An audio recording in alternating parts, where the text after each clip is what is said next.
Minecraft YouTubers will compete to see how much they can do in 100 days. However, to do this, they'll over-edit and dramatize, if not include outright lies, before doing the entire thing again on a new world a month later. This isn't how I or anyone I know actually plays Minecraft, and so instead, today, we're going to be spending 20 days in my Let's Play, and by the end, I'll have gotten no new armor or tools, I'll have defeated no new bosses, and I'll have even built no new things, because instead, this is going to be my opportunity to finish various projects, the ones you start but you think you'll get round to later but then never do, and so we're going to be doing these different projects. You can skip to the timestamps down below, but this is going to be 20 days of not doing very much, or if you want, a few hours of Minecraft to relax or fall asleep to. With that said, let's get right into it, because the first and most important project is my chest room. I live in a cave and have ever since 2012, and my chest room was super simple all the way back then, but I've slowly started to modernize it, still keeping that 2012 charm, but adding things like these windows or this floor. But you can see that even though I think it's really nice in this section, this is an area where it's starting to not quite work correctly, and the chests just kind of fall off for some reason. And also, there's a few chest organization tactics that have kind of stopped working over the years. So one of the big examples is I used to just lump all of, well, I mean, if you look at this, I've lumped prismarine and nether quartz and lapis in the same chest, which is slightly confusing. I mean, there's a blue theme here, but then why the quartz? But then also, I've lumped all of these three blocks together because they were brand new when they came out in 2014, and I just kind of figured, you know what, they are always going to be the same block, but actually, there's a huge difference. Andesite is different to granite, which is different to diorite, and I already have two of these chests that aren't connected anyway, so why not have a chest for granite, a chest for andesite, and a chest for diorite? That's what I'm going to do as my first move, which means I have to move either the ice and snow, or I have to move my chest of prismarine, quartz, and lapis lazuli.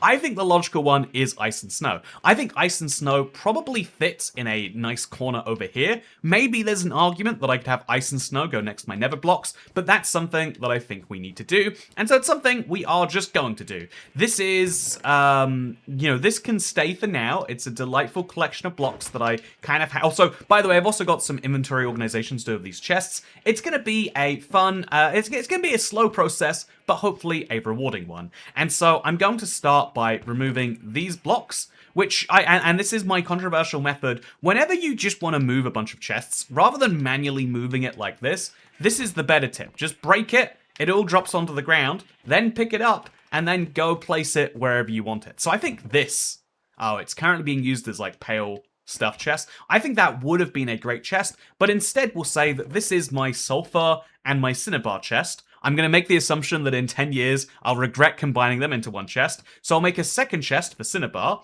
and then I'll make a third chest for ice and snow. Although, you can see that that's not going to fit if I choose to do that. So instead, what we'll have to do here is we'll have to place these chests next to each other.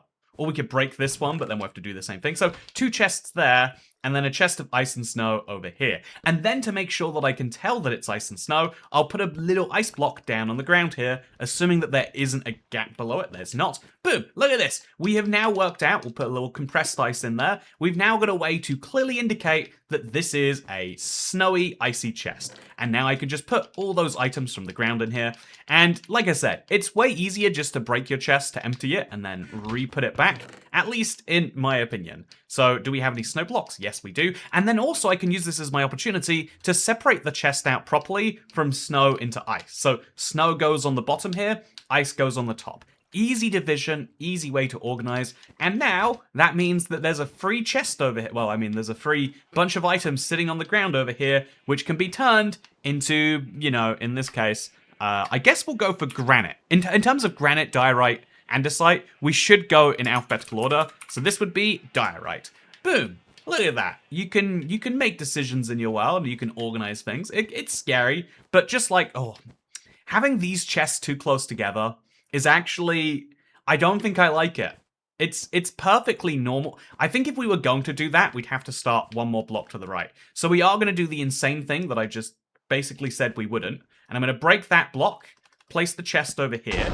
Then if we, ooh, thunder. Anyway, then if we put a single block away, we'll just put buckets in there for now, we can move all of these items across just like this. So I'm going to have to be very careful here. Oh no, we don't want the cinnabar on this chest anyway. Wow, this has worked out perfectly. Then I can just put a chest, I'll remove that chest, and then I'll put a chest over here. And then we can just start loading in the cinnabar. And look at this, it sorts itself out. This is my favorite tip in Minecraft, is that, you know, if you have one inventory slot free, you'll immediately fill it with all the weird garbage you're picking up anyway. And then we have to do the same thing over here, which, I just put those in there. But we do the same thing over here. We'll also move the ice across. And now we have 4 chests sitting in a row, but at least it feels a bit more organized when we do it this way. Yeah, I think it does, personally. And this chest is still hooked up to its hopper, which is incredibly essential for what we're trying to do over here. Wow, look at that. We have made some progress, and the progress gets better because we can do the exact same thing I was just saying, where we'll load up some snowballs, and boom, yeah. I haven't quite sorted all my ice types apart. They all look identical, but they are specifically not identical. But we've done that chest for now. Then we're going to come back and we're going to sort it out. So yeah, I think that, you know, the simple organizations are things that are worth doing sometimes. I feel like Minecraft is... okay, so there's still a lot of these, but these can be easily moved without having to break it, actually. I do feel like Minecraft is a game where the big projects are the ones that attract the most attention. They're the ones that, you know, like, people are always talking about. But I feel like life always has this mix of, like, the things we say we do versus the things we actually do are often entirely different. There is... you know, what the reason for this is can be debated hotly by everyone and their mother, but it is just a known quantity that what we say, you know, and what we do tend to be very different things. And this isn't because we're all liars. This is what I think is interesting. Like, I'm not saying right now that because I have different thoughts to what I am saying out loud that I'm a liar. It just means that we have so many reasons to say slightly different things than we might necessarily feel. Because, you know, I think this is one of the most... Also, now sorting these chests is going to be a bit of a pain, but once it's done forever. I've just got to remind myself of that. So andesite chest here, granite chest there, diorite in the middle, and we'll start with the diorite because it's the easiest one. So yeah, one of the most fascinating insights that, like, basically any psychologist can tell you is that humans just, you know, when people ask us what we think about things, we'll give them an answer, but it's not the same answer that we will really think on the inside. And, you know, the classic example of this is, like, if someone offers you something, even if you don't really want it, you have a bit of an instinct that's like, you've got to say yes. They are asking you if you want something, but really they are saying, I have this thing, would you like it? I will be offended if you say no. You know, because the way that we speak is so disconnected from the way that we think and feel, I feel like there are so many times where, you know, like, I bring this up all the time, but the first time I was in LA of all places at the airport, and, you know, someone asked, how are you? And I said, I'm good, how are you? And they said, I'm doing terribly, actually. And I was like, whoa, I didn't know you could answer that question, honestly. That's, like, specifically not what you're meant to do, you know, as a British person, repressing your feelings is, it's like what they teach you, like, super early on. So the idea that you would just, like, share them with a person, unwarranted too, you know, like, there's a lot of things where, like that, where, like, you know, sure, if someone says, no, really, and I'd be like, nah, and then they say, really, really, really, then eventually I'd be like, okay, if you really insist, right? There's a lot of weird social games to how you actually are meant to share your feelings, because there's a lot of times where it's nice to ask, but also you don't really want the answer, which is silly, and that you know, in a certain way you can look at it and say, aren't humans just the darndest things? But yeah, that is what I think the gap between what we think, what we say we want, and what we really want is one of the most interesting problems. I think a problem that leads to all of the things that you might mention. I think on YouTube it's a funny one because, you know, there are things that you'll see are really popular in the... You know, like, there are times where you'll read someone's comment section and everyone's like, yeah, the thing I want most is this. But also the people don't realize that thing exists. They could watch it right now. But the reason that it's, you know, the reason more of it isn't being made is because no one watched it when it did come out. Because, again, it's really cool to say you would like to watch something, but when actually put on the spot, do you want to? If I can be, I think 9 minutes in is a bit early to be controversial, but one of the most controversial examples of this is if you say, do you want something that is eco-friendly? Everyone says yeah. Everyone's like, yeah, I love the environment. I am a big fan of the environment. I'll be honest with you. Without the environment, I would not be here today. I mean, with its beautiful, now no longer thundering skies. That was very short thunder, wasn't it?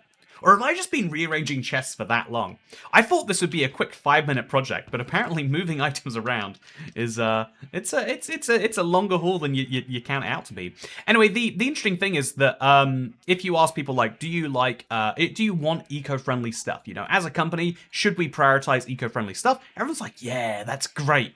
But then, you know, like you actually put it in front of them and they're like, this is awful. I was on a train, in the UK, train's one of the few reliable places, if it's like a modern one, where you can find air conditioning. So I was on a train and it was really hot. And I was confused because every train, it was the overground, just in case you care, but every train I'd been on that day was super, super chilly. It was the few times where I could get out the heat. And then there was a little announcement on the board that's like, we've got smart air conditioning because every little helps the planet. And in that moment, I was like, I hate the environment. I don't want any, you know, like this is not where I want any of our efforts to be focused. I want to be cold right now because it's hot and I'm surrounded by other sweaty human beings. Why are we turning down the AC right now? And you know, like it's a classic example of like, I probably would have said, if they said, oh yeah, do you want smart air conditioning? It'll save 16 tons of CO2. I'd have been like, yeah, save them tons of CO2. Love the environment. But again, put me in a train, put me there sweaty and desperately begging for that. And it's like, no, because I guess you could take that as we're all just, you know, monkeys moving around and really, yeah, we like to believe we have a higher brain, but the moment we like actually get into any amount of survival situation, we go, boo, anything that makes me feel not comfortable is bad.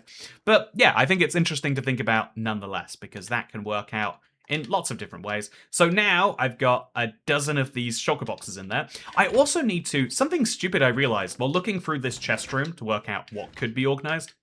Now it's nighttime again.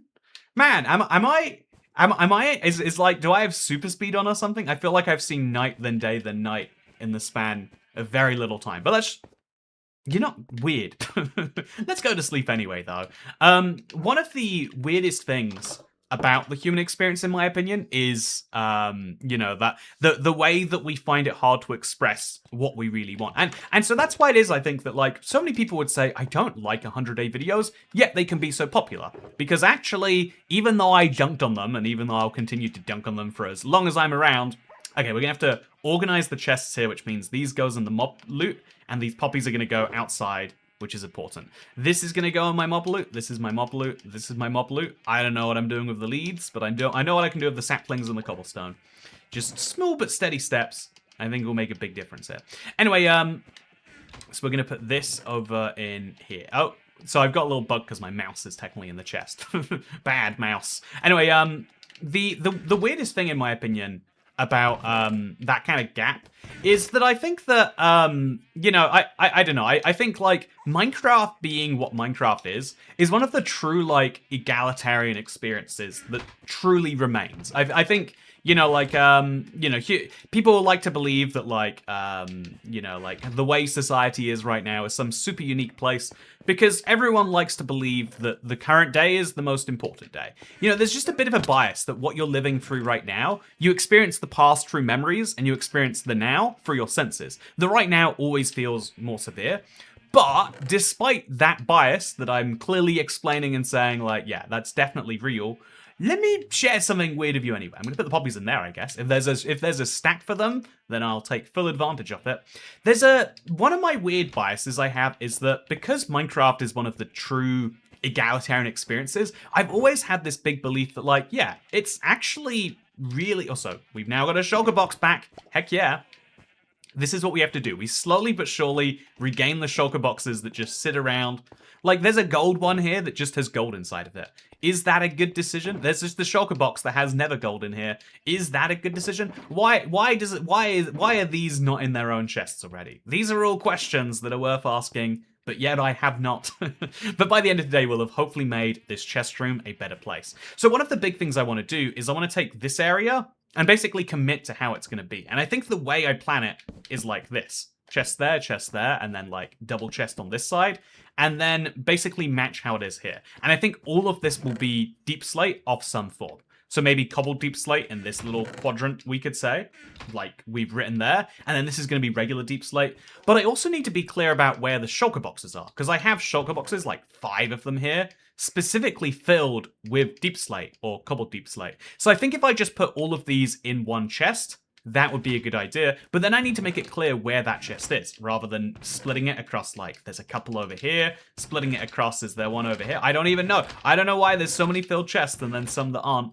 This is something that I think makes sense for the next time I do actually use deep slate in a big chest build. So we're going to now move these out, these regular deep slates. I've got some cobbled deep slates in there, though, confusingly, and then we'll put these in on the bottom row, and then I'll even leave space because presumably future me is going to want to fill those up. Boom, and then we put the deep slate back in, and now we move the cobbled deep slate over to here. Then I need to make it clear to future me, who is just in a hurry trying to build a project, where do I find the shulker boxes? And the temptation for that would be to just put an empty shulker box, like here. Wait, put an empty shulker box there. You can still open the chest, you can't open the shulker box, but this could be a way to indicate it. Or indeed, we could just like maybe put a little sign, or maybe we could just put like a purple wall in the ceiling to be like, yeah, shulker box down here. Also, I think I need to put a sign down on this side saying that this is deep slate, deep slate. Yeah, just deep slate, I think. And then we're going to have another corner over here, which I'm guessing would make most sense to be like other weird types of deep slate. So I'm going to just put on the chest sign here, crafted deep slate. And then this is where I'm specifically going to move all of my deep slate that is, you know, like partially crafted already. I have a big double chest of, oh yeah. This is one that's going to need to be moved manually. And then so we'll take all the cobbled deep slate out first, because that is going to go in a different chest. And then I'll just break the rest and place it on the ground. Easy peasy. Presuming that there's not another double chest. Oh, there's a few items in here, but that's easy. Wonderful. And now we're organizing our world just a little bit better. Isn't that nice? Anyway, yeah, I think Minecraft being an egalitarian experience, like one of the shocking things is you can hear fairly, you know, like big celebrities or big time people that will talk about playing Minecraft. And to my eyes, you know, I know like it's the funny thing about anything that seems relatable is it's jumped upon as a way by people who need to appear relatable as a thing that you say that people will actually relate to. You know, that is to say that one of the funny things about the term relatable is that there are some things that are relatable and yet you do not relate to them. So if Prince Andrew says that he goes to Pizza Express too, for some reason that's not relatable. You don't go, yeah, I love that restaurant, man. However, if Prince Harry says he's been playing some Fortnite recently, you go, yeah, I'm excited to say, is he got any good battle royales yet? Also, so there's a lot of deep slate on this side. Like, this arguably needs to be moved over here.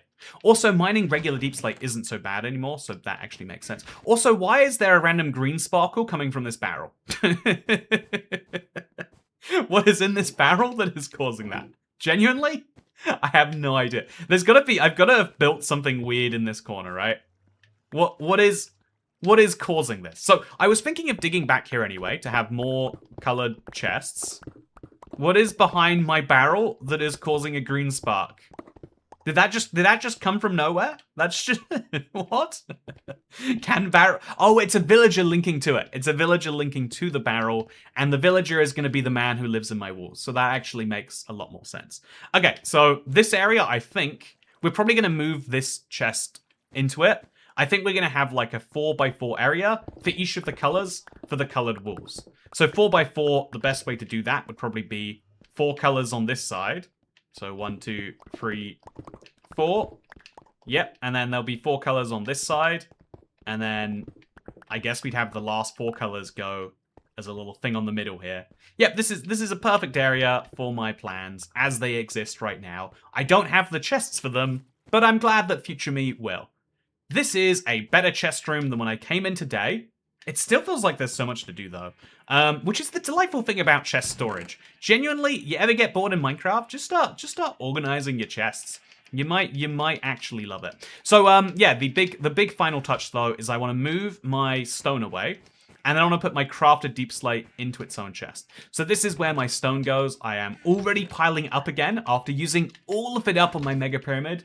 Anyway, so one of the things I think is funny about relatability is that, like, the moment something is, like, usable as, you know, potentially, like, oh yeah, this is, you know, at the moment something becomes recognizable as relatable, then people will start using it and then it stops working. You know, that is to say, if Prince Andrew were to say that he liked Fortnite, that is to say, you know, if the Prime Minister or the President were to say it, you just kind of wouldn't believe it. If it works too well, that everyone starts to realize that's the thing that works well, then it stops working well. Arguably, this is why, this is my real reason for disliking 100 Days, if I'm being real with you, is that it doesn't promote creativity, it promotes the exact opposite. Also, if I don't need this chest, I'm going to break that now, so that I have a way to move all of these items into there. Yeah, look at this. Exactly what I wanted to do. And did I get all the items? I did. So then we just place the chest back, except the chest is now in the chest for some reason. And then we'll just put all of this down in there. There's probably a better way to sort this, to be brutally honest.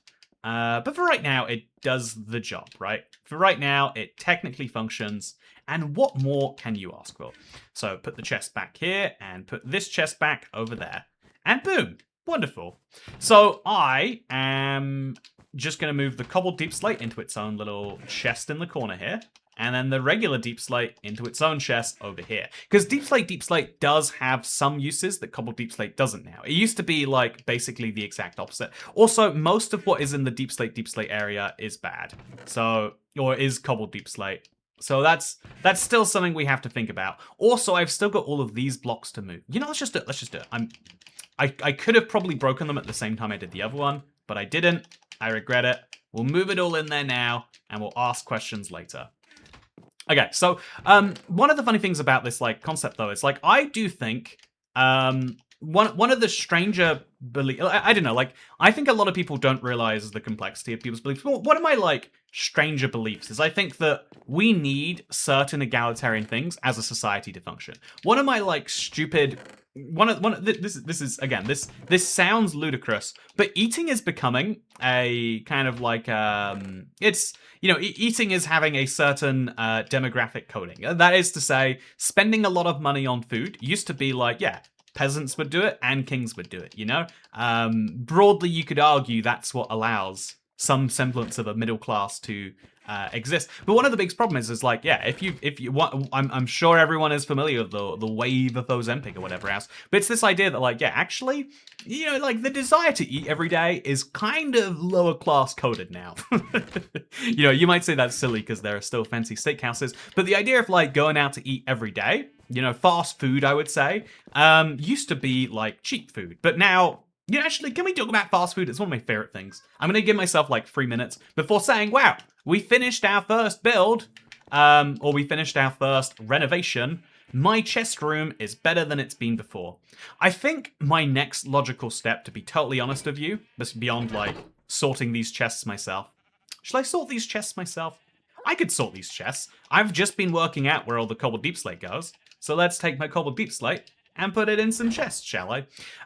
So the next logical thing that I need to work on, outside of being my own copper golem, because man, copper golems are so bad when you have a chest room this big, let me tell you, you don't want them. That's why he's currently functioning as a block support pillar facing the wrong way.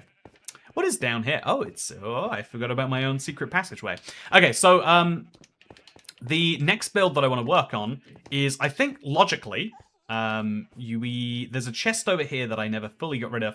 So these are items that either go into the nether. I think they just go to the nether. There's probably an argument that I should and or could put them in my gold chest. Gilded Blackstone's a cool and rare one. Yeah, no, that's a good argument. I'm going with that argument. And then we'll put the coal ore away. And then I think it's time to work on our next build today. Because here's the scoop. One of my long-term silly projects in this world are the metro tunnels. I think that if you've got a small world, take advantage, have different transportation methods. If you're going super long distances, you have to use the nether or ice boats or flying or some combination of those three. But if you're going short distances, you can have actually genuinely fun transport. That is to say, transport that you want to do, not that you have to do. My favorite silly example of this is the Skyrail. So I have up here a rail in the sky that goes all the way across the world. This is one of like the very first projects I did in this world. Can you tell that my big wooden platform that just has cutouts every now and then for redstone torches? Can you tell that that's an early Minecraft build? Anyway, one of the more modern versions of that is a metro, because the Skyrail, honestly, the Skyrail probably is more useful because it goes above everything, so you can fly the rest of the way to your destination. But it has a bit of a image problem, whereas I just love the idea of metros. I take trains a lot. That's why I complain about the air conditioning when it's smart. And I've wanted to add this to my Minecraft world, and one of the big throughput limiters has been wool access. But I've been working on wool recently. I have a spider farm. I've got a wool farm in my bed. I've been managing to get enough wool that I think I can comfortably get all of the orange that I'm going to need to finish my orange metro line. So that's what we're going to do. We're going to finish the metro line. I'm going to quickly check I'm recording. I feel like a session this big, it's worth doing. And then I'm going to say that, weirdly, this sounds stupid, but I feel like if you look at like all the places that are into the term is slop bowls, but the idea is meant to be like, yeah, you have like one nutritious meal in the day now, or there you drink Huel, or you drink, like meal replacements. It's kind of like, it's funny because at one point this was deemed as like the future, but to me it's like a little sad, because I think food is wonderful. It's one of the joys that gets me going in the day. It's one of the things that like breaks the day up to me and makes it feel like a delight. It's like not having like time to enjoy food, just having to use it functionally is a little bit sad, but also that is a that's a class coded if you really care about what you do, then food should be secondary, is what some people would say. Anyway, but the interesting thing about this is I think that this is like bad outside of just my own personal feelings, because I think there are some things that it's healthy that every human does. I think that like I'm quite weird in that I think like class has some meaning and value. There's a lot of things that are I think there are actually like benefits and drawbacks. It's not like, oh yeah, the solution is money makes everything better. I'm kind of the belief that like, yeah, there are some people who are like killing themselves to earn a little bit more money, making their own lives a lot worse, but society's better. There's some weird I think like if you ever look at like the super high paid lawyers who are putting like 100 hours in every week, it's like, man, how do we convince them to do that? We literally, there's this rule that like, if you want less of something, just tax it. And we say like, yeah, earning an income, especially over a certain income, we don't want that, is what we're saying with our tax system. But still, we convince people to work on it anyway. It's like it's one of the biggest genius ploys ever that we drain people for the benefit of society. But so I had to put this andesite away. Apparently the chest organization project never finishes itself. Anyway, the interesting thing to me is this idea that, like, even though I would argue that, actually there are some reasons we need to have, like, differentiations between us. If the one thing that keeps that guy working super hard is believing that, like, well, I have a Gucky watch, or a Gucky bag, and everyone else doesn't have one of those because they are the plebs. If you can, if like a slightly better view in their apartment or whatever the heck it is that motivates them is what causes them to work so hard doing important tasks. I'll be honest, I would hate to, have to pour that much of my life into it. Anyway, so I think that's one of my, like, stranger beliefs, I guess. But one of the beliefs that I also think has to be true on the other end is all humans need some basic connection points. That is to say, this is why relatability it works. So this is why when you see the president eat McDonald's or Prince Andrew play Fortnite, it is actually an important thing, as well as like, oh, that's fun. I didn't realize they were a human being too, sort of fun. So is this enough orange wool? I bet this is enough orange wool. I'm going to say it's enough orange wool, and if I'm wrong, then I'm wrong. But it will also help with my next project, so if I have too much, that is a good thing, not a bad thing. Okay, so one of the most interesting things to me is that I think we need basic connection points, ways in which we're all kind of the same. And that's kind of one of my funny, like, other concerns, though I'm sure is like, people get scared about things that are happening right now as if they've never happened before. One example to me is probably the massive decrease in drinking. Drinking is a really bad thing. It's just drinking poison. It's like it's ingesting poison. It's one of the worst decisions you can make on a personal level is drinking, right? In the same way I think that working 100 hours a week Reading pieces of paper to understand complicated law cases, probably one of the worst things you can do. I feel like drinking is up there too. It's probably not quite as bad, but it's definitely not good. Anyway, the interesting thing about right now is we're kind of entering an era where I think people are drinking substantially less. And man, is that good for their health, right? I think it's, I think unlike what I just mentioned, there's not any even class connotations. It's just, for the most part, people are drinking far less now than they have before. And, you know, I do appreciate this is a Minecraft video, so I've got to hold my horses on being too pro drinking or anything.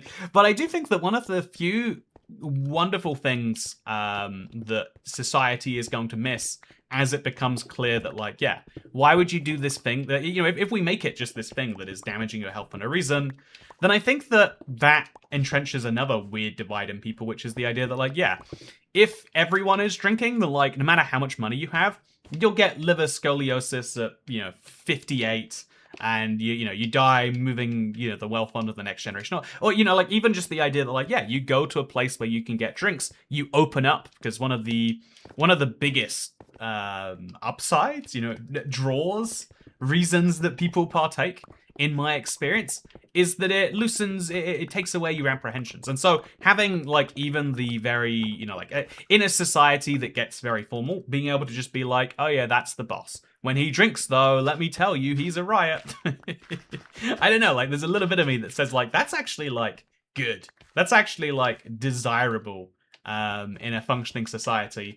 And I do think that, like, losing that is a bit of a problem. I think part of that is just me being like, but, you know, if I could talk about the next weird thing, because, you know, I'm building a train line here, right? The reason I'm building a train is because I like trains. It's my preference because that's what I grew up doing. Now that I've learned to drive, I really like driving. Whenever I go to the United States is the example I always use. Whenever I go to the US, I'm, you know, in the United States, I drive a lot, and it's great. And I see myself going like, man, if 10 years ago when I started traveling, I had learned to drive, there'd be so many times where I'd be like, screw it. I don't see the bus here, or the bus is like once every two. You know, I don't know what's happening here. I'm just going to rent a car and move on. And I think that my life would have been poorer for that decision.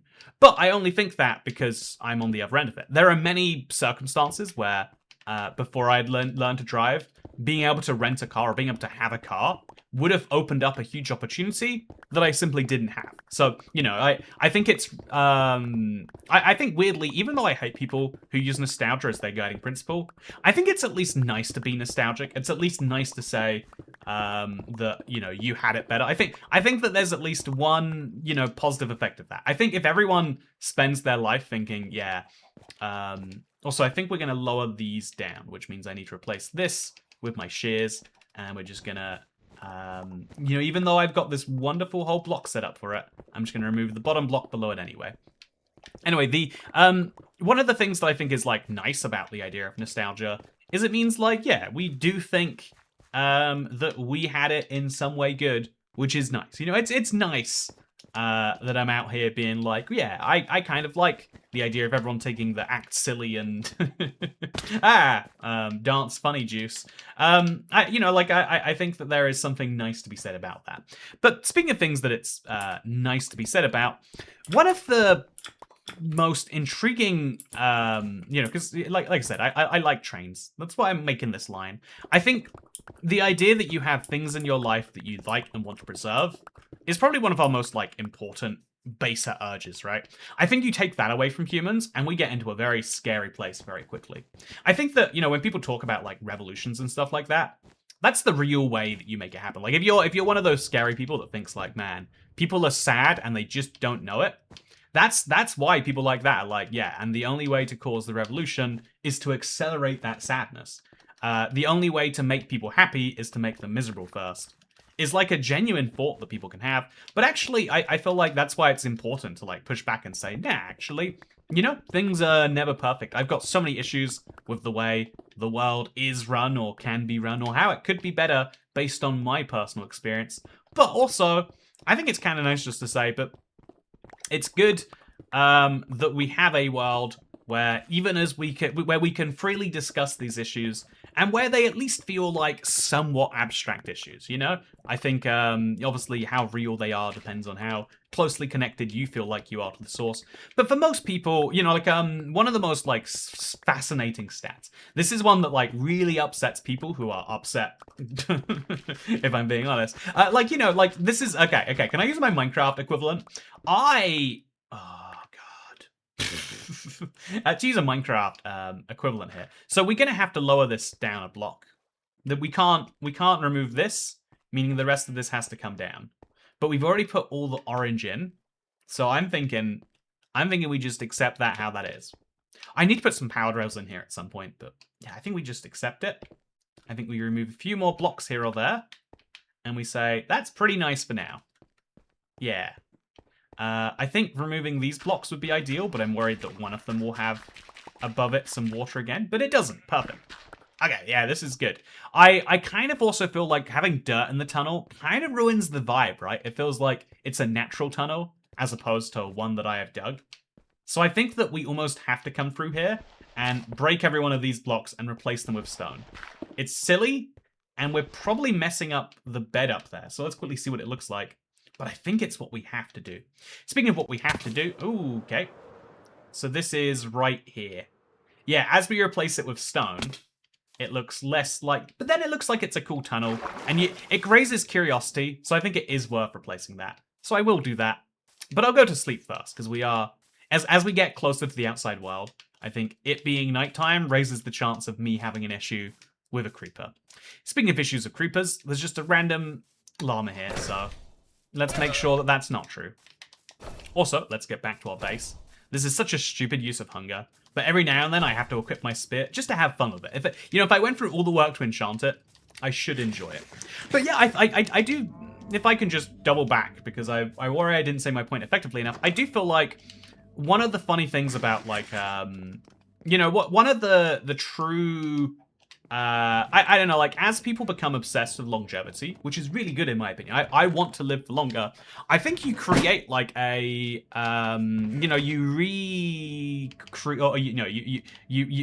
rechange the kind of, like, divide in how society works. Not just be based on money, material things, but based on time. There already is a little bit of this. Like, one of the things that I think should be more known by, again, I've probably got a bunch of office viewers who are like, yeah, Toy Cat, I know this, everyone knows this, but I don't think it is known that, like, someone who grew up with a parent who worked in hospitality, working means you go somewhere and then you're doing stuff basically constantly, you know, like, it's physically exhausting. Whereas if you work a office job, it's probably mentally exhausting. I would describe myself as working a borderline office job. I mean, most people who are working in offices probably aren't playing Minecraft. I hope they wish they were playing Minecraft, though. I like to believe this is the job that the office workers dream of. But anyway, the important... Okay, so my orange line is way to the left here, but we'll just come through from this angle. I should probably get some red going in here. I should also probably bring enough tough bricks to finish this line. It looks so good as a concept. But yeah, you know, maybe I should. It's looking horribly unfinished. You know, what's wrong with finishing something that's unfinished? There's nothing wrong, is what I say. So it comes right through the stronghold here, making this basically the stronghold line. But then we've got some extra orange wool that I think... The most important place to finish, though, would be connecting this to where we just were. Just in case there's a gap there, and if there's not, then we'll follow it south.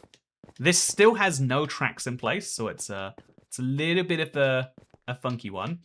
But yeah, it looks pretty complete to me. And it's nice and stony. We'll even, like, stone up the little corners like I was just complaining about. I think this is, like, a silly step to take, but it is an important one. It's annoying because when you're done, it looks like no one's worked at all. I think that's the funny thing about, like, society.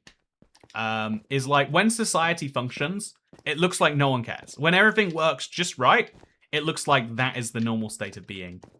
But, like, you know, something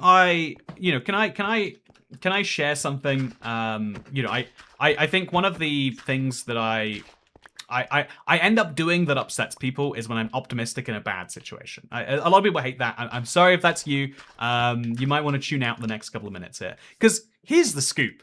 Every now and then I have to call to get a refund or to like use a warrant. Like right now, my tap, when it's turned off, still leaks water. And apparently this is probably a cartridge issue. So I was just gonna look into how to fix that or how to get someone to fix that if it's beyond my level. And one of the things I was lucky to find out is like because I bought it from a fairly high-end tap brand, or like it was bought on my behalf for a high-end tap brand. I bought it as part of a bundle, as part of my bathroom. So what I found out is like, oh yeah, there's exactly 5 years of warranty on the type of product, on the bit of the product that you probably used. And amazingly, I bought it 4 years and 9 months ago. And I was like, heck yeah, that means that something I was expecting to pay to fix is gonna be fixed for free. Heck, you know, it felt good, it felt good. But then, you know, like, just because I realized that, it doesn't make it so. You know, like, if you try to call up a company to get something bought, it's actually really easy. I don't know if you've experienced this. Buying things, amazingly easy. However, doing the opposite of buying things, ooh, that is that's a tricky time, let me tell you. Trying to unbuy things, yeah, I don't know, like, and again, like, the experience was, like, a little bit frustrating. They're like, oh no, actually, under this different warranty, it's 2 years, unless you extended it, but we don't believe that you have extended it, therefore we're gonna do nothing. That was kind of the default response. So I have to push and be like, no, it's this part of the product. Here's the page. I linked the page to begin with because I figured they would, you know, have questions. I linked the page to begin with, but I have to say, like, as per my previous email, you know, I do one of those. Everyone loves to drop one of those in the world. So I went through the entire thing, right? I did that, and I realized, like, yeah, you never have to do this when purchasing. You never have to be like, yeah, I'd like to buy a fridge, and they're like, ooh, do you have the fridge document? Do you have proof that you have space in your house for a fridge? Because we'd hate to like bring the fridge over and then realize you don't have space in your house. Like, the wonder of, you know, like, to me, the wonder of consumer capitalism, at least, is that, like, a lot of things are just like, yeah, someone really wants to do it for you so bad that, like, instead of asking questions, they just start working on it, which is kind of nice.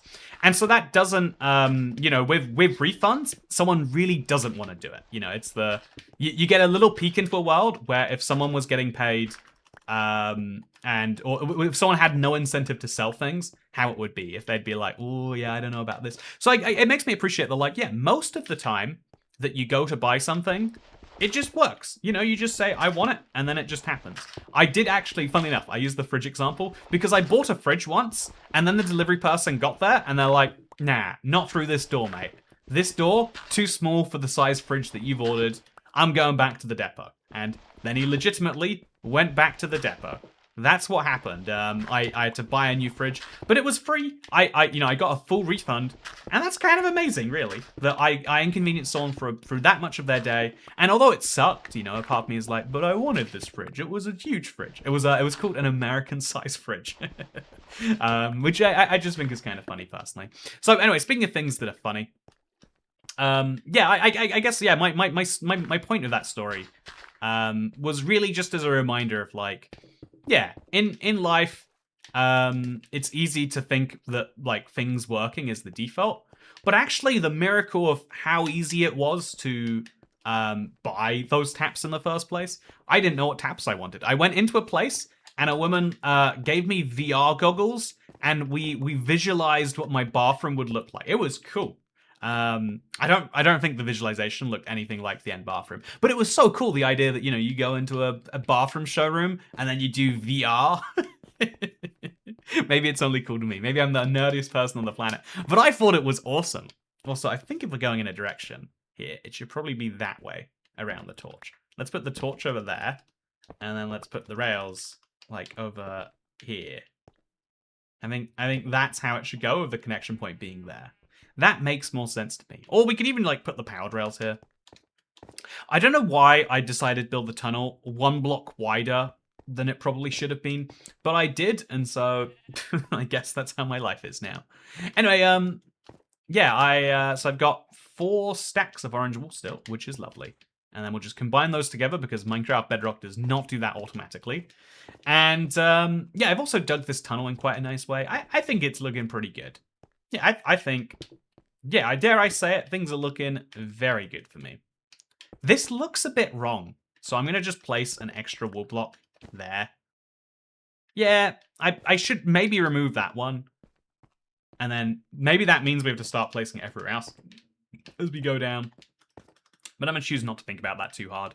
But what I am going to choose to think about is, yeah, like I said, I think the world is a miracle when it goes right, that it can go right. You know, I think there are lots of things that should be going way more wrong than they go on a regular basis.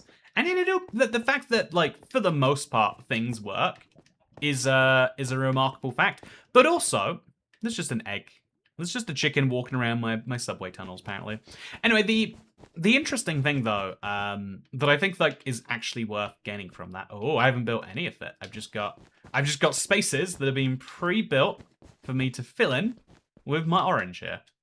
Yeah, this is easy. Past me has done a great job for future me. Honestly, within your own life, I don't know if anyone gets this. I know that I get made fun of because of how frequently I am making fun of past me and how frequently I will make jabs at how I want to screw over future me. So I can understand if you don't feel sympathy for what I'm about to say. But I do feel like sometimes in life, it really feels like things are challenging. Like, just getting going is challenging. Yesterday, I woke up. I slept for a full 9 hours, and I just woke up, like, painfully exhausted. I hate when that happens. Like, I think I would demand a refund if that were a service. I would be bitter and upset at the idea that, what do you mean? I did the only thing you could have asked me to do. I slept. That's how you resolve being tired. How is that not the solution? I don't understand. But yeah, I slept kind of poorly last night, and it just the whole day feels harder. Like everything, like your body aches as it's going anywhere. Today, if you're curious, my plan was like, okay, well, if you're gonna be mad at 9 hours sleep, then you're getting 7. And it hurt a little bit less to wake up on 7 hours. It's like, okay, there's a fun solution. But anyway, the important thing I was trying to say is, like, I think there are times, I think the hardest lesson that I'll never actually learn from myself is that, like, the best thing you can probably do for you, in my opinion, one of the best things you can do for yourself is to, like, set up future you with a slightly easier life. You know, when your own life feels like, wow, it's going so fluidly, things are way better. Well, a silly example of this is one of the hardest bits of content creation, to my eyes, is coming up with ideas. I think this is why trends are so popular. Because from a YouTuber perspective, working really hard on a video that flops before anyone's even seen it, you know? Like, there are some video concepts that just they will never succeed and they can never succeed. And there's something a little painful about that, like, you know, there are very few jobs that you can do where it doesn't matter how well of a job you did, because, you know, I don't know, it's like, I don't know. I guess like an equivalent might be like if you show up to deliver someone's hand chair and then you yell at the guy. This happened to me. I bought a chair, admittedly drunk on stream once, but I bought a chair. It was a very big chair. By the way, barely fit through my door. I guess I'm learning from these stories that I had a tiny door at my old house. It didn't feel tiny. It felt like a normal sized door. You know, you don't assume that there's such a thing as door sizes until you're a delivery man, I guess. Anyway, until you encounter enough angry delivery men. But one of the interesting things is this guy was yelling at me. So, you know, he did actually, he said, my first interaction with a Serbian man who opened my door was he just yelled 3 times at me. And I thought that was like one of the weirdest, you know, like hellos. But he just yells 3 times, 3 times. And I'm like, oh man, why is this man so angry? He has something very big in his hands. But he goes, 3 times I have tried to deliver this and you've not been home. And I guess that must have been true. I don't know how it could have been, but it must have been true. And then he's like, please finally sign for this, because I guess he's taking it out the van every single time. But you know, no matter, he clearly did a good job. He tried to deliver this 3 times. He didn't just send it back to the depot, say the door was too big, or say because my street didn't have any parking. Glad I didn't have a car if I lived on a street without parking. But anyway, you know, he went for a lot of work for this. But what's weird is the thing I remember is how effectively rudeness isn't the right word, but it was very confrontational. You know, I don't really like when people yell. I think that's one of my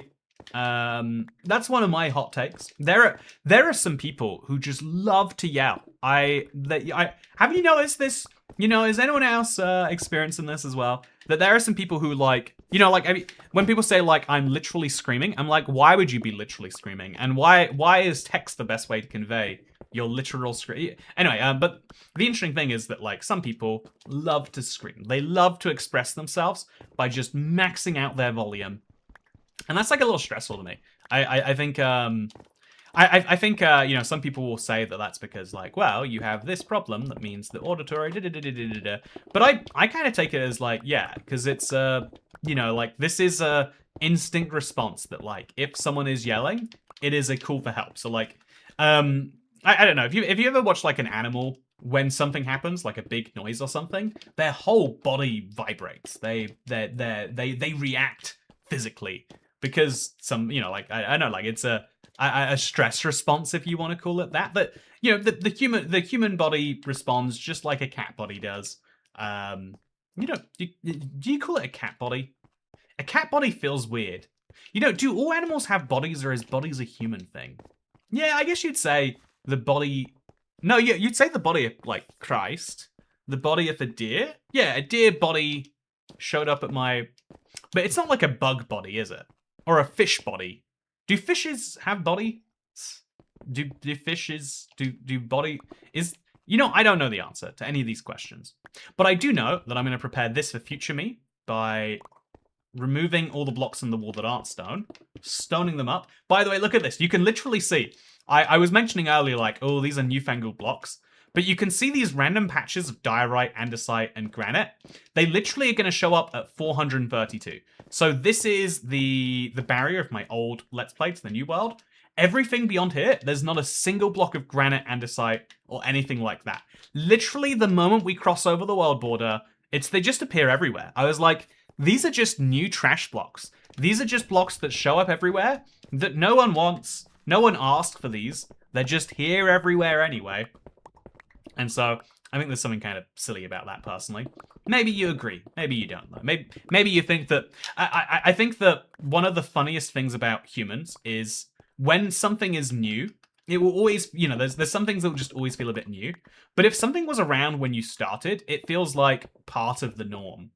One of the silly examples I hate about this, because I do a lot of you know, like miles and point stuff.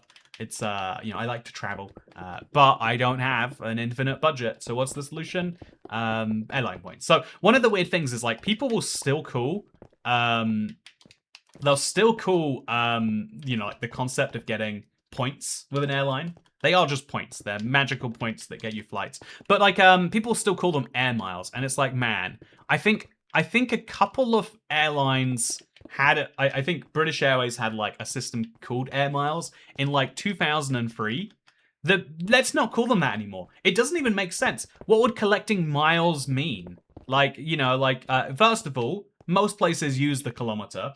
But second of all, it's like, you know, points you can understand. Like, just like at a fair, you know, you collect enough tokens, you get the prize. But miles? If I'm collecting miles in my car, I'm collecting a liability, not a privilege. Anyway, so I guess this area here is going to be removed now for the orange. And we're going to need a lot more blocks than we currently have. So I'm going to have to keep that in mind. And also I'm going to have to remove this and put the torch back over there. Anyway, I've always felt like people using like anachronisms is one of the craziest things. I'm even mad when people do it in Minecraft. Like people who call Deep Slate Grimstone for far too long. It's like, you guys are the worst. Yeah, I'm sorry. I'm sure there is something I make this mistake with. I think the lush gardens I call the lush forest. And I think sorry, no, the pale gardens. I call the pale garden the pale forest. Because it's a forest, it's made of trees. But at least that's me being simple. That's not me being like, well, they called it the pale forest once. I do think that, funnily enough, though, like Minecraft boomers, if we want to call them that, are probably the reason. I think this is fair to say. I think Minecraft boomers are the reason that Minecraft won't give us the name for updates before they're coming out. Should we talk about Minecraft updates? It's one of the themes of this channel. It doesn't come up a lot in the update in the Let's Plays though. Even though this is the update adventures. Isn't that kind of funny? I don't know. I think something happened. I think it was just before the drop system, but it's been irreversibly changed to the drop system. No one, by the time an update comes out for the general public, it's just not new anymore. It's I've seen a few YouTubers like criticize this and be like, come on, why are we being like this? But it's just true. By the time that a brand new feature has reached the general public, it is not a new feature anymore. By the time a feature comes out, it has already been in the game for months at that point. And I think that's one of the funkiest decisions that Mojang ever made. Okay, so put that there. I'm deciding to make future me's life easier by covering this now. Look at me! I'm making future me's life easier. That's just what I said is the secret to a happy life, which means that I've been replaced by someone who actually follows their own advice, and you should be suspicious. Anyway, though, the weird thing I think about Minecraft is like by the time an update comes out, it's just not new anymore, which means that like I feel like the update adventures rarely talks about updates because by the time they're ready to talk about, it's more in the context of am I going to do this thing? And it's like, yeah, maybe, or maybe not. I don't know. We'll see, I guess. Also, I could turn this into a tunnel, but I've kind of like deliberately dug it out super wide. So I'll just leave that how it is. And then we'll start digging these blocks again down here. And this will be where the orange comes back in. And then this is also where we've put enough rails in. I'm going to quickly check that there is, in fact, a correct connection to where I want to go. This should take me to my first stronghold. Fun fact, my first and only end portal is in the expanded world because my original stronghold, the one I walked through earlier, doesn't have an end portal. But also, fun fact, I've never taken the minecart to get there because my minecart isn't running. But if it were, it'd be able to run all the way to here, where it would, I guess we'll put some orange like there and there. It'd run all the way to here, where it will eventually be able to take me right into my stronghold. I think I am going to run it all the way to here too, because this is, oh yeah, this is right there. I could even like run it through the wall by like destroying some of that there. But the plan is to have a minecart to the stronghold. And then also, if anyone comes into this and is like, I don't want to go to the end right now, where are they going to go? The answer is clear. They could come through here. Although I feel like the mine shaft would be a cooler spot too. So there's a few options to run it into. But I like what we've done there. So now let's move on to our next project. And the fastest way to get home probably is just to go to the end and come back. So you want to see a new dimension? Someone asked me recently if I had finished the glass. And it's weird because I felt like I had finished placing the glass. But they said in the latest copy they downloaded, they hadn't. So let's quickly find out. Sometimes in life, to fix something, you need to know it's broken. Honestly, I'm a big believer in like checking up on yourself that way. I don't know, like this is a stupid thought. Maybe this is like, you know, too high a level of openness. I think you should be open to like understanding the type of person you are, even if it contradicts what you've, you know, made publicly known in the past. You know what I'm saying there? I don't know, like I think the silliest example would be like, I think that it's worth doing a checkout. Also, I guess I'm missing a few blocks here. That could be easily fixed. Should I grab some of these chests back? I think I'm going to. If they're all empty anyway, I'm missing some chests. So let's pick a couple of those up. Yeah, wonderful. Wonderful job for me. Anyway, so a silly example of this is like, yeah, be familiar with who you are as a person. And sometimes that means being like, oh, I thought I was incredibly deterministic about the world, but it turns out I'm not. Or even like, I think a lot of, you know, like religious people turn against it in later in life. And weirdly, a lot of scientific people become quite religious because it sounds like they're opposites. We're kind of raised in a society where they are entirely opposite parts of your brain. But I've known more than a couple people to be like, yeah, actually, I'm still very much a believer in science, but also I like this little thing. You know, it makes me feel a little good. And I think there's something fascinating about that because it almost feels like they're, you know, the reason most people don't is because they feel like a little bit of shame almost in admitting it, right? There's and there is a little bit of shame in being like, yeah, I have made it very publicly. I felt this, the first time, I used to hang out on Xbox Live party chats, playing Minecraft, back in the day, actually. And I remember once a guy was in there and he's like, Andrew, why did you just say that? You'd said the opposite to that 6 months ago.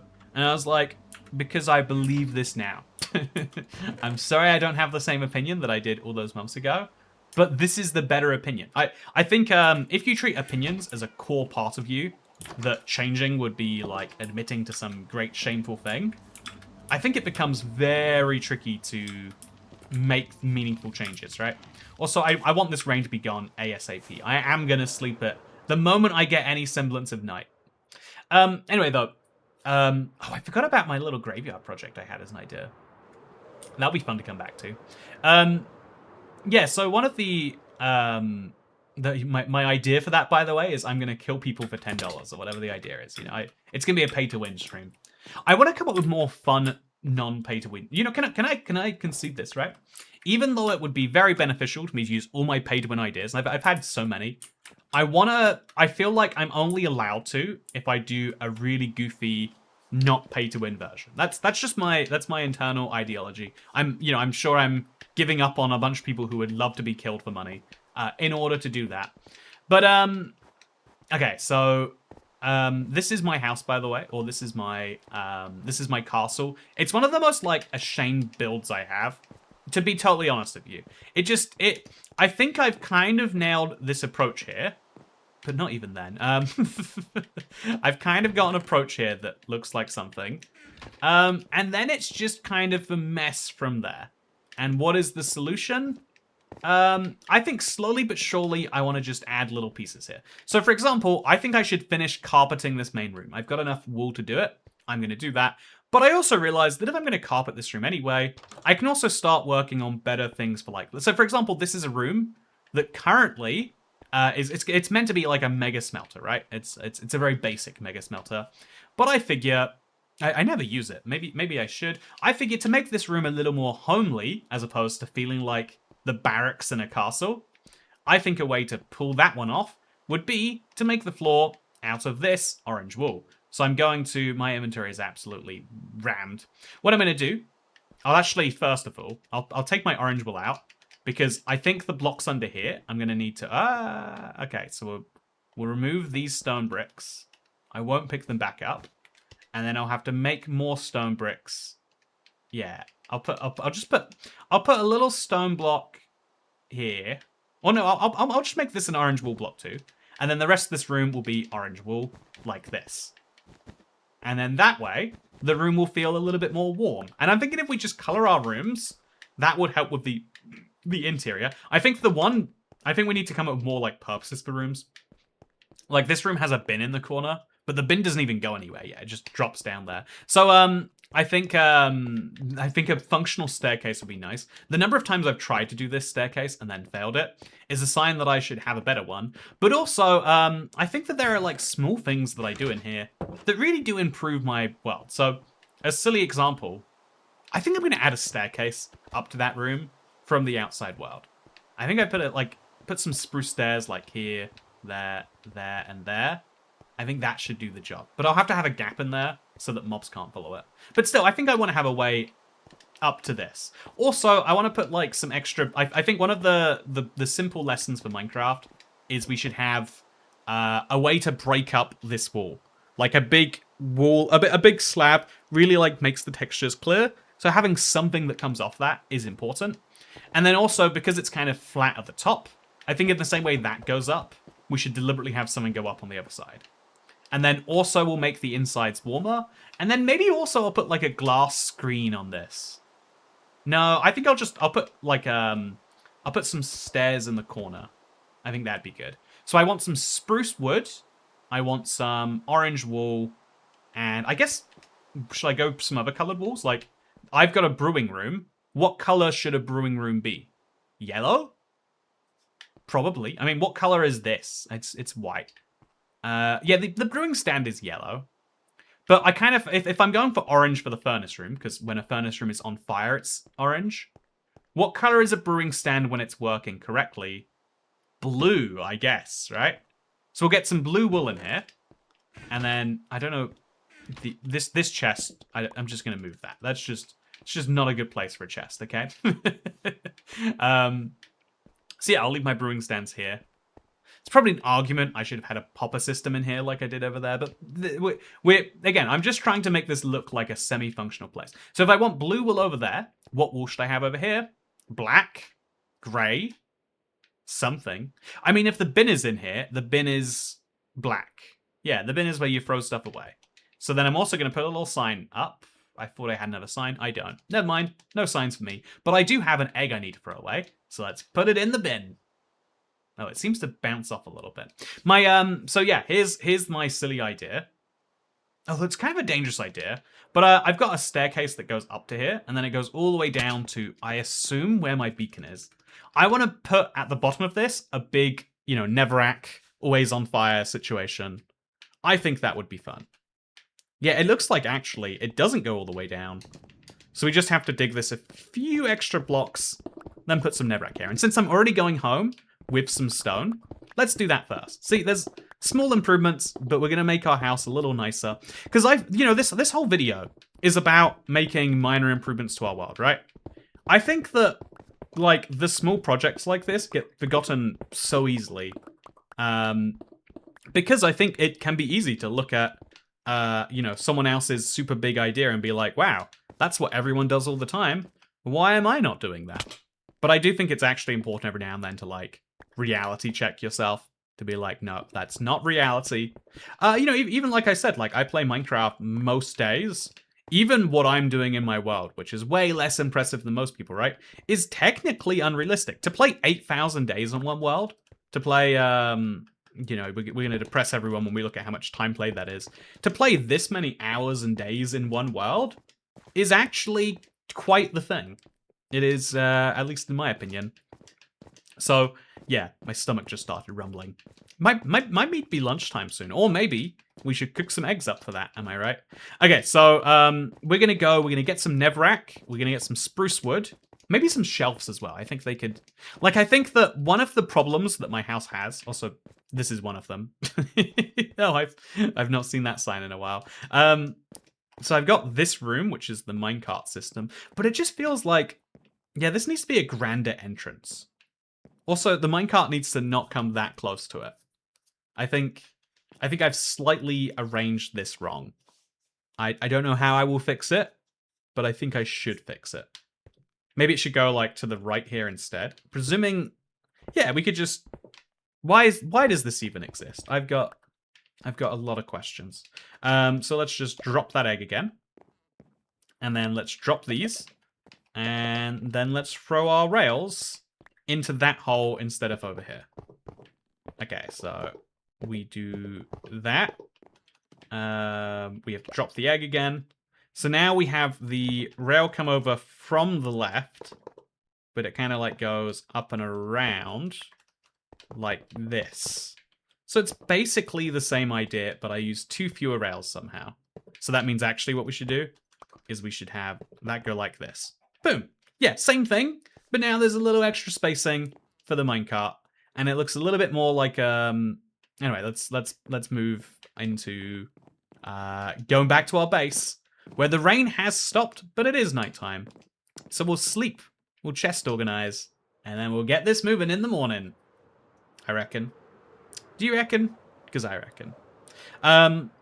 Okay, so I love this cat. Very wonderful guy. Love this dog. But what I don't love is the moment I walk into my chest room and I've lost everything that's going on. That's it's like I think it's called the threshold effect. There's this fun thing. It's if you've ever like looked in the fridge and then not been sure why you were coming to look at the fridge.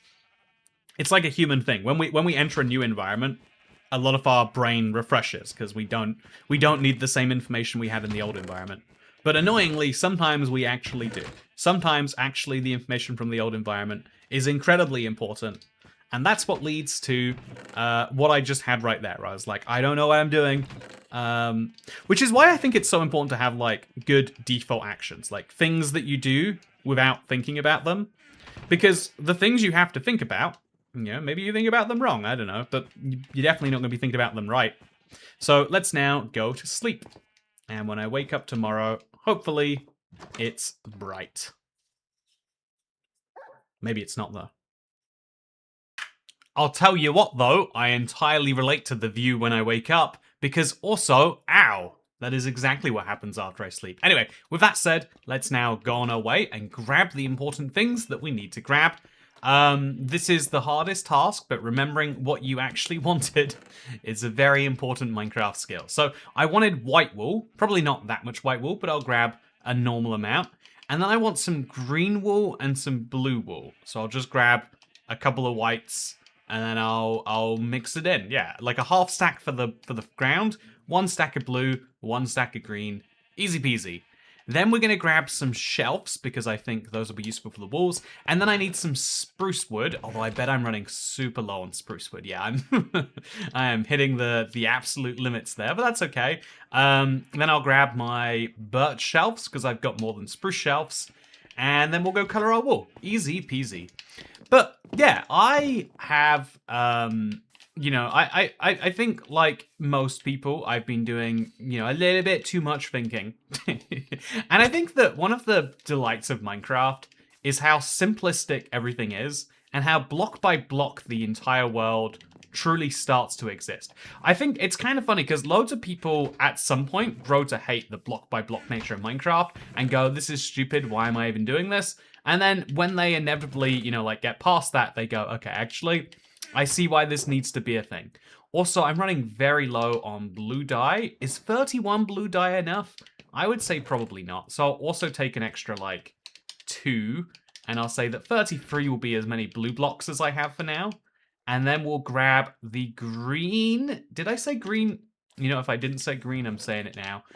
Because I have a ludicrous amount of green dye sitting over here. So, full stack of green wool, easy peasy, let's go. Okay, then we can combine these stacks together. And then we can see if we can improve our house just a little bit. Again, I think if you view your world as this continuous... it can be really tempting to look at your world as a piece of art that is finished and done.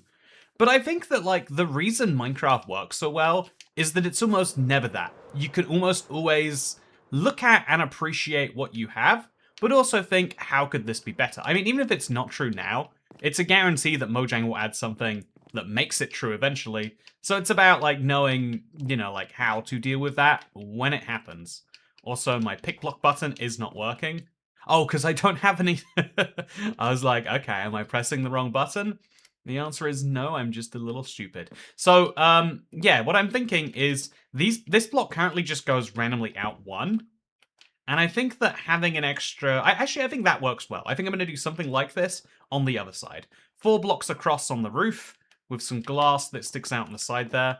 Something like it. It doesn't have to be a perfect clone. Should go really nicely for me. So 4 blocks out on the side. 1, 2, 3, 4. And then an extra block out over here. 1, 2, 3. And then this should just change the look of the build enough that I think that it should add some appearance, some character to the entire thing. Even if I literally don't use this space, I think it would still be good from the outside. But I also think that sometimes having a little bit of a more unique space also helps from the perspective of the inside. Also, I literally have to now mine this inside because I've used up all my wood already on the outside. So let's get in here and let's break the way in from the ceiling. Wow, look, my room has gotten so much bigger. I could install a little potty up there if I wanted to. I could install so much. I could even just remove this wall. I don't even know why it's there, to be perfectly honest with you. I think this is meant to be a toilet too. I think this is literally my toilet room. So I'm going to put these blocks back just in case they're useful. And then I'm going to go and use these 10 blocks to make my outside prettier. Although really, shouldn't I be... I think I'm going to remove some of these blocks because I think these should be made out of green. And then also, I think I'm going to run into an issue here where if I try to make 5 blocks there, it's just going to end up a bit weird. So 5 blocks there, as well as 5 blocks here. Create. I mean, it breaks up the wall a little bit. You can see how it is a huge difference. Just a little bit of texture, a little bit of not perfectly square cubes has changed it at least a little bit. But still, I think it's going to be the carpet that makes a big difference. So yeah, I think one of the beautiful things about Minecraft is you're working on this like canvas that is always changing. And to some people that is intimidating. To some people that's not a joy, but that is a absolute horror. Also, I think I shouldn't have this block here. I think I'll move this over to there or something. And then I think I'm going to just put this carpet on the stairs. I think later, this would actually be a prime case for where wall stairs could make a big difference, you know, make the place feel a bit better. Also, do I need these blocks up here? Oh, yeah, apparently that is the ceiling. I do need those blocks up there. Although I think I should replace these with slabs. I think it would look a bit better if I did that from down here. And then also, it will get me some extra spruce, which I desperately need right now. So let's do it. Let's make the easy solution the solution. Yeah, Minecraft is one of the things I love about it is you're working on this like masterpiece that's always changing. And no matter how perfect you think something is, it's always worth wondering whether you could make it better. It's always worth at least thinking about. At least in my opinion. Okay, so then we put some slabs there. At this point, we could technically call that done. But I think sometimes it's way messier not to just complete a pattern. So here's 5 blocks there. Here's 5 blocks there. And now, guess what? Your boy has 8 spruce planks, which I can use to make those stairs that I need. 4 of them, in fact. And so now, we just have to go up. I am going to run into the classic issue over here, but I've got that spare stone brick. No, I don't. So I'm gonna just remove that block. I think that block is ruining my life. So I'll remove it for now. And I'll just place another one over, like, here. Technically, it's parkour still, okay? Okay, and then we're going to... This room needs a spruce up, and this room needs a spruce up. But critically, I think out here, I'm going to put some stairs in the corners here. It's a very small difference, but it's a difference. And then I'm going to put some stairs over here. Again, just the small enough difference that it looks more intentional. And now the whole thing should come together a little nicer. I do think putting glass here would kind of make some sense, but also be a bit weird. Also, I think rather than what I've done here, where I've got the bed a bit too surrounded, I should remove these 3 blocks. Although, oh, we run into this problem again. So then we have to put this block back. And now it looks very strange. Now we have to put these blocks back. But now we realize why they're there. And yeah, as much as I think glass would be good here, but I think glass might be better like up here. So I think if we had a few extra blocks of glass, that's where they would be benefiting from going. So now, let's go out, let's sit on our throne, and let's see how improved things look on the outside. Could still do with something to break up these bits of walls. But so far, pretty good, I think.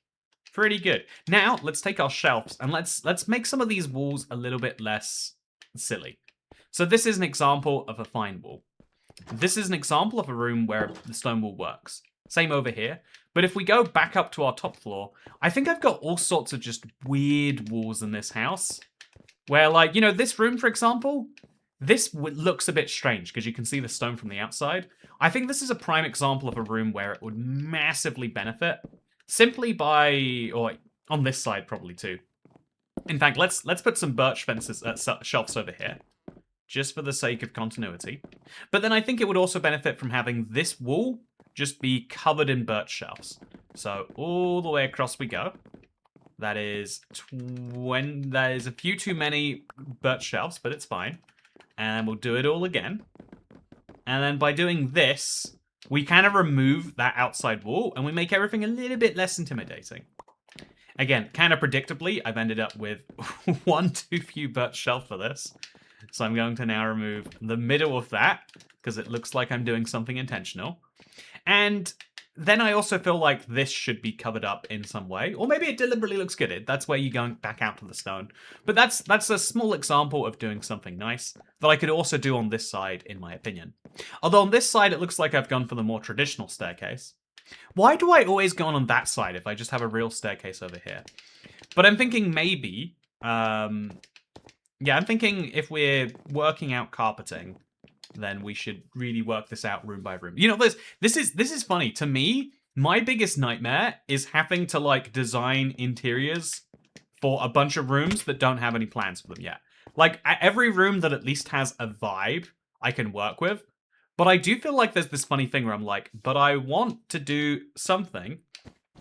You know, I have this silly idea that, like, I shouldn't have made all of that into blue wool, by the way, or into blue carpet. I've got this silly idea inside of me that's like, yeah, I think that this whole place would benefit from sprucing up, but I still haven't worked out the insides of these rooms. I think that's why you should never build a house really big with rooms that you want to, like, fit in later. It's like the easiest advice to ignore, and yet it's advice I'm going to advise you don't ignore. Just next time you want to make a house, just, like, think about it, like, a little bit. Also, did I bring orange wool? I did not. The orange wool is very clearly needed here. So instead, we'll think about where green wool could or should go. I think the logical place is probably this room that heads out to the courtyard. There's nothing in it yet, so it could be like an inside garden or, you know, whatever it is. It'll be easy enough to just do. Let's carpet it up. There's nothing else in here, so just adding a little bit of carpet makes this room feel a bit different. I am starting to, after years of playing Minecraft, I'm only just now really getting into, like, colored blocks. Because, you know, getting dye. It's just something that I hated doing. It just wasn't that fun to me. So it's kind of fun to come in it after all these years and actually start doing this, in my opinion. So here's an interesting question. Well, should between the hallways be stone? Or should I put, like, a wool block down there? Because, I mean, yeah, I feel like it's something that I'll stress myself on forever. But I feel like it probably should be a wool block. Especially if it's coming from the outside world. But not if the outside world looks like this. So we'll leave it be. I'll leave the carpets underneath nothing here. And then also, I've got some spare carpets. I did have some spare blue carpets until I put them away in here. But, yeah, I think we just need to grab some more blue wool. And then probably add some paintings to the background here, right? I think that is something that this room would benefit from. So let's put some paintings up. I think this is a place that could benefit from a painting or two. So I've got a ton of sticks. I've got a ton of wool. Let's use those things to make some paintings. Will I regret this? Almost certainly. Will it make my house prettier? Almost certainly not. Why am I doing it anyway? Because why not, I guess. So you can't place the paintings behind the brewing stands, which means they're not that useful for this. That's a nice place for a painting, though, right? That's art. That's appreciable, I would say.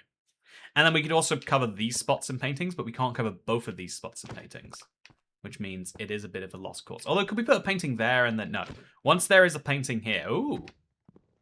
So if we go for that painting there, then we could go for, like, a smaller one over here. I don't quite know how to make sure that we guarantee ourselves a smaller painting. Does this room look good, would you say? It's my painting and brewing room. It's the artistic creation room. Well, I'm gonna leave it like this anyway, because I think it at least looks charming. And then we're gonna go into this chest, where I've kept a bunch of smooth stone slabs and smooth stone, and I think I'm gonna take this out. I think future me is gonna appreciate past me coming in here and grabbing it. So let's go look around this castle for the first time in a decade and see if there's anything that I could do in here to improve it. I think, like I said, this is like never anyone's instinct for what they first need to do. But I think like a good garden needs, you know, watering. I think your Minecraft world needs a little look every now and then just to see, like, what is there that I should be doing. You know, sometimes you need to go into your world aimless, with the only aim being, what should my aim be? You know, like, I think a lot of people can get stuck in doing that all the time, never having a plan. But also people get stuck in planning. You know, honestly, this is one of those, like, duality of man things, right? There are two types of people. There are, like, need to plan every minute of every day. And then there's, I don't need to plan anything. But then you miss out on so much because you don't plan, you know? But I feel like both types of people have their space in the world. But I think one of the like important bits of, like, discovering who you are. Yeah, we talk about self-discovery all the time, how important it is. But one of the most important types of self-discovery is genuinely, like, working out, like, am I X or am I Y? Am I an overplanner or an underplanner? By default, you might be an underplanner just because, like, yeah, you live your life and it's easiest. You know, you want to be left alone, basically, and planning people aren't very good at leaving you alone. Boy, let me tell you, that's how it works in England, at least. Anyway, but you know, it can be really easy to assume, like, well, I'm not X, and so I am Y. But also, I think this room is carpeted, although it's just wool in the ground. So given that I've got a ton of spare wool, looks like we're coming back to the chest room after all. Anyway, though, I think it's really easy to just assume, like, well, I'm not that, and so I'm this. I think a lot of people live a lot of their life and just, you know, like, it's easier to make the assumptions. And I think sometimes that it is worth working out, like, you know, do you actually really like a well-planned day? You know, like, sometimes it's easy to assume I don't like when something goes poorly, therefore I'm not going to attempt it. But, like, having something, you know, I don't know, like, being competitive, right? If you are a competitive person, really, really sucks when you lose. You know, that's the whole point. You know, I guess, like, if you really think about it, it's just like gambling, right? You know, you're gambling some emotional goodwill on whether you win or lose. And if it makes you feel really good when you win, good enough that you don't mind the bad it makes you feel when you lose, or at least, you know, the emotional payoff is worth it, then maybe you're a gambling type. Maybe that's you. Although, I guess I would say, unlike my contrary arguments, my prior arguments about any other form of drinking, I feel like gambling is one of those. Basically, everyone could get down with it, but it's probably not good that you do. It's probably a bad thing. You know, dare I say it? You know, as society seems to always need some form of vice, it's pretty bad that the vice that is most socially acceptable, or at least being advertised the most, is gambling. It's kind of funny to argue why too, because, you know, I think that every vice that exists is just a way to, like, deal with the day-to-day. There's a lot to deal with in day-to-day. It's honestly, it's kind of stressful. Someone calls you up and you got to deliver a hand share into their tiny door, and even if they're not going to be there on the day that they ordered this thing, ridiculously. You know, like, there's a lot of day-to-day stuff in life that is hard and is stressful. And it's a good way, a good way around that is to have some form of escapism. Some people love Minecraft for that reason. You know, you know, it's funny, you know, maybe, and I escape my Minecraft by going and delivering chairs in my day. But the fun thing here to say is probably the fact that, I think almost everyone needs, like, something like that in their life. Some form of just, like, yeah, this makes the problems little lighter. It makes the problems go away. It makes, you know, everyone needs something along those lines. Also, I've got a whole shulker box here that I didn't sort earlier. Oh, what a nightmare.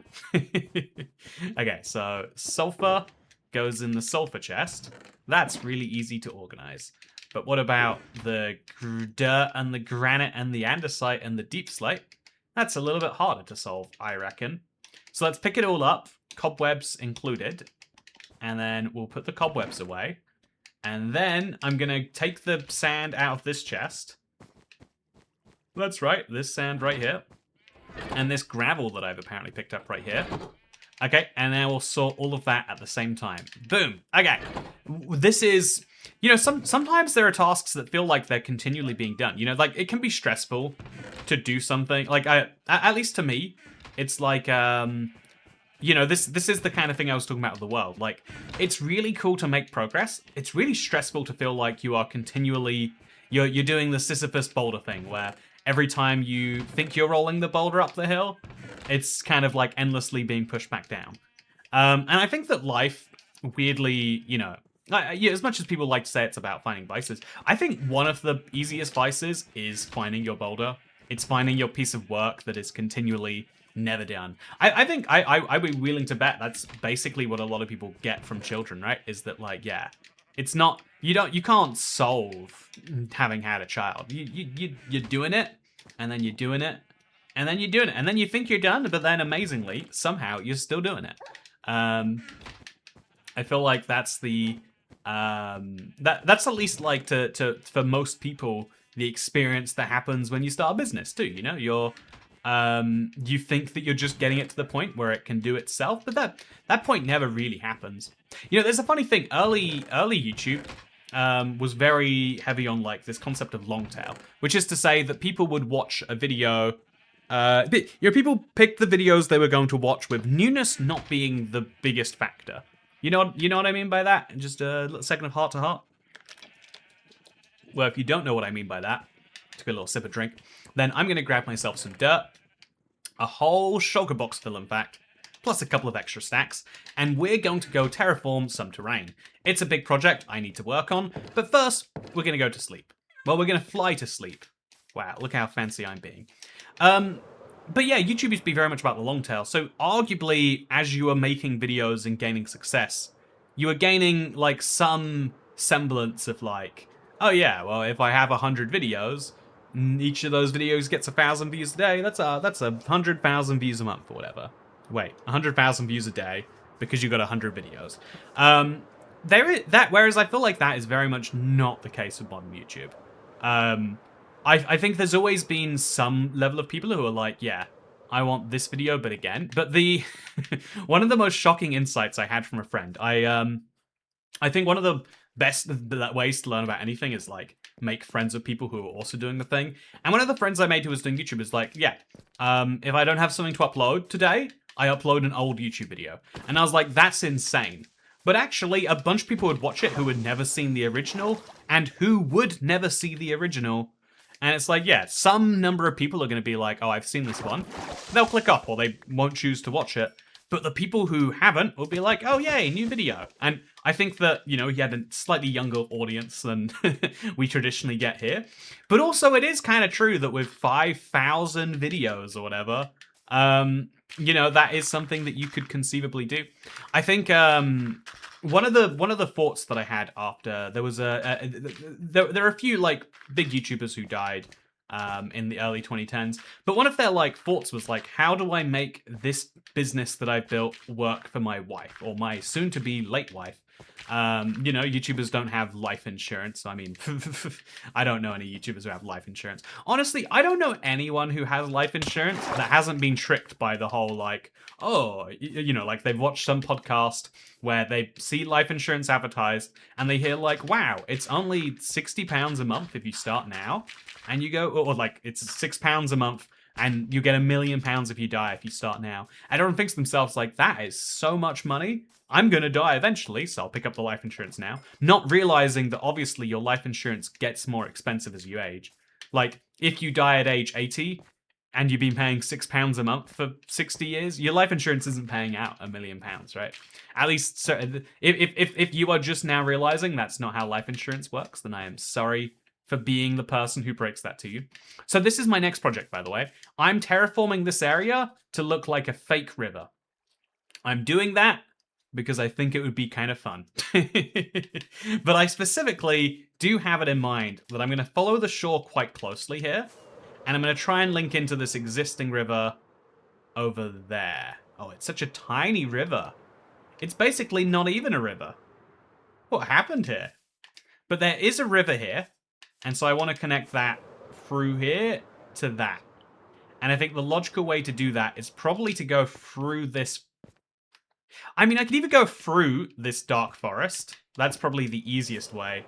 Or I could build land going all the way around through to here. Yeah, I could probably call this quits if I can get it to like this connection point. What is a witch doing here, by the way? I've got myself some redstone, so that's nice. So yeah, I think this is the logical starting point. So I'm just going to follow this outwardly this way. And we're going to see where that takes me, I guess. It's a tricky one, and it's a silly one to want to have a fake river. In fact, why do I want to have a fake river again? You know, actually, let's do something I never do. Let's measure twice and cut once. Why is it that this would be better as a river than as something else?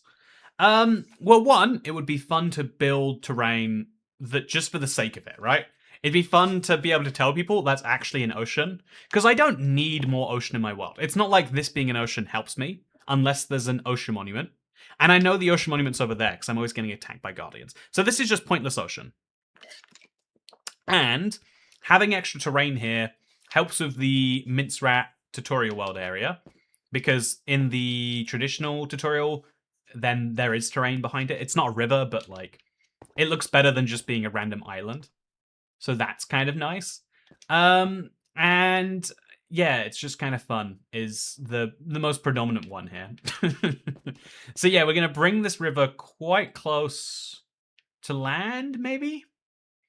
Yeah, I don't know about this. I could connect over to this river too. I could like I'm sure that would have been the smarter move if I'd have thought about that from the get-go. Because I can't have a river go around this water wheel. That doesn't make any sense. I don't think. Or I could, maybe. No, I think it has to just keep going around over to there. And then this area I could fill in with something else later. By leaving the land open, I give future me options to build. Which means right now I need this river, which means right now I have to work out how to get it over there. So I'm thinking we take quite a dramatic diagonal turn here. So we'll start like this, and then we'll start going like 2 blocks like this. And then we'll start going 3 blocks like this, and then like 4 blocks like this. And by slightly varying it up a little bit, we get at least a slightly interesting river. Then we'll go in a straight-ish line. We can always fix this later with just the occasional outcrop. And then we get close to the shore, I reckon. I think I'll even carve across this. I think that would be the... Because there's a lot of sand here, and I'm going to want that sand in the future. So this is a great way to ensure that future me has extra sand. So I'll come over to here, quite sharply and diagonally, honestly. And then I'll carve through this terrain. This is the wonkiest river in the world, by the way. But that's kind of how rivers are, right? Rivers don't follow any real... I mean, there is a pattern. There's a reason they do what they do. But still, and then we just follow on the outside here. This thing here. And then we're going to replace that with dirt to make it look more like a river. Boom. I think we've got something really nice worked out. And even if we don't, I think it's going to be a fun project. This is one of those, like, easy, but requires a good, you know, hour of work or so. Which is why it's perfect for right now. I have a lot of dirt, like an abnormal amount of dirt right now. I have a need for that dirt. And I've got this cute little area that would really benefit. So let's let the area benefit, you know? So we want to come like round here on the outside, and we want to connect this, except the river comes out a little bit here. This is such a weird river project we're building. Like the width of this is going to be really strange, and building the underneath of it is going to be even stranger. But just like that, I think we can say we are vaguely done. And then there's an argument that we should make it a frozen river, because you can see there's obviously a spruce biome over there. But that's an argument I shan't be hearing. Okay, this is the outside of a river that gets suspiciously wide and then thin and then wide and then thin. I think that we are just going to cut the tip of this off. I think we're just going to pretend it's not there. Easy peasy. And then we're also going to do the same with another block back. Then the entirety of this biome is obviously going to have the same thing happen. We'll remove all of this sand, replace it with grass. Or in fact, we'll do that in like a weird specific line now first, just to make it clear what I'm up to here. So we'll go over to here, grass it up. And then, you know, like I think, okay, this is a stupid thing, but one of the reasons, like a lot of people like hate like things that are like babyish. I think that one of the things you can learn from like stuff that even children like, you know, like having a video re-uploaded every day. In my head I was like, yeah, maybe, you know, like a higher degree of kids watch your videos who don't understand how to look at a YouTube channel. But actually, I think anything that children enjoy, you can look at and you can kind of like understand that this is something so fundamentally human that even, you know, humans who have learned nothing about being human get it. Okay, so this whole thing is going to be grass. And then we'll also say that this whole thing is going to be grass, because it is going to be grass. Like later we can finish outside the lines. But so one of those things to me that I think is interesting is, you know, like coloring in the lines. It's the most simple form of art, yet it brings humans genuine joy. You know, like I at least you know, like painting by the numbers, filling in the numbers. There are so many versions of this. Like, look, we'll do the art, you just make the color decisions, and people love just making the color decisions. There are a lot of people who are very, very happy if you say, look, don't worry about any of this, just do the coloring in, and that's all we need from you.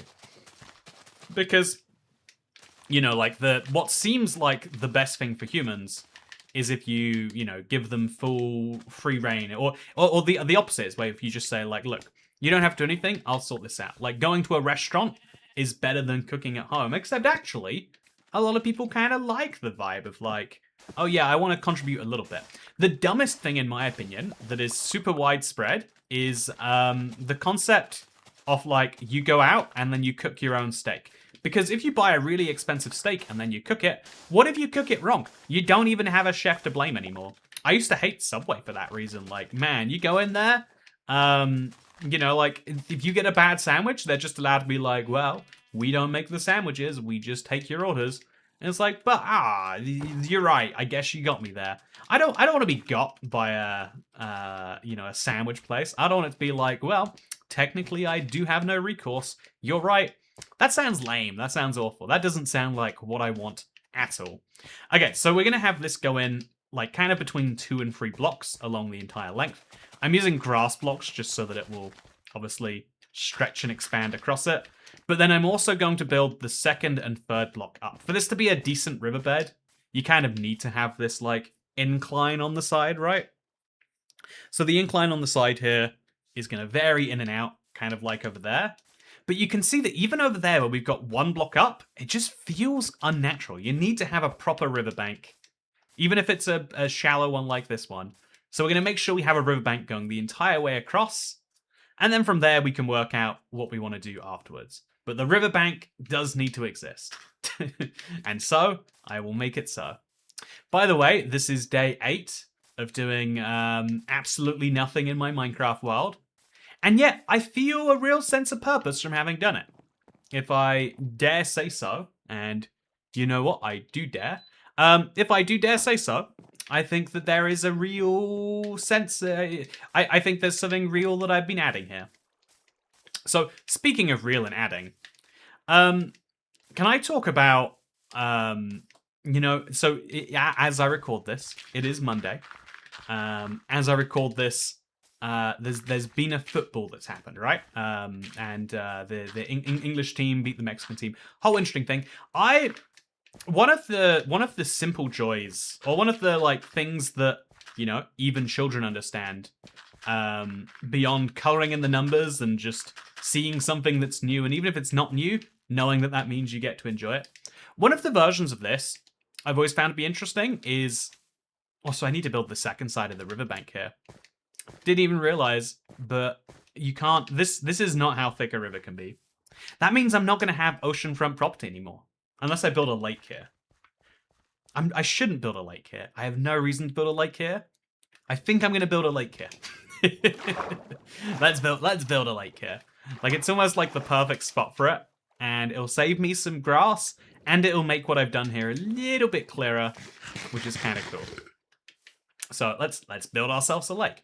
Anyway, so I think that one of the things that some people find to be surprising is that I am like a medium amount invested in sports. It's specifically like I think football to the level of like the national degree. I think it's pretty cool personally, and a lot of people.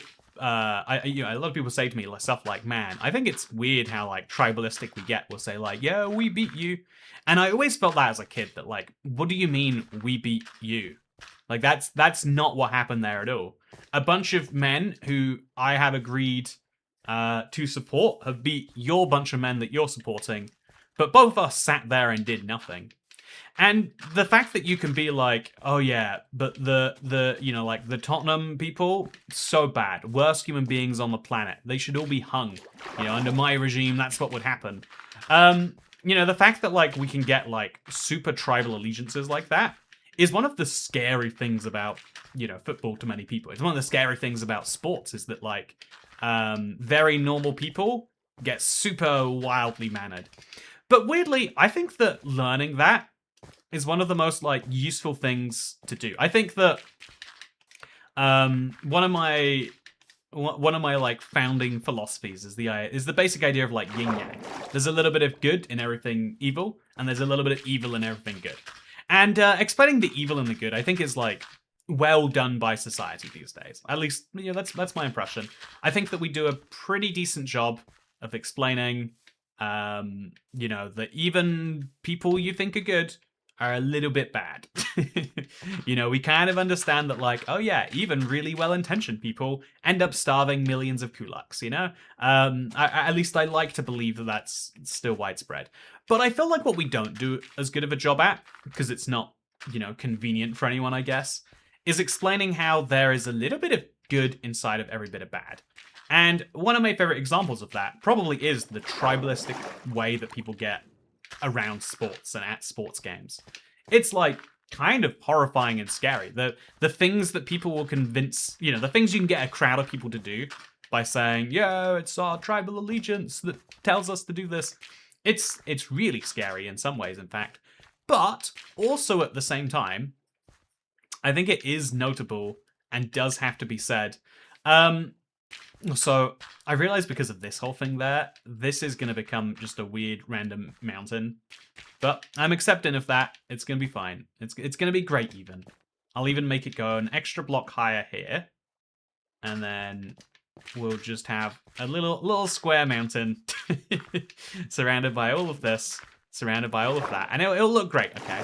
Anyway, so I hope this terraforming goes well. If it doesn't, I'm gonna blame I'm gonna blame Herobrine, We all know Herobrine. He's been ruining our build since the first day. But the idea of like tribalism is something that is like weirdly ingrained into us and actually is like really useful to understand. I think, if anything, one of the reasons why we need sports and one of the reasons why every successful country like has a good amount of sports is because you need to have like a version of that so people can understand when they're being tribal and when they're being, kind of real.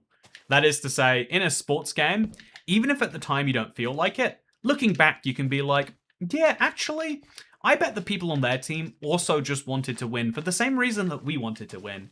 Because it's all about just putting balls in holes, to the X degree. Really, actually, nah, when you really think about it, we both want the exact same things. We just wanted it for different people. And is that so wrong? And so that like simple idea is one that really, really applies in the sports world because you literally want the same thing just differently. You just want the same ball in a different hole. And I think that's what gets so useful when you see it in like the real world senses. When you see people who get tribalistic about like the console that they own, you've got to be like, look, we both just want to play games and we both can't, like, I remember the console wars as a child. It felt so real that people who played PlayStation were just fundamentally different to people who were playing on Xbox. Even in the early days of this channel, when the PlayStation 3 version of Minecraft came out, I just chose to ignore it until I realized there was a significant number of people who were interested in like learning about it, and it was an exact copy of the Xbox 360 version. Then I put Xbox 360 brackets / PS3 in my titles. That was the change that I made. I decided to sell shovels in a gold rush, I guess. But the basic idea of, also we got a lot of dirt, but it's good. It's all the dirt is here for this reason. Anyway, so the basic idea of like like there being a PlayStation 3 version of Minecraft, I was like, yeah, but it's obviously worse because it's on the PlayStation. There was just some instinctual part of me that was like, Xbox, beat my chest a little bit. And it's silly, but that silliness really is pervasive. Okay, so I've done the silly thing again where I've ended up with a bunch of blocks that just go nowhere. That can be fixed later, or it can not be fixed later. Future me can decide if that makes any sense to be there, or he can decide not to. But hopefully, either way I decide this correctly, The second layer should just kind of go independently from the first one. It should feel like some semi-random ridges, and so as long as we follow the pattern, but like vaguely-ish, it should look good, and then we'll fill in like a block there. Okay, so now we need to have this go all the way over to that, and then we need to fill in this gap all the way over there. So I think I'll leave this relatively flat, but we'll decide that later. There's just so many decisions that you have to make when you're terraforming on the fly. I see why people like use a tool to make it first and then use, you know, like, have you seen, by the way, I feel comfortable sharing this. Now we're like hours enough deep. No one's going to be like using this to start some drama. But like one of those versions of basic tribalism is like, look, I believe that Minecraft is fundamentally about playing Minecraft. But there's a ton of people for whom the result is way more important than the process. You know, that is to say, they're interested in making a cool looking YouTube video, and the way that they have to make it is not, or they're interested in making a cool build, and the way they make it isn't important, you know, relative to the fact that they make something cool at the end, because their identity's tied up into doing it. And so some of those people will like use third-party tools, make the perfect mountain, and then just like place the blocks themselves and be like, look, I did it all in survival. And I always felt that to be like a fundamentally like funky idea. Like, yeah, you are still technically building it, but surely you can understand you're doing something that most people cannot. I don't know. I think that this is like that kind of tribalism again on a different level, where it's like, look, you know, you're either playing Minecraft or you're not playing Minecraft, and let me tell you, there are some people out there who are really good at not playing Minecraft.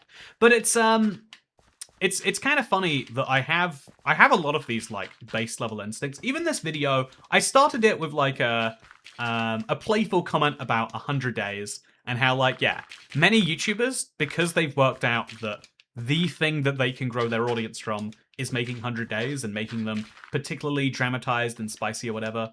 A lot of YouTubers get very, very deep into this idea that like, you know, the ends justify the means. It's worth faking a little bit here. It's but you know, I think that one of the things that's easy to be as a content creator is like bitter, because you're effectively competing against a bunch of people all the time, and you're all competing on different rules. You know, this is what sports people get really upset about. This is what politics and power of people get upset about. It feels like, oh, these people just aren't using the same playbook as us. But that's why it's important to work out, like, what are the actual rules? You know, what are the rules that you actually definitely 100% have to follow? And in the case of YouTube, it's like, make a video that your audience won't hate. The only time where it's not acceptable is way back in the day, there was something called Reply Girls, and their whole thing was just, they utilized the reply feature on YouTube, which meant that they'd get like artificially boosted in the search or whatever else. But the whole idea was, you know, like effectively abuse the system rather than the people. You know, people and so they made videos that people didn't really want to watch, but they'd see there. But also, you could argue the entire point of YouTube is just to make the best content for people, and then hope that the systems deliver on it. I know this is too broad a thought for me to properly come up with while I'm doing terraforming. Also, this doesn't look like a river. I haven't curved it in enough on this side. So I'm going to have to fix that. I'm going to have to bring in the river way more. And then also got to work out what's happening here. Oh, wow. I don't think I've ever been staring at the spot where the Wandering Trader appeared before. But he's willing to buy a bucket. And he's willing to give me some beetroot seeds in return. So you better believe I'm going to absolutely not do that. Yeah, I wish I'd picked up the bottles from the witch earlier. In fact, actually, should I just go do that? You know, I think I should just go do that. I bet they're still on the ground, although no, it's a little bit further away than I was thinking. Oh yeah, they're still here. Wonderful. So now I can take these bottles, 6 of them, fill them all up, and I'll walk back, actually. I'll save the planet a little bit. You know, I do love saving the environment, as I've mentioned many a time in this video. This video where I'm actively destroying the environment to make a fake river. I love the environment. I'm a big fan of it. It's one of my favorite things in the world. It's easily like top 1,000 favorite things. Okay, so I do think that there's this funny thing that like every creator ends up with like this list of like things they won't do that like eventually ends up harming them, I think. That's my like actual real hardest take is like there are lots of things that you know it's really easy to start just putting stuff below you, to start saying, oh yes, that's something I would never do, once you've like made it yourself, you know. um and that's kind of you know, like there's this idea that like you're hungry when you desperately need the success, you're willing to do almost anything. You know, this is the same argument I was okay. So oh, you can only sell two. What am I doing with the rest of this then? I don't need beetroot seeds that bad. I was hoping to buy some blue ice. I'm gonna have to sell like 2 buckets, and it's not worth selling free iron for. You're a terrible person, and I hate you, and you're gonna die in exchange. Anyway, let's get back to. Come on, fellas. You didn't like him either. You weren't going along willingly. He put you on a lead. That tells me that you aren't necessarily the world's greatest pets. Okay, so with that said, yeah, I feel like it's really easy to like make up rules once you've like, you know, made it to a certain point. It's really easy to be like, yeah, everyone should do exactly what I do. And that's why I'm always like actually cautious. And that's also why, you know, one of the things that I've been trying better to accept is one of my instincts. If you watch the members only Let's Plays, if you haven't, they're roughly weekly Let's Plays in the old style on this channel. Not that far away from what we're doing here, so it's worth checking out if you make it to the end of this video and feel like you want more. But the one of the things that like legitimately bothers me in a way that like I'm not comfortable by being this bothered is what I would call the and I'm sorry to be even saying this, but like the nepo babies of YouTube. The back when in you know, the early 2000s, being a YouTuber is something you did for fun, and then eventually there was money behind it, but it was still so little money and very few people knew about it. And then eventually YouTube became known about as like, yeah, you have a chance of making it big. I saw someone on a third channel video where I was talking about this. I saw someone describe being a YouTuber as being kind of like an estate agent, where there's so many estate agents who make nothing, but the few who make something like make it an inspirational field for everyone else. So YouTuber eventually became this field where like, yeah, you go into it, maybe you make it big. And then also it became like the goal career path for a ridiculous number of like teens and tweens. And so anyone who got into YouTube like posts, you know, within like 5 years after the mid 2010s, let's just say just before COVID onwards, it's because they wanted to be a YouTuber more than anything else. And that's like a weird thing to be angry about, right? But hear me out here. It means that there's a bunch of YouTubers who started when they were super young, because their goal is like, yeah, I don't really know what I want to do as a job, and I don't need to know what I'm going to do as a job. I'm going to do this and just see if it works out. And there should be a huge part of me that loves that, you know? That's basically what I did. But when you know what ends up happening, because it is such a desirable job, is a lot of people who have the best start, who can pay their editors from the get-go because they can just ask their parents for money. You know, people who have the financial stability to just like be like, I want to take a gap year and do, you know, like those are the people who like rise to the top. And there's something about me that finds this like deeply offensive and against the again, like broadly egalitarian principle that like the way you should rise to the top should be based on your talent, not based on how many people are willing to support you through that. And so there's a huge part of me that just says like, yeah, these you know, there's a good few of them. You know, a lot of modern Minecraft YouTubers started rich and just got richer. You know, their tale is not rags to riches. It's like, you know, slightly rich to real rich. And there's something, I don't know, there's something about that that's just way less inspiring, right? I mean, if not worse for the platform, then less inspiring overall. And it took, I think there's a deeply rooted part of me that's just always going to hate those names on sight when I hear them. But it's something I'm like trying to like, it's something even though I could talk all day about why I think that's a bad thing for YouTube, even though I think it is actively awful, it's one of those things I think I'm trying to work on for my sake. I think that one of the hardest lessons to learn in the world, that even as I'm saying now, I'm like, no, Toycat, go back to the hate, it's more fun. One of the hardest lessons to learn in the world is that, like, being super angry at someone is, like, something that only hurts you. It is a You know, like when there is injustice in the world, you want to be mad at it. It's good to be mad at it, is what you'll tell yourself, and I'm sure there is some level of truth to that. But really, you're being mad not because it's useful. You're being mad because it feels good.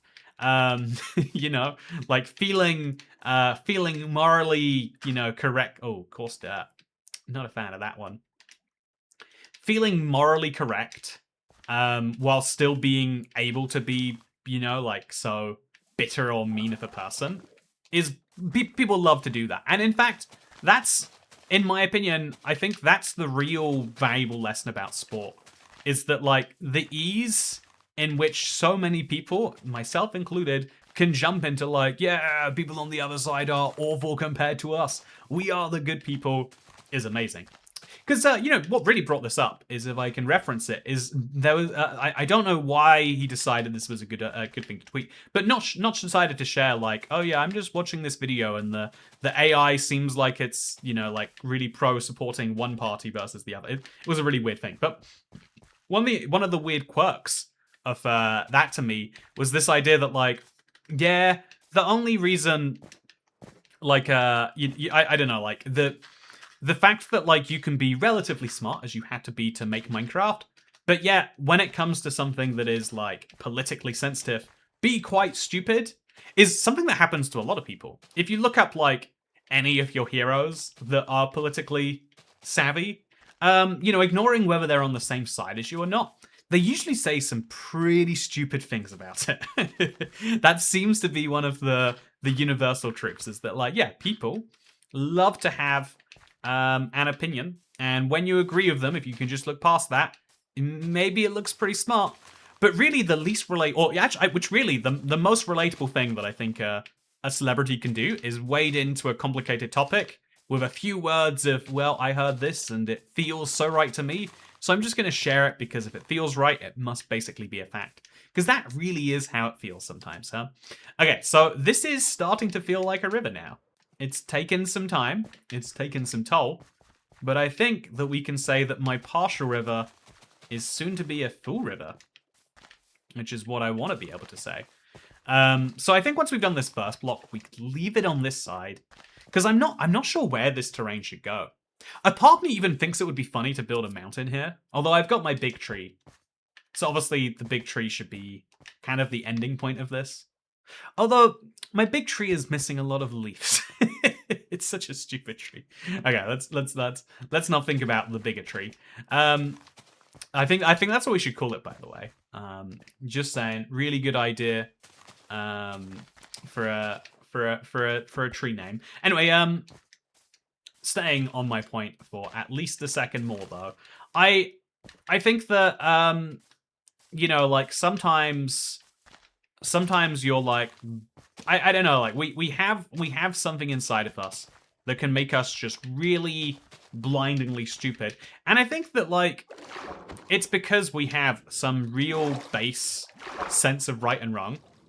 And although that sense of right and wrong is like really useful sometimes, there are lots of circumstances where like you stretch it and then I don't know, like you ever heard the phrase like trust your gut? Which is stupid because my gut's not making any decisions about anything useful. You know, if I trusted my gut to make a Minecraft build, we'd make I don't know, like a lobster roll. Is that what we need right now? I don't think so. Anyway, though, yeah. So should this also be up on an embankment? There is kind of an interesting question of how will this land end? And the answer is probably with a beach. But then how do we build a beach over there? I mean, I could build a beach, but it's going to take a lot of sand or a lot of gravel or stone or something. I could connect this land here over to that land over there. That might also be a clever move. I could also make a secret, like, boat tunnel. It'd be quite easy to do because of all of this, but it'd be fun to have, like, a secret boat tunnel that crosses the world. So lots of fun ideas. But let's go to sleep before we think about any more of them. And then let's really think about where we want to leave this project that makes sense. I think we need the riverbank to be built, at least 2 blocks, at least a block on each side. I think we need this area to be covered up. Let's just cover it 2 layers up in dirt. I think that'll be fine. And then we're going to leave this open-ended on this side. Because if we leave it open-ended here, I need to go to sleep soon. But if we leave this open-ended there, then I can build a big piece of terrain and put something on it. Because let's be real, this is the nostalgia corner. There's going to be something else that's nostalgic that I want to build. If I leave the space here for that, I'll be able to build that. And then by having the river there, things are all good. Yeah, I think that's nice. So let's get to bed before I get murdered. This is my beautiful Tudor-style house, by the way. Looks great, I know. I don't need you to tell me, because I already appreciate how... I mean, it's such a great house that I can never sleep in it. That's how good it is. So instead we go over to my watermill. Speaking of my watermill,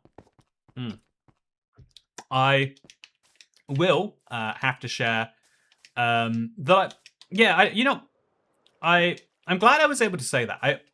I was really worried. I was like, every time there's some thoughts where even as you're trying to say them, it's hard to like get them out. You know, it's hard to... I think one of the reasons why we make people... Like, okay. Has anyone else ever thought it's stupid that when you like get into a new position, like in the government or whatever, they make you swear an oath on a book where you're like, I promise not to do this. And it's like, do we think that promise is really going to do anything? Like, oh no, I was planning on being a real miscreant in government, but then they made me promise that I wouldn't be.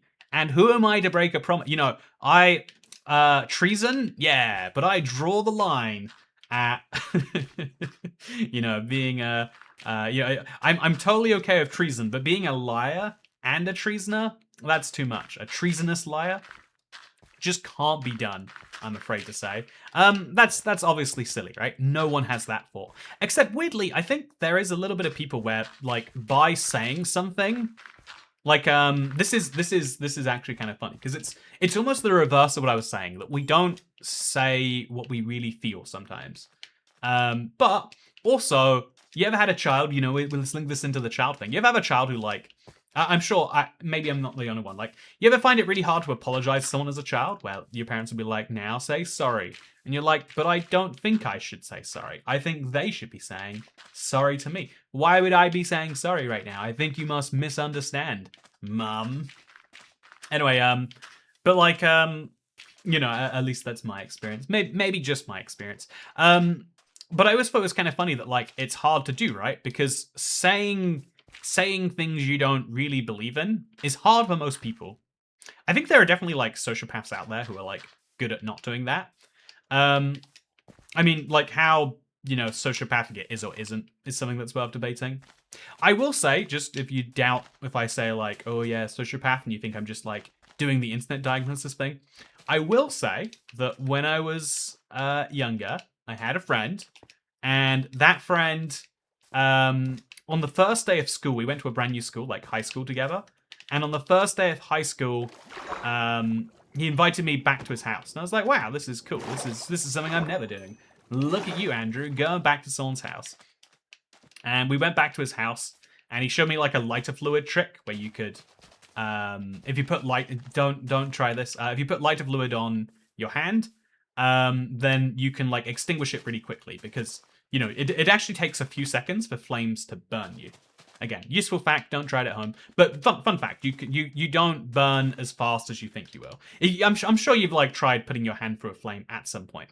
So you put the flame on your hand, and I took this advice and I put the flame on my arm, and it was cool. All along my arm, my whole arm was on fire. Super cool. And then I mixed this with another weird fact that you learn when you're a teenager at school, which is that, like, oh, did you know that if you throw deodorant on a flame, well, then the flame burns a lot stronger. And if you've never tried that, then whatever you do, don't. Anyway, but the interesting thing here is that, like, so I'm going to dig all of this out, specifically under here. Yeah, I'm gonna try and get the free sand under the water. This sand is soon going to be near impossible to get. So I'll get a ton of it right now while I've got the inventory space. You know, make a real ugly mess of it all. Don't get me wrong. But if I get all of this sand right now and right here, then I'll drown. But also, critically, I can connect this over to that. Because the point is that there's no point having sand that I can't access. Although I can still fix all of that more later. Maybe I should make it like a big project, like mining the sand under my new biome. Because this whole beach doesn't need to exist anymore. which is kind of a funny idea, like removing someone's beachfront property. Anyway, but so you can using deodorant to extend the flame, and then I did both the things at the same time. So I lit my arm on fire and then turned my arm into a flamethrower, and it felt super cool. But also within a second, it's like that's a lot of fire, in a lot of pain, and yeah, the friend, you know, the person I just met, is just laughing his head off as I'm like screaming in pain, and I think if you had to describe it as a degree, only 2nd or 3rd degree burns. They weren't 4th degree or anything, but they were like horrific. They were like wet burns, if you know what I mean. For a while afterwards, and it was kind of a silly thing. So I was like, at the time, I was like, you know, fair play to him. I bet it is kind of funny, but also looking back, I was like, that's not the normal response. Like, I think what's weird, one of the weird learning lessons, and you can say this is obvious to you, but don't pretend like you know how every other human being works. It's not at all obvious to me that most other humans don't want you to suffer. You know, you can tell me it's obvious to you, but I just don't believe you. I think that like the amount of suffering that happens in the world, it's just really hard for me to believe that anyone really thinks that like, oh yeah, but humans are just so naturally inclined against it. If we're naturally inclined against suffering, then man, are we bad at being naturally inclined against suffering. So I don't fully believe anyone who deeply and fully is committed to the idea that like, yeah, humans just don't accept enough people. But actually, after you spend enough time, you know, being a human being around human beings, then people do a good enough job at either faking it, but also kind of just like really believing it. Most humans, I think, just have an instinct to like help someone who is hurt, which is kind of wild to me. Like, I don't know where that comes from. Is that like socialized? Is that really like deeply ingrained in us? Whatever it is, it's interesting in my opinion. Anyway, so this side of the river is still a little bit thicker than that side of the river, so it's worth bringing some extra blocks in here, I reckon. Anyway, yeah, one of the and then we'll also put an extra torch down, and I think that's kind of good. I think this side of the river is a little bit thicker than it probably should be, so bring in some extra blocks. Bring in some extra blocks. And I think we made something good there. Again, we should try and make the narrowing of the river at least slightly consistent, is what my vibe here is. Okay, so speaking of vibes, if I've only got 2 stacks of... I've got 1 stack of grass left. I should use it for this thing over here, because this is where it's gonna be trickiest to come in and work that out from fresh later. So let's do it now and say, you know, again, today is all about helping future me out. You know, like, I don't believe that there are people that naturally help future them out. I think that's one of the, like, hardest lessons, is learning that future you is also you. And so he's really going to appreciate the work you do for him now. Or for her. You know, but, like, I think that is, it's, like, one of the trickiest lessons, right? One of the hardest things to really put your... one of the things, the hardest things to truly internalize is that future you probably deserves a little bit of slack too, right? At least I really struggle with that one. And yeah, in the same way, I think it's also hard to realize that, like, yeah, most people kind of want good things. Like, one of the hardest... I grew up on the internet, where strangers and anonymity and online games and competition drives to this deep sense of distrust. If you play RuneScape, you kind of understand that, like, yeah, people are going to lie to you because they would like the stuff that you have. The stuff that you have is stuff that they would like to have. And, yeah, I feel like I should also be putting some grass blocks around here, just so that I have, like, this, cleared out area.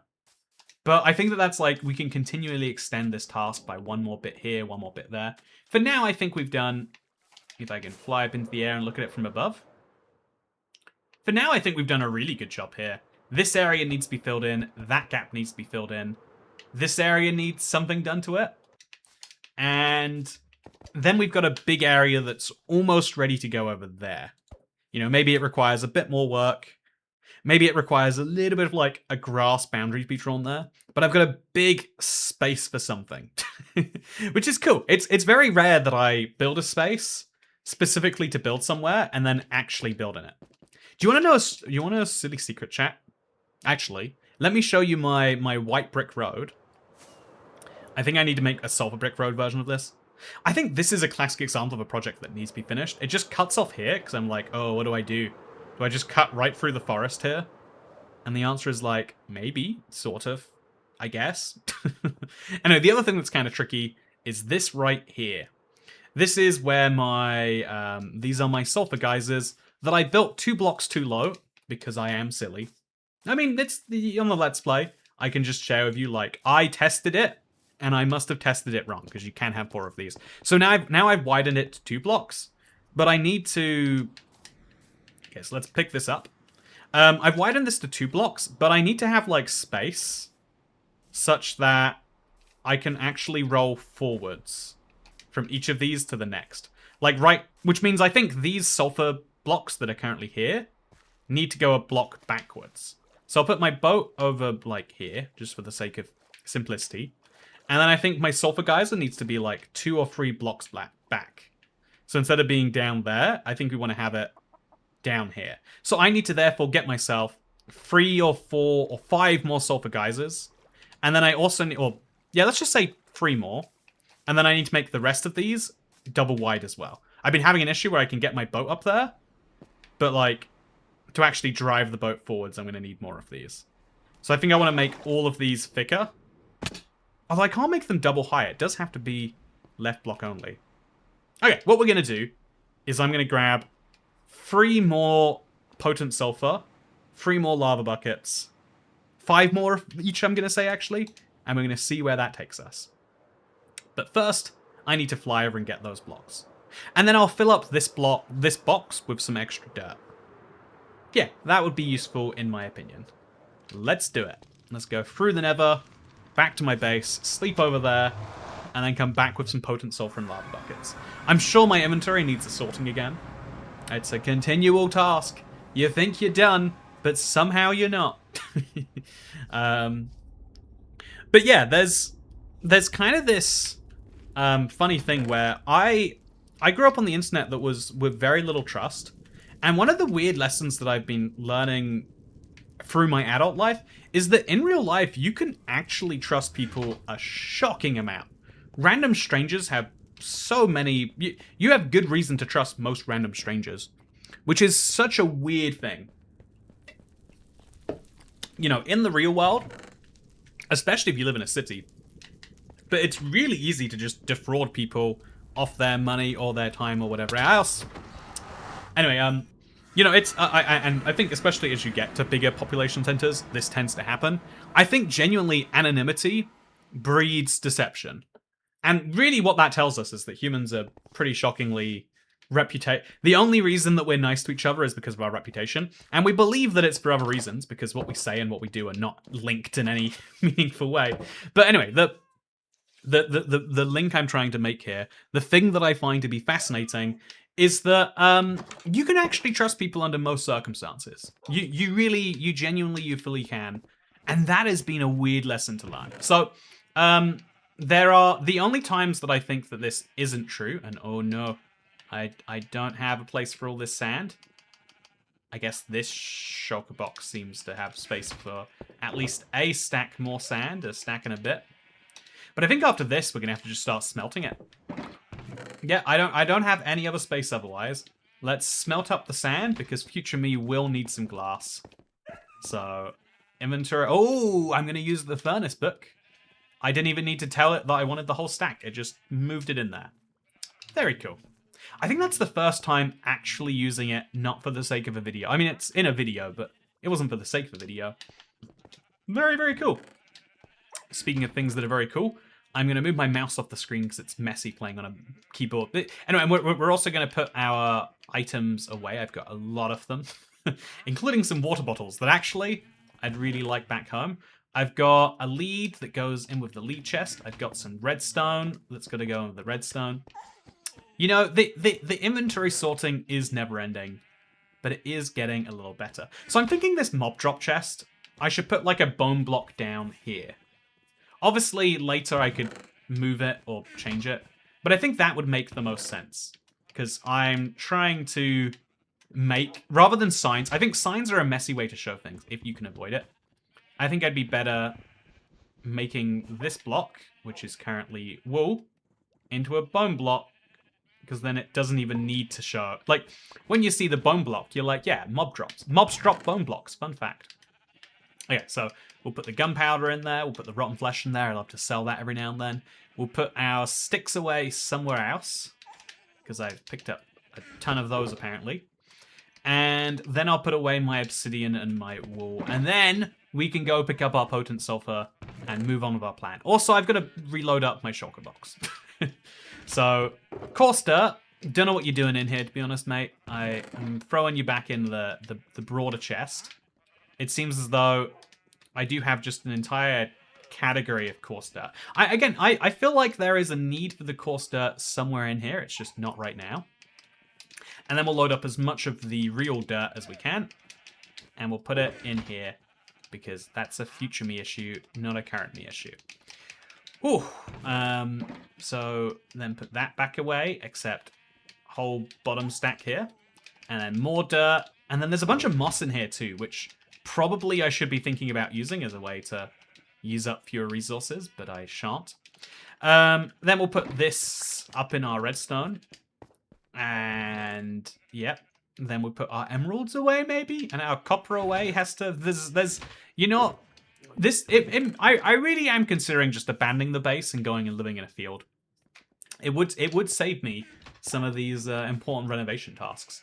Anyway, speaking of renovation tasks, now that I've got all of that out of the way, except I haven't got my obsidian put away, and I came specifically back here to get potent stuff. I just forgot because there's so much other organization to do. Okay, so now we go over to the sulfur, where I am assured some potent sulfur exists. I need to make some more.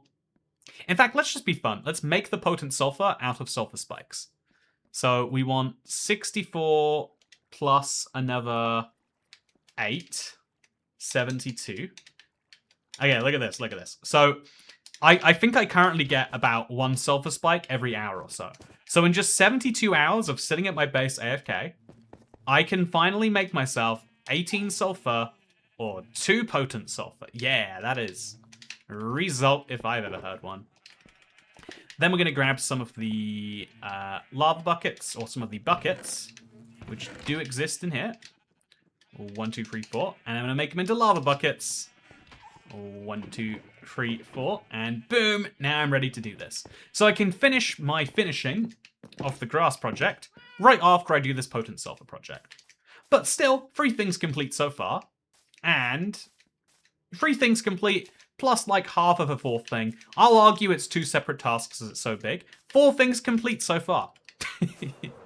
Is that a human fabrication? Yes, but everything's a human fabrication, even the concept of trust. But yeah, I'm amazed that you can trust people.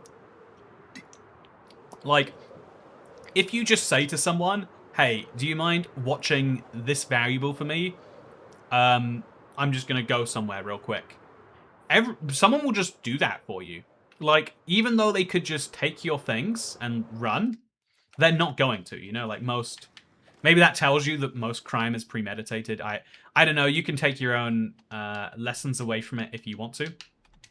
The lesson I take away from it, though, is like, man... People are nicer than they have any real right to be. So I don't know why this... Oh, because there's already a... Okay, so I have to place a block here first, break the block, and then put a button down, except I did it too slow. I guess this is actually quite tricky. So we're going to put the potent sulfur around here too. Then we'll break the block. Then we'll put the stone button down. And then we have to move a block over here, and then we'll break this one. And then we'll put the button that was over here. Where did it just go? Is it in the sky somewhere? Ugh. Never jet your buttons up into the sky, let me tell you. Yeah, where did it go? I just broke a button. It's not up in the sky. It's got to be around here somewhere. Okay, there's the button. It was just in a tree. So let me put the button over there. Then we're going to dig down a certain number of blocks. I'd be very cautious about this, actually, because I might turn my existing water into lava.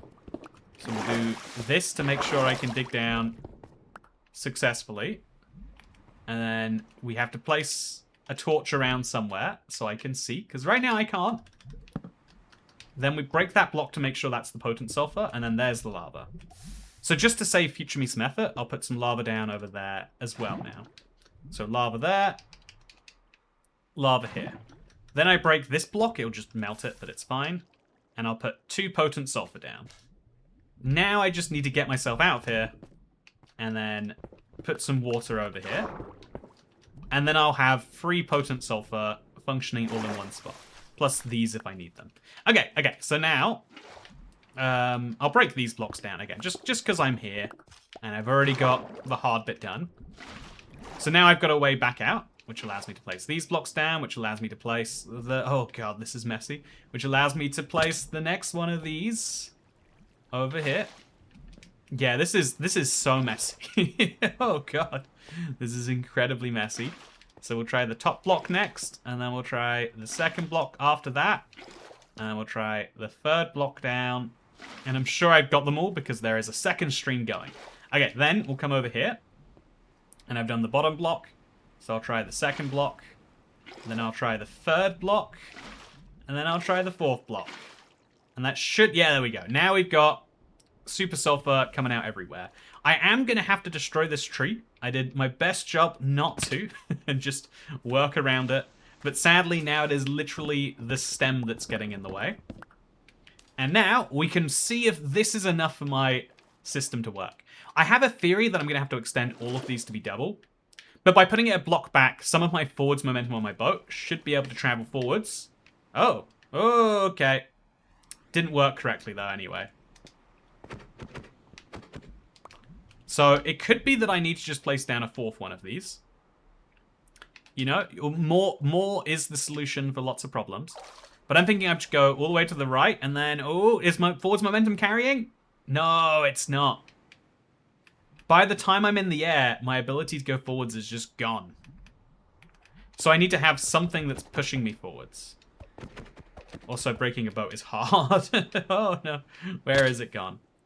Okay, so slowly but surely, this will work eventually. Okay, I'll get really close to it, and then I'll push really gently into it. Okay, am I going forward still? No, I hit the wall, and then my forwards momentum has been killed. So it's a really hard problem to solve. But it's got to be a solvable problem. I think if I just removed this glass, that would help a little bit. Or if I just placed the sulfur, like, further back. But those are both very tricky problems.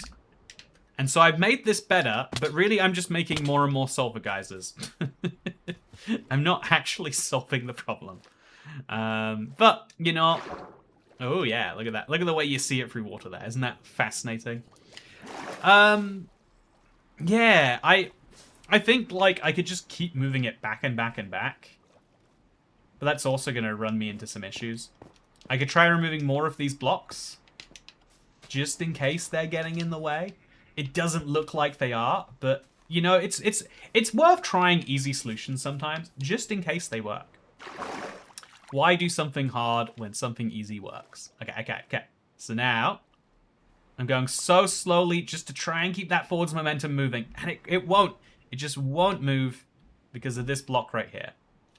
So, yeah, the next logical thing to do is to remove these blocks or to make them trapdoors or something that I can get through. Actually, yeah, if they were shelves instead of glass, they would take up less of the block. If they were anything that didn't take up a full vertical block, I'd keep some of my momentum moving forwards rather than kind of like topping out over here where I can't do anything. That might be the solution. But it's future me solution, not present me solution. Okay, so speaking of things that are solutions, chat, I say chat, yeah, comment section. I've been excited about days played in my world again. I think for the first time in a while. Because I think I realized as we're about to hit a big milestone, 14 years, if you're curious, as we're about to hit a big milestone, underground swimming pool. As we're about to hit a big milestone in the world of years, I realized that for some people, the thing that makes that significant is the days play. Like, a lot of people have 14-year-old Minecraft worlds, but they're worlds that they haven't really played on in a while, you know? And that's something that kind of takes some of the thing out of it. So, like, having, like, a days played milestone, I think would be really cool to line up with a year milestone. I think that it's entirely possible that if I play a little bit more than I currently do, maybe a little bit less, I'd have to recalculate it, but I think that I did my last 1,000 days in 10 months. So if I have, you know, around, so October of 2027, that means that I have around 15 months from right now until the world turns 15. Wouldn't it be cool if I hit 10,000 days? And in theory, if it took me 10 months for the last 1,000, then 15 months to do 1,800? Yeah, a little bit more. If I play just a little bit more Minecraft, which, you know, oh no, play more Minecraft, I guess if I really have to. It's kind of fun that is what will result of it, right? That we can actually line up those two milestones for roughly the same time. And something about that it's like a silly thing to be excited for, right? That's me being like, yeah, in 2027 we could have a cool milestone, but actually I really think that we might. And all I have to do is play a bit more Minecraft in the meantime and see if it gets closer to lining up. I think by the time we hit the 14-year anniversary this year, it'll be interesting to see like how far away we are then. But like, yeah, we have been steamrolling ahead. We have been making good progress. Because I think that 10,000 is the last milestone. I think that's the point at which, after we're done, no one cares anymore, if we're being totally honest. Speaking of being totally honest, I'm going to take the time, even though this should be 4 hours in a row, I'm going to take the tiniest of little breaks right now to see what's been happening in the Minecraft world. And have a sip of my drink without feeling bad. Every time I go for a sip, I'm like, you know, why am I not giving you speak? Why am I not giving you speak? Statistically, some percent of you are asleep right now. If you're not, try sleeping to these videos. I used to think that was stupid, but then I started, I've been taking like flights and just having some noise in my ears that isn't, it's, you know, human noise is way better than white noise, which, I don't know, it's weird. It's not like I like speaking to humans so much. I like listening to them apparently though. If you're a good listener, you would play these videos while you sleep. Or give it a try at least. Might be your thing. Anyway, I'll take a quick break and I'll see you in a second. I went to go and stare at the fridge for 15 minutes, if you're curious. Also, that was the weirdest chunk loading ever, right? Also, I think I might accidentally give away... Oh, no, wait, no. If that's a camel, then that's the desert and not a beach. And so no one's going to know that this was ever anything but a lake. But speaking of anything but a lake, I've got a few dirt blocks that I'm going to be placing exactly inside of it. So yeah, if you're curious as to what I got up to while I was gone, I know you're not, but I'll answer as if you are. But if you are curious, I went to go and stare at the fridge, forgot why I was down there, but found out that if I did want dinner, I have it inside of there. Yesterday and today, I've been what you might describe as locking in. I mean, I don't know, is a video like this locking in? It's lots of hours, and I would describe as like somewhat of a sustained focal effort. I don't want to admit that it is, but there is a certain amount of it does take a degree of effort to be able to sustain this level of talking for this long. And you know, there's even the thoughts about like, I was thinking about like, you know what, because I turn off my Minecraft music and therefore I throw it on later, what music would be a good fit? And I was like, yeah, actually, I should have thought about this earlier so I could have referenced it before and been like, yeah, Trails and Tales, am I right? Anyway, there's a few silly things like that. But I actually, if I can talk about this as a job just a little bit, I think that one of the most interesting things about, you know, we were talking about how like when you say something, it becomes kind of real, even if you didn't say it intending it that way. Like I think it is hard for human beings to lie. Like it's physically, you don't want to lie, and so when you say something, you kind of want it to be the truth a little bit more, which is kind of weird and bizarre, but it does seem to be true in my experience. One of the interesting things about YouTube as a job is it really helped me appreciate, you know, having what is, you know, like a sought after job. It's kind of helped me appreciate, like, one of the most interesting quirks about it is when it goes well, which, you know, isn't always all, to be fair. But it's, I think, one of the most, like, high satisfaction things you can do. In the sense that I feel like being able to directly talk to a bunch of people is one of the most significant things. Again, as someone who doesn't want to be talking to a bunch of people, it's one of the it's kind of like, it's both an honor, but also like a very high privilege, I guess you could say. And I think that weirdly enough, like every now and then I have thoughts about like, it doesn't take that much to just live, to just quit and go retire as a hermit crab somewhere.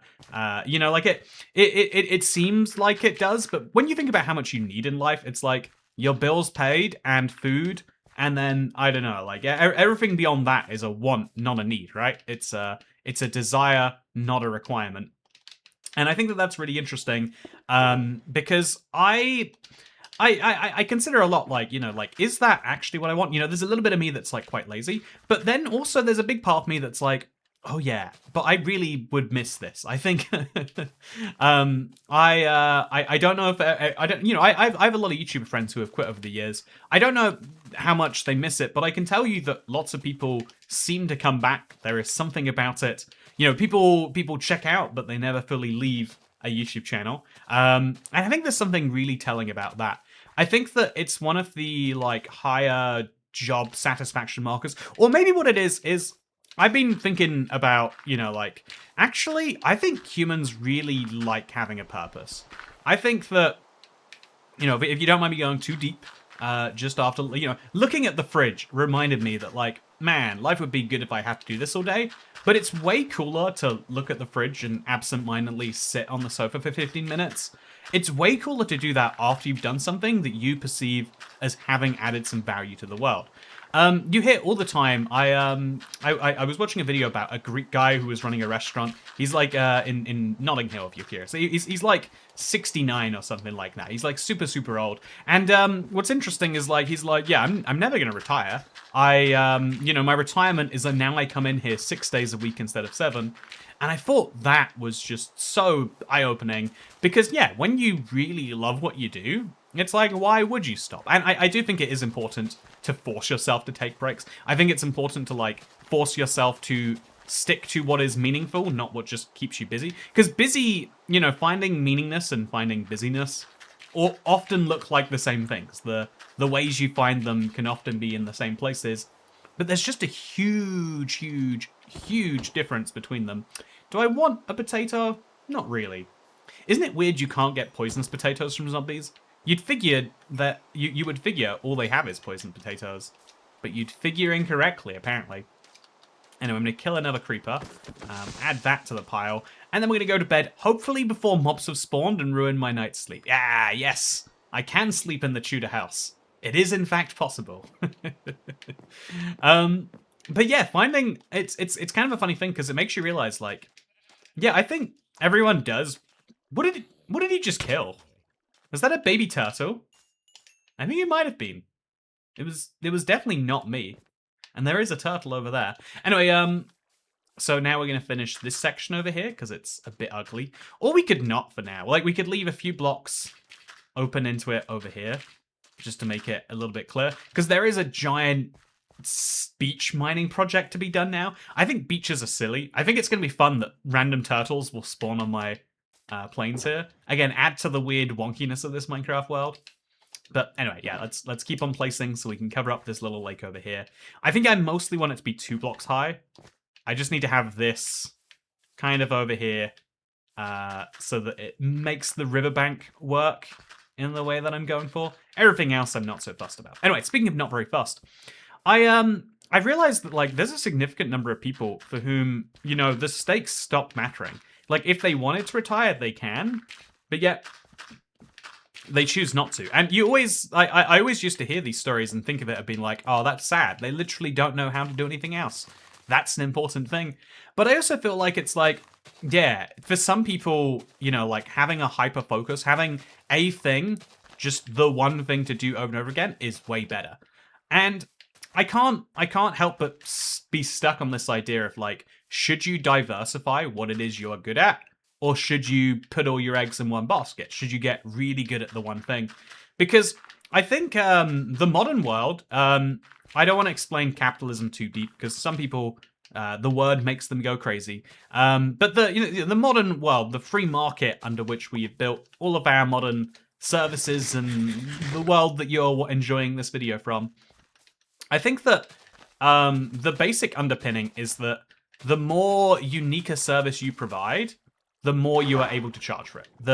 The way that you become, like the way that you command higher wages or more payment is by being better at what you do.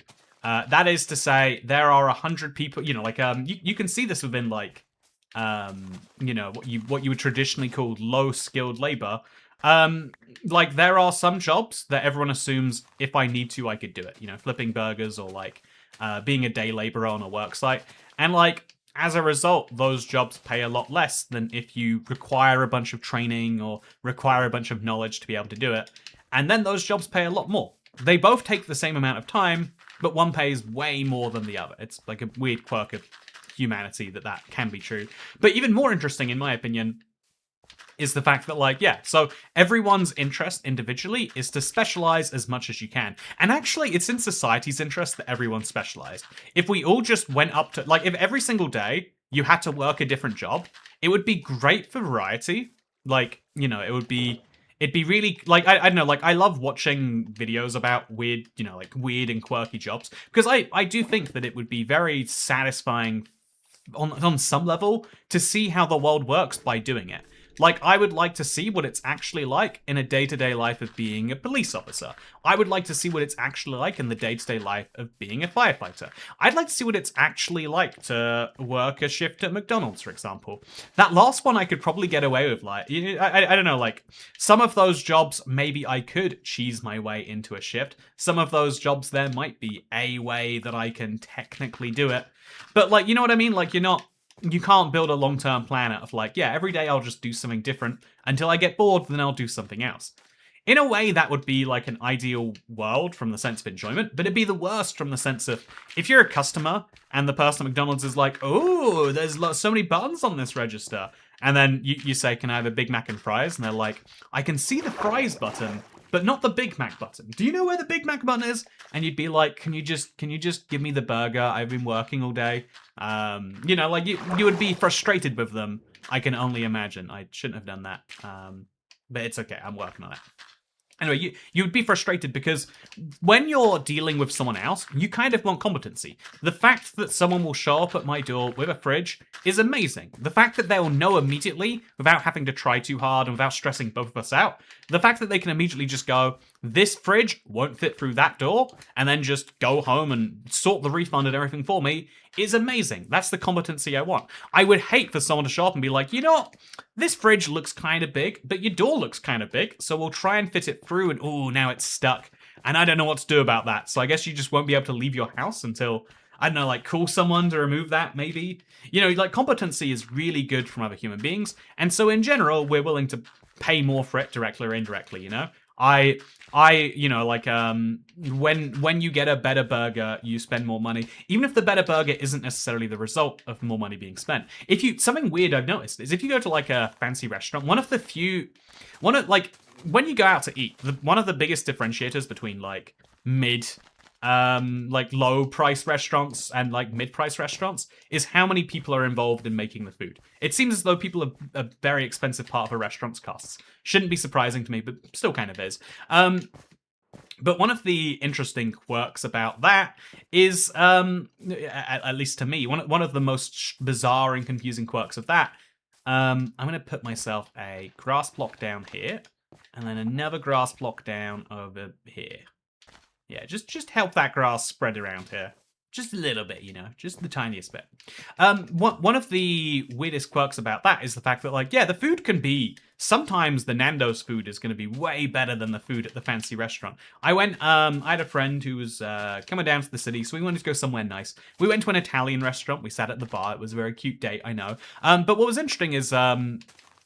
the fact that they had so many people running around to make every single dish. They actually did a pretty bad job at doing service. Someone came over and asked so do you have any questions about the menu? And I asked a question. I was like, so how much do you think would be right to eat? And she just blanked me for 3 seconds and said, "Are you ready to order then?" Because she didn't understand my question, which I thought was funny. And so I said, yeah, I guess I'll just order what it was that I was doubting about. And if it's too much food, I guess that's my problem. Anyway, but the fun quirk of it all is the amount of people required is what makes places fancy, because you need a lot of people to learn to do a lot of different things. And really, like, as I have started to like work with more and more people, I've begun to realize how complicated it is to sync big teams. I am every week there is something about working with people that shocks me and makes me go, oh, I'm stupid for not having thought of this, but also I'm still annoyed anyway.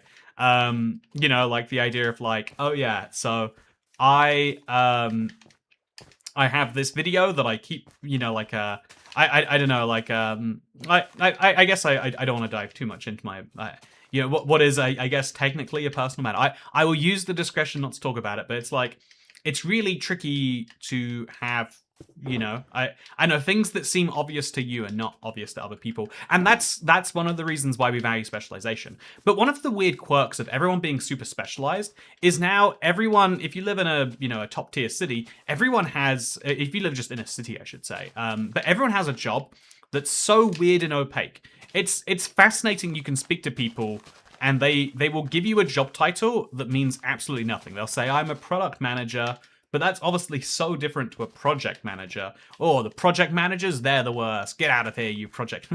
And you're going to be like, yep, huge difference. Can't imagine project managing, but product managing, oh, that's so much better. You're right.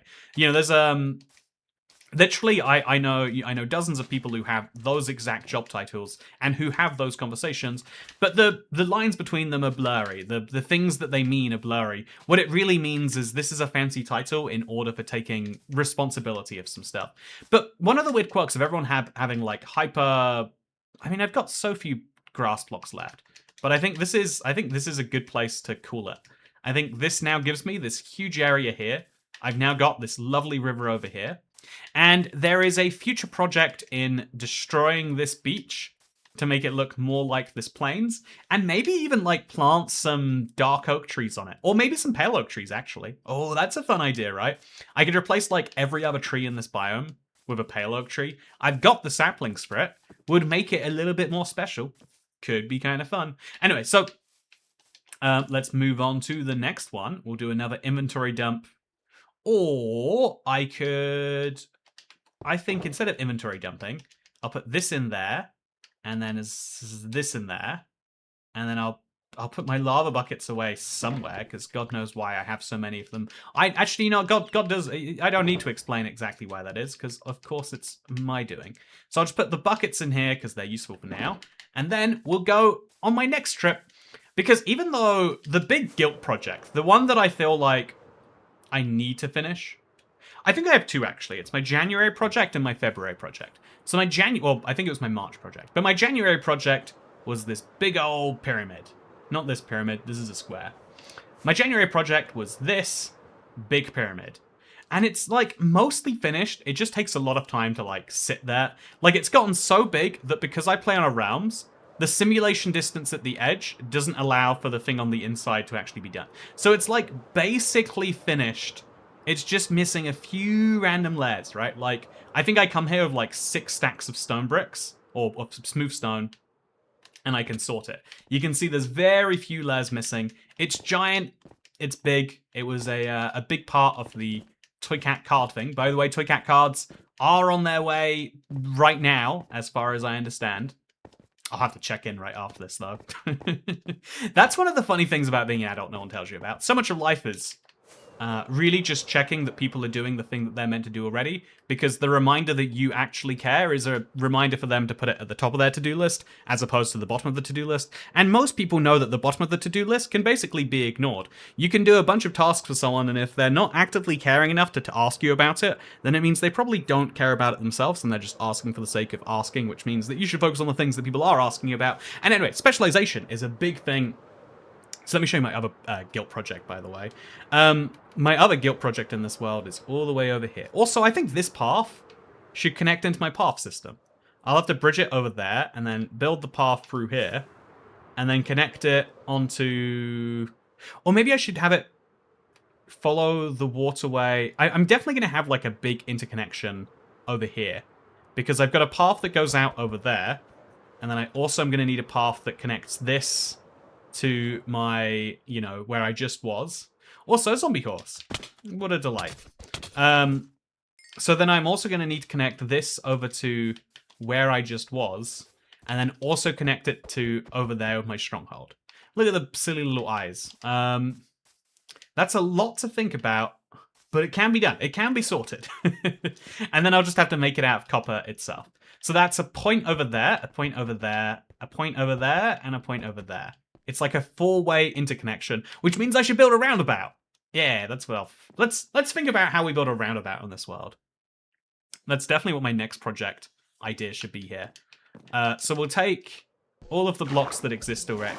Yeah, that's definitely... I feel like we could make a giant roundabout. I feel like it's entirely possible, and it's a little bit silly, but I feel like it's the best use of the blocks that I've already got there anyway. And I think it would just look delightful, because I've got so much space on the water that I could easily do it. So I think maybe I just should. Like a crossroads, but oops. Anyway, so my other guild project is my big March project for telling the time. Big goal for this one is to have a way to like store how many weeks I work, or how many hours of work per week in Minecraft. But it's a big, gigantic project.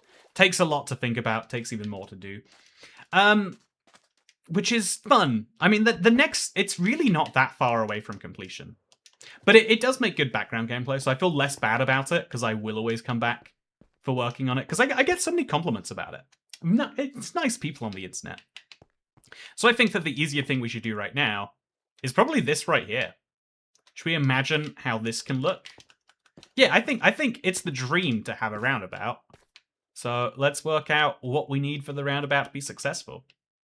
I think that effectively we've got it wrong. Right now we've got the curve going this way, but the curve would effectively have to change to be this way. But instead of being a true roundabout, it could just be a crossroads. So again, imagine this, right? There's an angle going over there, but then at the same time, there's an angle going this way. So I'll just use bricks for now, even though it doesn't work. And then we do the same, but going over here until it gets to there. So that would create a second set of crossroads. In fact, we'll use the polished cinnabar slabs that are here already. And then that would create a second collection of crossroads. And that second collection of crossroads would go to the right there. And then we could connect both of those together. Yeah, this is a fun path. I'm very excited for this. I'm gonna come back with a bunch of stone bricks, which is great because it gives me an opportunity to work on one of my favorite things.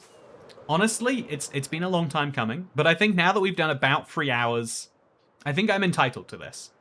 I love mining in Minecraft. I don't really get to do it that often, but it's one of my favorite things to do. And I think it also is great for like having a focused chat about something, because it kind of focuses the mind, you know? Also, I am running very low on meat right now, as you can see. So I think that I'm going to start breeding up my cows again to kill them all in one big run. It's a bit of a pain to do, but now that they're multicultural, it feels like it's at least a different experience. So here's another simple task to whack of my to-do list. I need mobs. Actually, wait, yeah. So I need to breed a bunch of cows. So every time I come past here for the next while, I'm just going to throw a bunch of that in. The other task on my to-do list is my XP. I'm at 44 XP levels. And it's really inefficient to be above level 30. Level's the wrong word. Jeff doesn't like it, but it's the system that exists in the game now, okay? So being above level 30 is wasteful. Every additional level costs more and more XP. So if you're going to get a bunch of XP, you've got to start using it at level 30.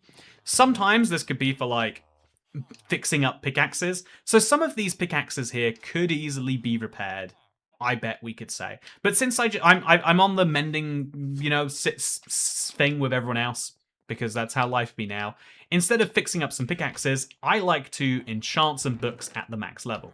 I've only got 2 left to enchant, apparently. No, we got 32. So what we're going to do is we're going to take some of the lapis, which is sitting around here, and we're just going to max enchant some books. Is that going to go well? Let's find out. Breach! Ooh, that's a good one. And this allows me to get some high-level books that maybe are useful. So we're going to just whack this on the list of things that I've done today. Feeling very useful, I've got to say. Protection-free Depth Strider, not a great one. Protection-free just by itself, not a great one. Can't get Density 4, though, without getting some XP from something. I'm so close, though. A part of me just wants to do it. Just, like, get a little bit extra XP. Won't be too hard. But I shan't. Instead, I'll put that in there. And now we can probably combine the 2 protection frees, right? There's no way we actually want both of these together. Unless we use this as a Depth Strider book. So now we go into my library of enchantments.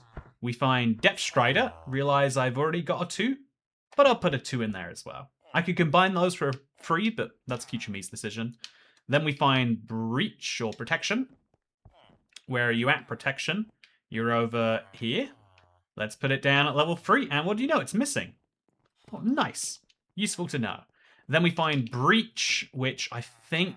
Yeah, Breach is in here. Breach level 3 does exist, but now we got a second book.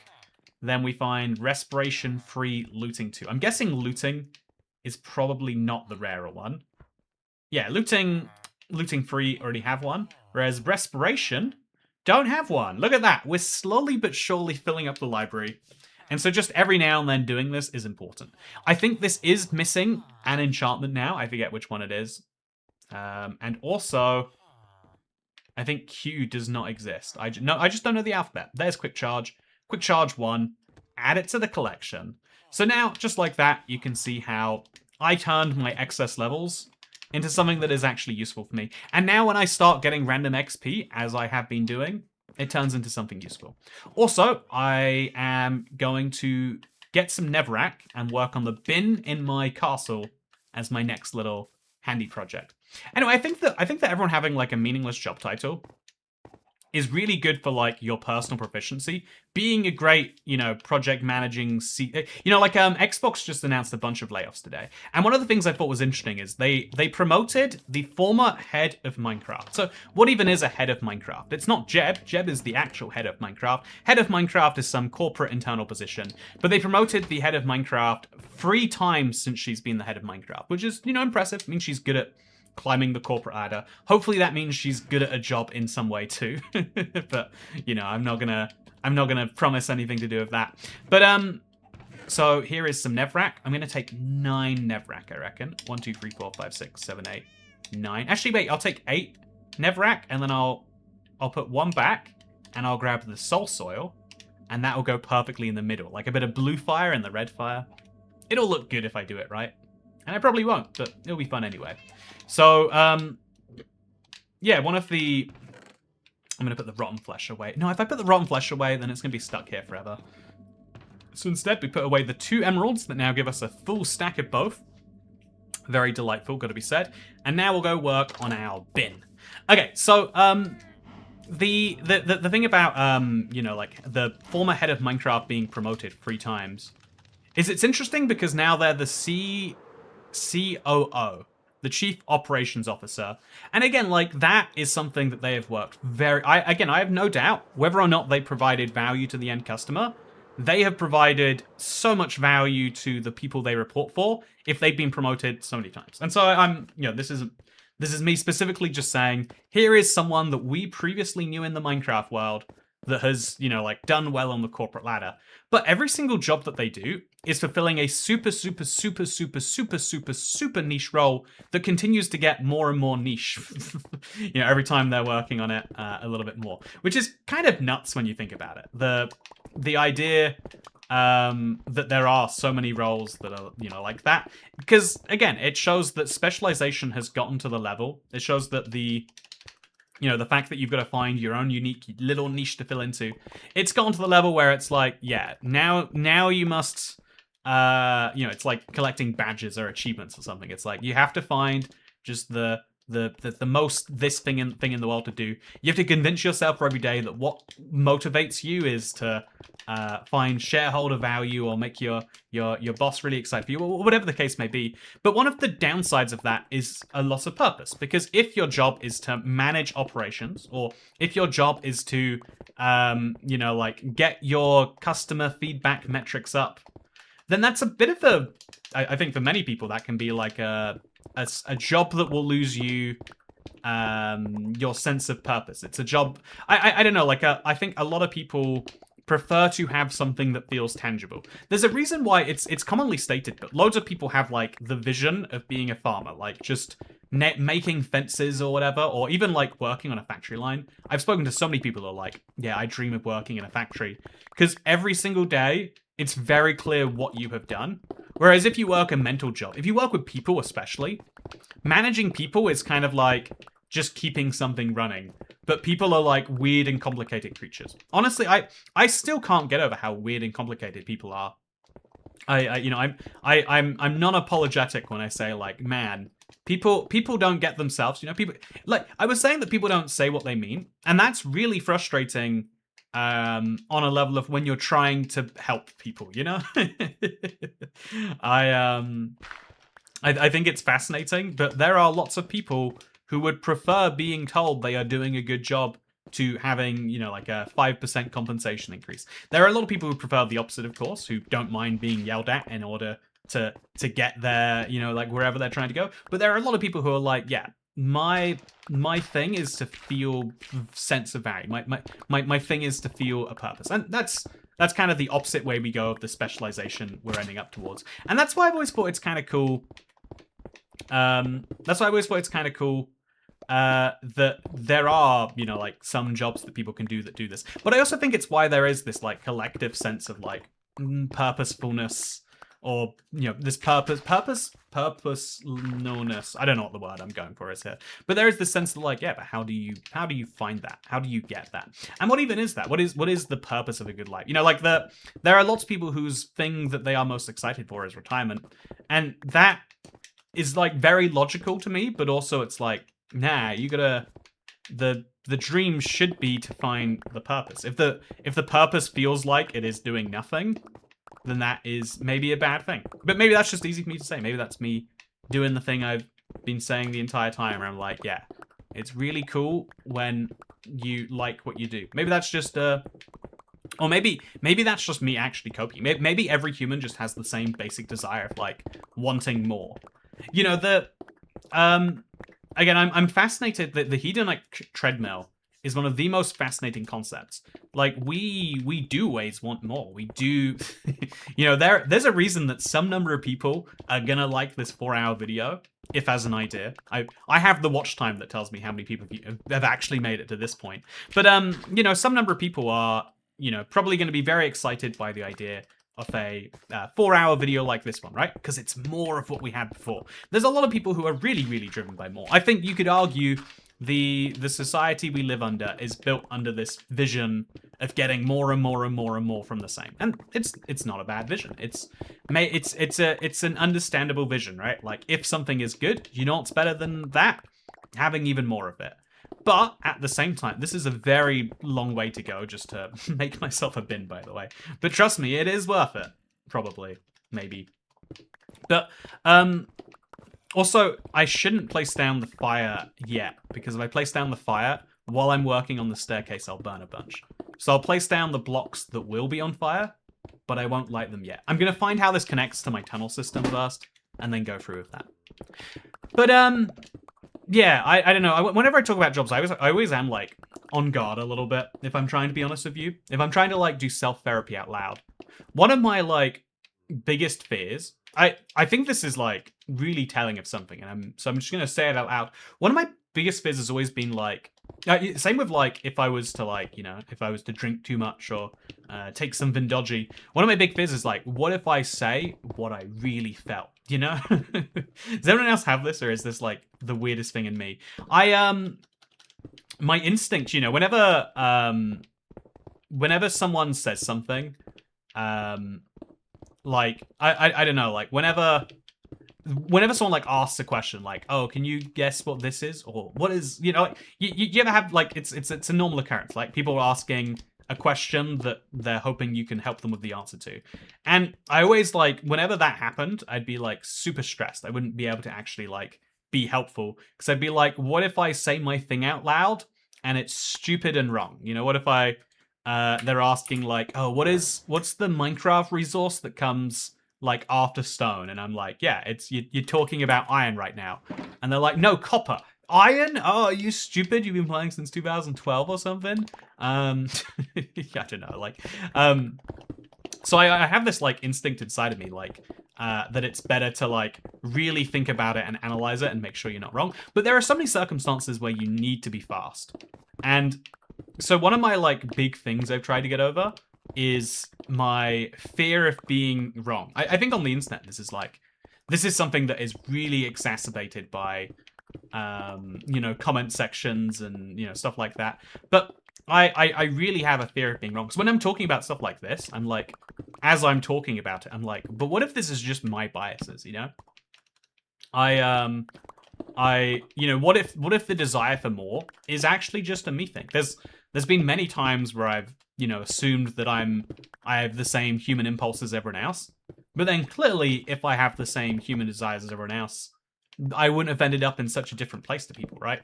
So, like, you know, like, what seems to... Hey, there we go. This is where I was trying to end up. Very delightful. Now we go a few blocks lower than even this tunnel. I don't know where we're connected to, but we'll go a few blocks lower than this. I'll say, like, 2 or 3 blocks lower for now, just to keep things simple. And then we replace this bottom layer with the Nevrack, and then the middle one with the sulfur. Boom. If we want to lower it again, we can. But I think for now, this does a pretty good job of functioning as a bin. Then we take this block, we remove it, and we put a soul soil in there. And now I've got what will be, when I light it on fire, because I've got my enchanted flint and steel. Isn't that kind of cool? Oh, I'm not going to be able to see this at all from here. Okay, let's get myself out of it. Okay, isn't this kind of cool? Look at that. It looks like a never reactor core or something.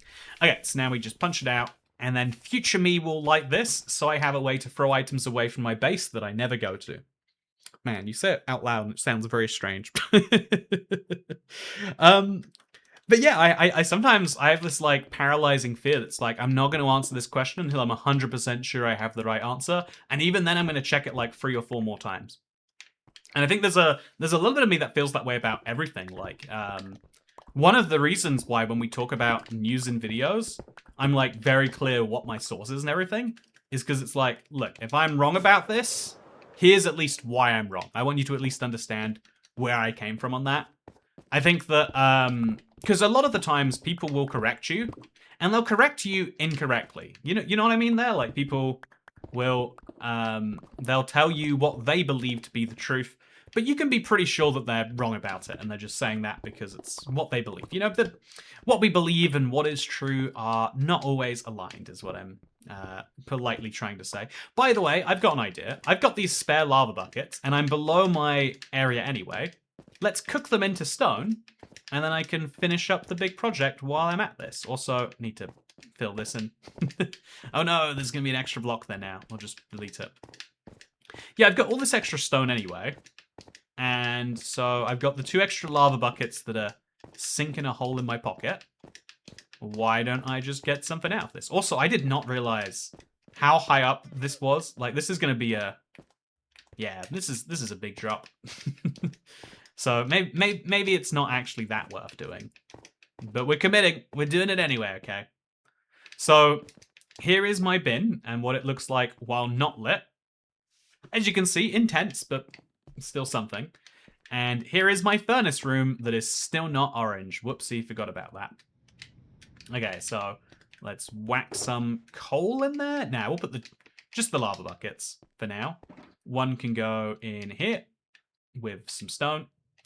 And one can go in here with some stone. If I had more lava buckets, I'm sure this would be more useful. But for now, it's still got some use. I'm still going to get 2 blocks of stone out of it. And I'll take the buckets right out now, put them in there flat, and I've got myself an inventory space back. I just have to remember to get orange wool at some point. Anyway, I've kind of got this this like deep fear inside of me with like answering stuff like that, and I think that like the the lesson of like the lesson that I take from it, I think for a lot of people it's like, yeah, being wrong is silly and you just kind of sit with that forever. But I'm always trying to like personally grow, which is a hard thing to like want, because if you're personal growth is not something you usually get by wanting it. Usually you get it from doing things you specifically don't. I think humans' aversion of what we don't like is what leads us to be comfortable creatures, which leads us to not be in the realm of growth. It's a tricky place to be, because no one is ever going to be able to be like, yeah, actually, I love being uncomfortable. And even if you love being uncomfortable, then that's still not even learning a lesson. I think if you love being uncomfortable, it'd be worth spending some time learning how to be comfortable. But I digress. Okay, so there's a big tunnel over there. I should work out what the scoop is with that. Maybe I should place like a block. Yeah, I think I'll place a block there and there, and then I'll have a way to jump into it. Where does this... Yeah, this is going to link into the surface. So this is nice to see, but also not a lot that I can do with it. Also, this whole thing just distracts from the tunnel. It's already got a torch in it, so we'll cover it up. Boom. Okay, keep on tunneling down. These blocks have just appeared. I don't know why. They can go away. And now we can get back to my tunneling game. Okay, so one of the things that I think has been like kind of helpful is to like so again, my instinct of like, man, being wrong is awful. It's like a stupid instinct to unlearn, you might say. But really the most important bit of it is like learning when to be fast and learning when to be right. In maths you learn this the idea of like it's not called a prediction, right? It's called an estimation. You learn that sometimes actually an estimation is more valuable. Sometimes a quick answer while you work out the real answer is great. Sometimes you want the quick answer so that you can work out how close a real answer should be.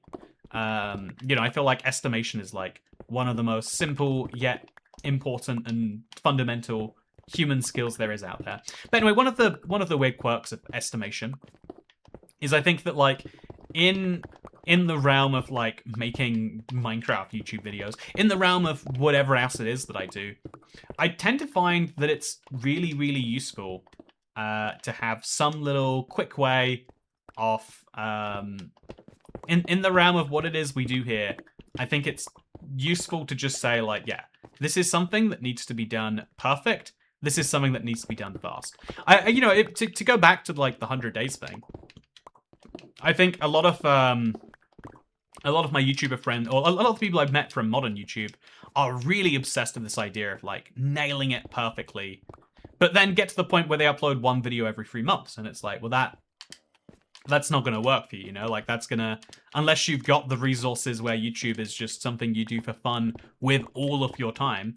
Like an actual audience prefers to have something that is a bit more regular, if a bit less perfect, which is one of the weirdest lessons, right? Because you would think if you were to ask people, what do you want?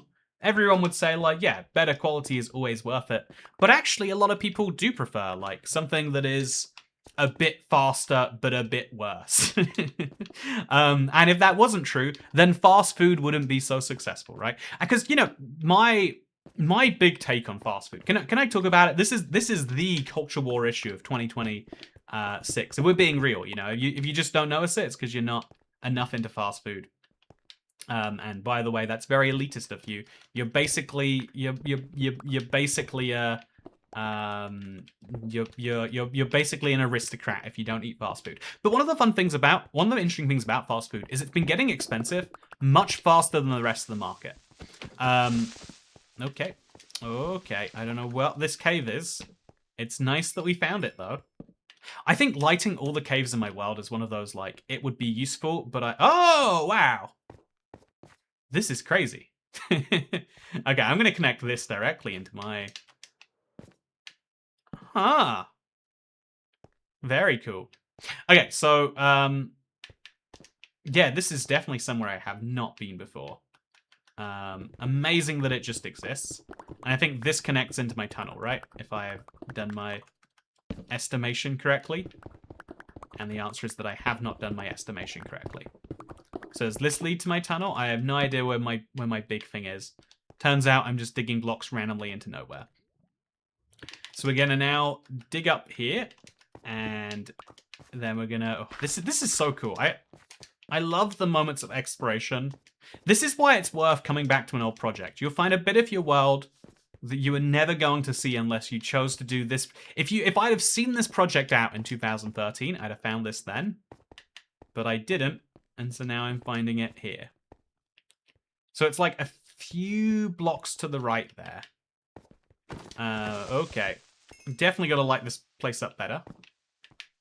I guess this is my last torch, so I won't waste it in here. But we will go across here. I'm going to go more blocks forwards before coming across, I reckon. I think I committed. I went right too early. I think I just keep going forwards, and there we go. We come in perfectly at this angle, which hopefully connects to the staircase. It almost certainly won't, but it's worth trying, okay? Anyway, sorry, staying on track. I do think that fast food is all about this exact same principle. Like, no one ever, like, no one ever's like, oh yeah, this is the special meal of the day. But if you're just like, you know, the thing that fast food is really purchasing, in my opinion, is the ability to keep your focus and your time elsewhere. You know, in a way, this is my crazy take. I think that fast food is like wildly, not like upper class, but it's like one of the, if we consider time as one of the most valuable resources, it's the one thing we all have the same amount of, and we're never getting back. You know, sometimes if I'm traveling with like friends or family or whatever, there's like an instinct of like, let's go to a restaurant. Because if you're eating, the instinct is, yeah, obviously you should eat at the place with the best food, which is the restaurante. But actually the weird thing is that if you do that, you use up a ridiculous amount of time. Like, I don't know, mate, I'm sure you know, like, restaurants basically hold you captive. This is my hot take. You know, some of them, they're worth it because they've got really good food that's worth being held captive for. But if you go to, like, just a normal restaurant, it's like, hey, how would you like to have an experience where you have to sit in a chair for 40 minutes before any food arrives, and during that time, you can only buy overpriced drinks? You know, if you saw, like, it's like the sporting game phenomenon. Like, the more time you take from someone, the more money you will get by accident. But if you value your time and your money, it's like, you're losing twice in this thing. Whereas fast food is like, hey, would you like a really surprisingly tasty burger, but it only costs £6? There are some people who are like, oh, actually, McDonald's costs $20 if you get the double Big Mac meal with all of the sides in the most expensive area of the country. But actually, it's still shockingly cheap in most areas of the world, most of the time. Okay, so what I'm going to have to do here is I'm going to have to raise or lower the tunnel a few blocks, or I'll do this, simply put. Then I'll fill this in, because this doesn't need to exist. And then we can put our stone brick over here. And then another block down there. And then, there we go. Now I've got a way into my very, very weird spawner. It's such a weird spawner. And it's fun that I've just found this in 2026. I feel like I should put a sign down or something. Maybe if I put a bamboo raft in. Because these chests are going to be unopened. Which means if I ever need dungeon loot chests, I need to know about this. So I'll put it in the project book, I guess. That's the best place for it. So, current stations, red metro extension. I would say I've finished that one. But the time train station is still a project that's ongoing. Time train station. Yeah, there we go. Then we'll go to build a giant obsidian statue of myself. That's fun. Place 3,000 fletching tables, so Mojang will make them useful. Chambers of ominous bolts, wooden mansions with unopened blacksmiths. I don't know why those coordinates would be hidden. And then dungeon with unopened chests. Unopened chests. Okay, so this is minus 53, minus 154. Minus 53, minus 154. And then hopefully those coordinates don't get blurred out. If they do, I can just turn off censorship. Actually, I'm not sure if I can, but I'll try. I'll do something like that. Something to that effect, I guess, is what I mean. So for now, let's put some more stone away. Again, just piling it up like crazy today. And then let's get back to digging. Anyway, so speaking of digging, I've been digging how today's video has been going. You know, a lot of people... I was having a lot of success recently with moving the Let's Plays to be shorter. Like, I think we kind of ended up, like, getting long Let's Plays by default. And I think there's this funny thing where I think a lot of people were saying they weren't liking it, but then again, statistically clicking it more, etc. But I do also think that the more you do, if anything, the more you see that, like, oh yeah, people are loving this. This is very successful. I think the more fun it is to flip that idea on its head. I think doing this super long Let's Play is fun because, you know, how often do you get a 4-hour Let's Play? It's absurd. It's silly is what it is. It's taken a big chunk of my Monday, but I think a fun chunk of my Monday. It's allowed me to really put some chunky time into Minecraft. But really, when you think about it, not even that much. This is just half a working day. Add in my breaks and everything else, we're still talking like 2/3 of all. It's a chill opportunity to do a very different type of video. An old style video, but yet an old style video of a twist. I find, you know, Seed Sunday has the same success of like, if you do something that's just old, boring. Do something old, but like a little bit funky. Now we're talking.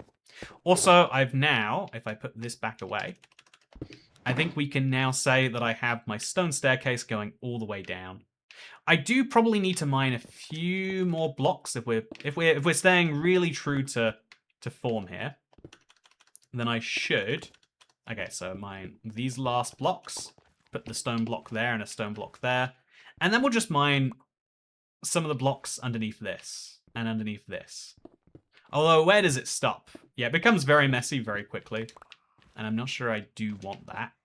Yeah, this is a nightmare. I don't know what's going on here. So we'll move this torch over here, and then I'll move the torches from this hallway.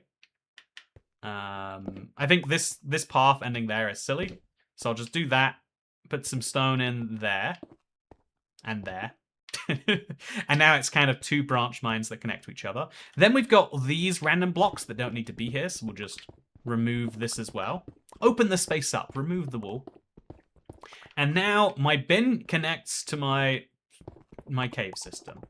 Although by doing that, it connects a little bit nicer and a little bit better. And so now my bin can be lit up.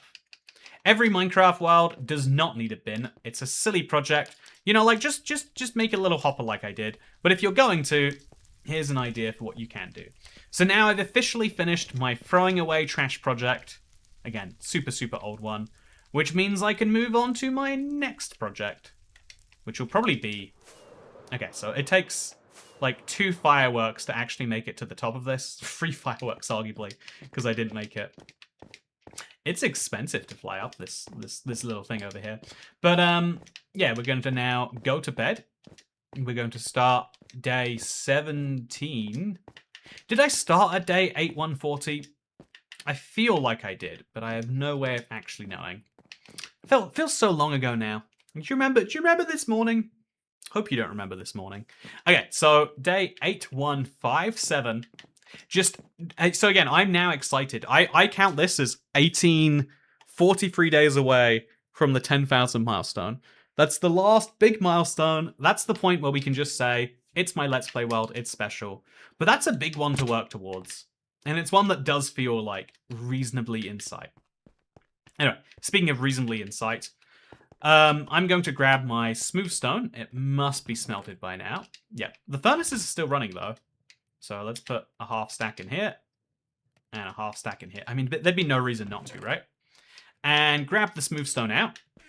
And should we just go and work on our big giant pyramid? I think we should. Just a little. If in the theme of today's video, I said I was feeling guilt about it. There's no need to feel guilt about something that you can literally solve. So let's literally go solve it. I'm going to do a long flight across my world. It'll be interesting to see if it lags. My Minecraft has been open for a while. And there is some form of... I don't know if memory leak's the right word, but as you leave Minecraft open for longer, things do seem to break a little bit more. Also, I can just fly right through here. You can see it as clearly as I can. It's going to be a great fly I'm going to do here. Ah! Okay, I just shouldn't fly into this chunk of door. Okay, that's not a chunk for right now, apparently. And yeah, I'm going for a lot of fireworks today as well. I used to be so concerned about the life of these, but just having a looting sword and killing creepers, you never really get that close to absolute obliteration. Okay, so then we come right up to the top here. And we go, we pick up some rotten flesh, which is lovely. And yeah, I'm going to need a few stacks of stone, but thankfully I brought a few stacks with me. I think lava is always the thing I'm short on here, actually. Yeah, we've got a ton of furnaces running, but also a ton that just are not. So now we grab all of this smooth stone, and we hope that we've got enough to make a decent dent. I think that backside is gonna... Oh no, the backside looks pretty finished. This side looks close to finished. I'll finish the obvious looking side first. Here are some big gaps. These big gaps can be easily filled in. I have the blocks, so let's fill them first. Because let's be real, no one is flying at this pyramid from the other side, or at least I'm not going to. And very few other people will as well. So once this side is finished, I can feel much more accomplished. I'll certainly stop feeling any guilt when I look at it. But then we can work on the back as a matter of choice and fun. And that'll be great, I reckon. Anyway, so speaking of things that are great, I think that it's I think that people's like stated preferences being different to their revealed preferences is something that's like interesting to talk about, because it's one of the most like bizarre phenomenons that really helps you appreciate. Like I don't know, like okay, can I this. I sometimes feel guilty talking. Yeah, like, you know, isn't it weird guilt as a concept too, actually? I think the number of things we do, not because we, you know, want to, but because we feel guilty about not doing them, probably shockingly high. The number of people I know who seem like primarily motivated by guilt, it's shocking. I mentioned before my plumber who was like, just very bad at doing anything. But clearly you could tell that the reason that he did do anything was because he was like, I feel so bad about not doing this. It wasn't that he wanted to do it, it's that he didn't want to feel bad about not doing it. Which is weird when you think about it, because they produce the same outcome, but it is a hugely different process nonetheless, right? You know, from my plumber, I don't really, you know, like, my actual plumber, not my friend who is a plumber. But like, you know, from the guy delivering my sofa, I don't really mind which one it is. I don't mind if he's waking up out of bed just getting super satisfied, or if every day he hates himself but he knows he needs the money. I would like it to be the first and not the latter, but like ultimately, like, oh, the only thing I needed from him was a weird chair that I bought drunkenly on eBay one time. Whereas, you know, from people in your life, you kind of want something that is less resembling guilt and more resembling care, I think you would say, fairly reasonably. Okay, so looking on the inside here, yeah, that backside is absolutely unfinished. Absolutely just missing blocks left and right. Whereas now we can say that this side of the pyramid is much closer to good. I think I could estimate I probably need like a full shulker box to finish. I would be surprised if it was significantly less than a shulker box worth. And I'd also be surprised if I could reasonably get that done without bringing a whole pile of lava buckets over here, which isn't actually that ludicrous an ask. But I finished another project. I'm gonna have to stretch the definition for the sake of my description here, but I have now officially done my bottom, my front side. Wait, actually, where's the sun? So if the sun is going that way, the sun rises in the east and sets in the west. To find that out, I'm just gonna look out my window. Okay, where's the sun right now? The sun rises on one side of my house and sets on the other side. It's currently not. Okay, I think the sun rises in the east and sets on the west. And so that means that's the east, which means that's the north, which means this is the north-facing side. I finished the north-facing side of my pyramid. That was a... I used Weird reasoning there, but I think I got the job done. Also, weird looking pyramid here. Okay, my next project I'd like to put some time into. It's like a silly one to try and finish off, but I think it's one that is important anyway. It's there are some projects that I just look at and I'm like, oh, that would have been cool when it was done. Why haven't I done it? And I think that I find it hard to go back and finish those because I have so many cool project ideas. But it's been nice to have a video like this one. Is it motivated by guilt, though? Am I just motivated by, ooh, that really should be done? I think trying not to motivate yourself with guilt is a good thing. I think that negatively motivating yourself is how a lot of the world gets done, you know? Like we would all, it's a real premium to only motivate, you know, when we talk about meaning, it's a real premium to motivate yourself by saying, this is what would provide me with a sense of purpose. Because if we're being honest, a sense of purpose is a very flaky thing. Like, I want a sense of purpose, I don't know, 3 days a week. 4 days a week, I just want ice cream and, I don't know. Honestly, yeah, just ice cream. 4 days a week, I just want to play some Minecraft with some ice cream. That would be way better than a sense of purpose. So it's kind of funny, like, I feel like the thing that best motivates you is not the thing you want most from other people. Okay, next project to finish up here. This is, as you can see, a big old hole. It's big, it's a hole. And the idea was meant to be it's a big spiral. So I think I could explain, I think I could show better than explaining. So rather than just being like what I've just done, where the staircase goes around the outside like this, instead, the idea is that it spirals inwards. So instead of going back round here and then going underneath my existing staircase, the staircase will spiral this way afterwards.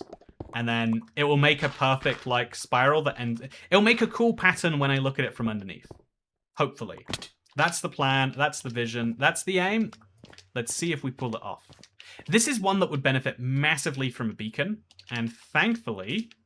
I keep a beacon somewhere. Not in here. There should be a beacon in here, really. Where do I keep a beacon if not in there? Where did I put the beacon down somewhere and then forget about it? Oh, I could make a beacon. I've got the nether stars. I bet I can find obsidian and glass. Yeah, should we grab some obsidian and some glass? Yeah, if we have it. I'd be surprised, actually, on the obsidian front. I've got nether bricks. And I've got nether bricks. love my nether bricks in this world, let me tell you. But yeah, annoyingly, no beacon. I think, okay, let's start on this and let's see if I regret not having a beacon. And then let's get a beacon if I do. Let's motivate myself negatively, only if it makes me feel negative. Okay.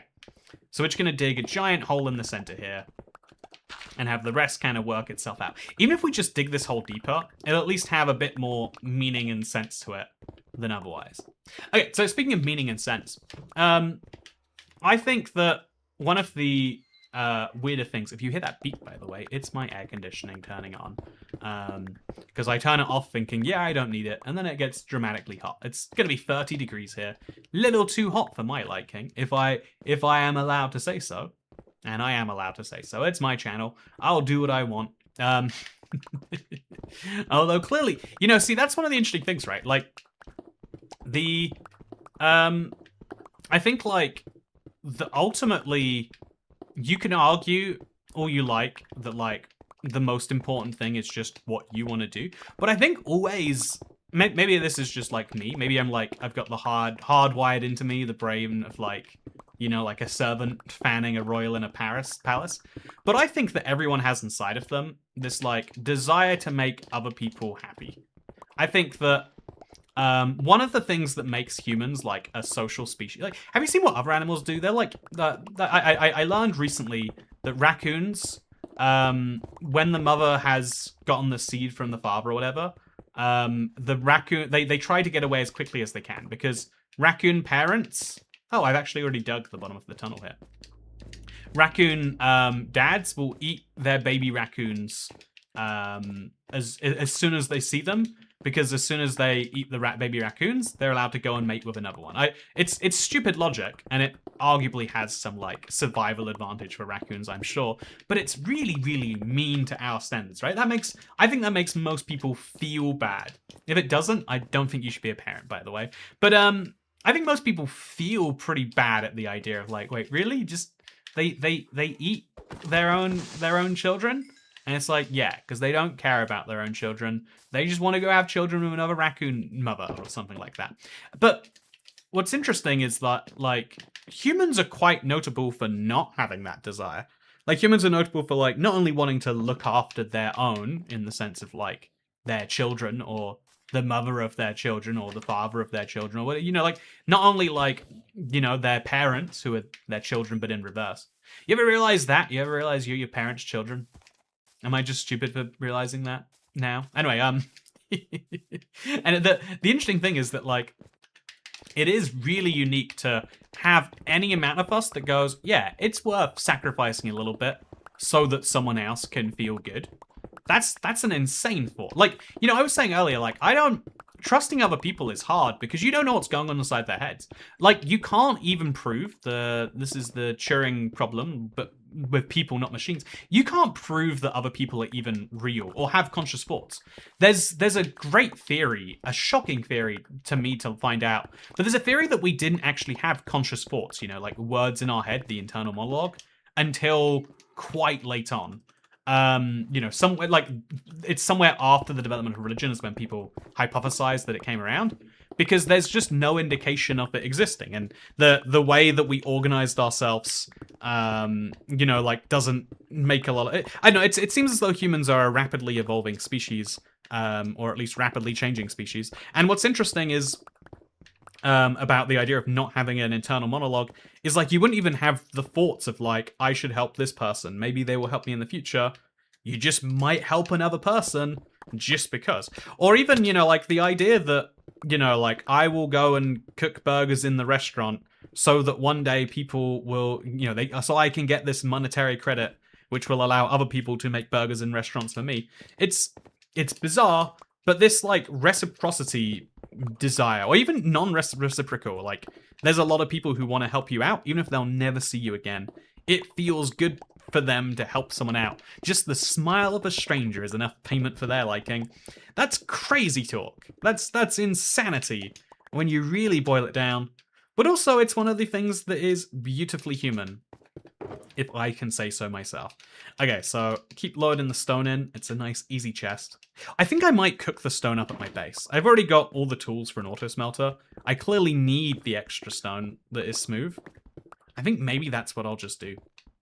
Anyway, though, I think the desire that humans have to be quite reciprocal is good. The fact that we are capable, the fact that some percent of us are capable of like dark, crazy things, is almost like a throwback to like the norm that nature is.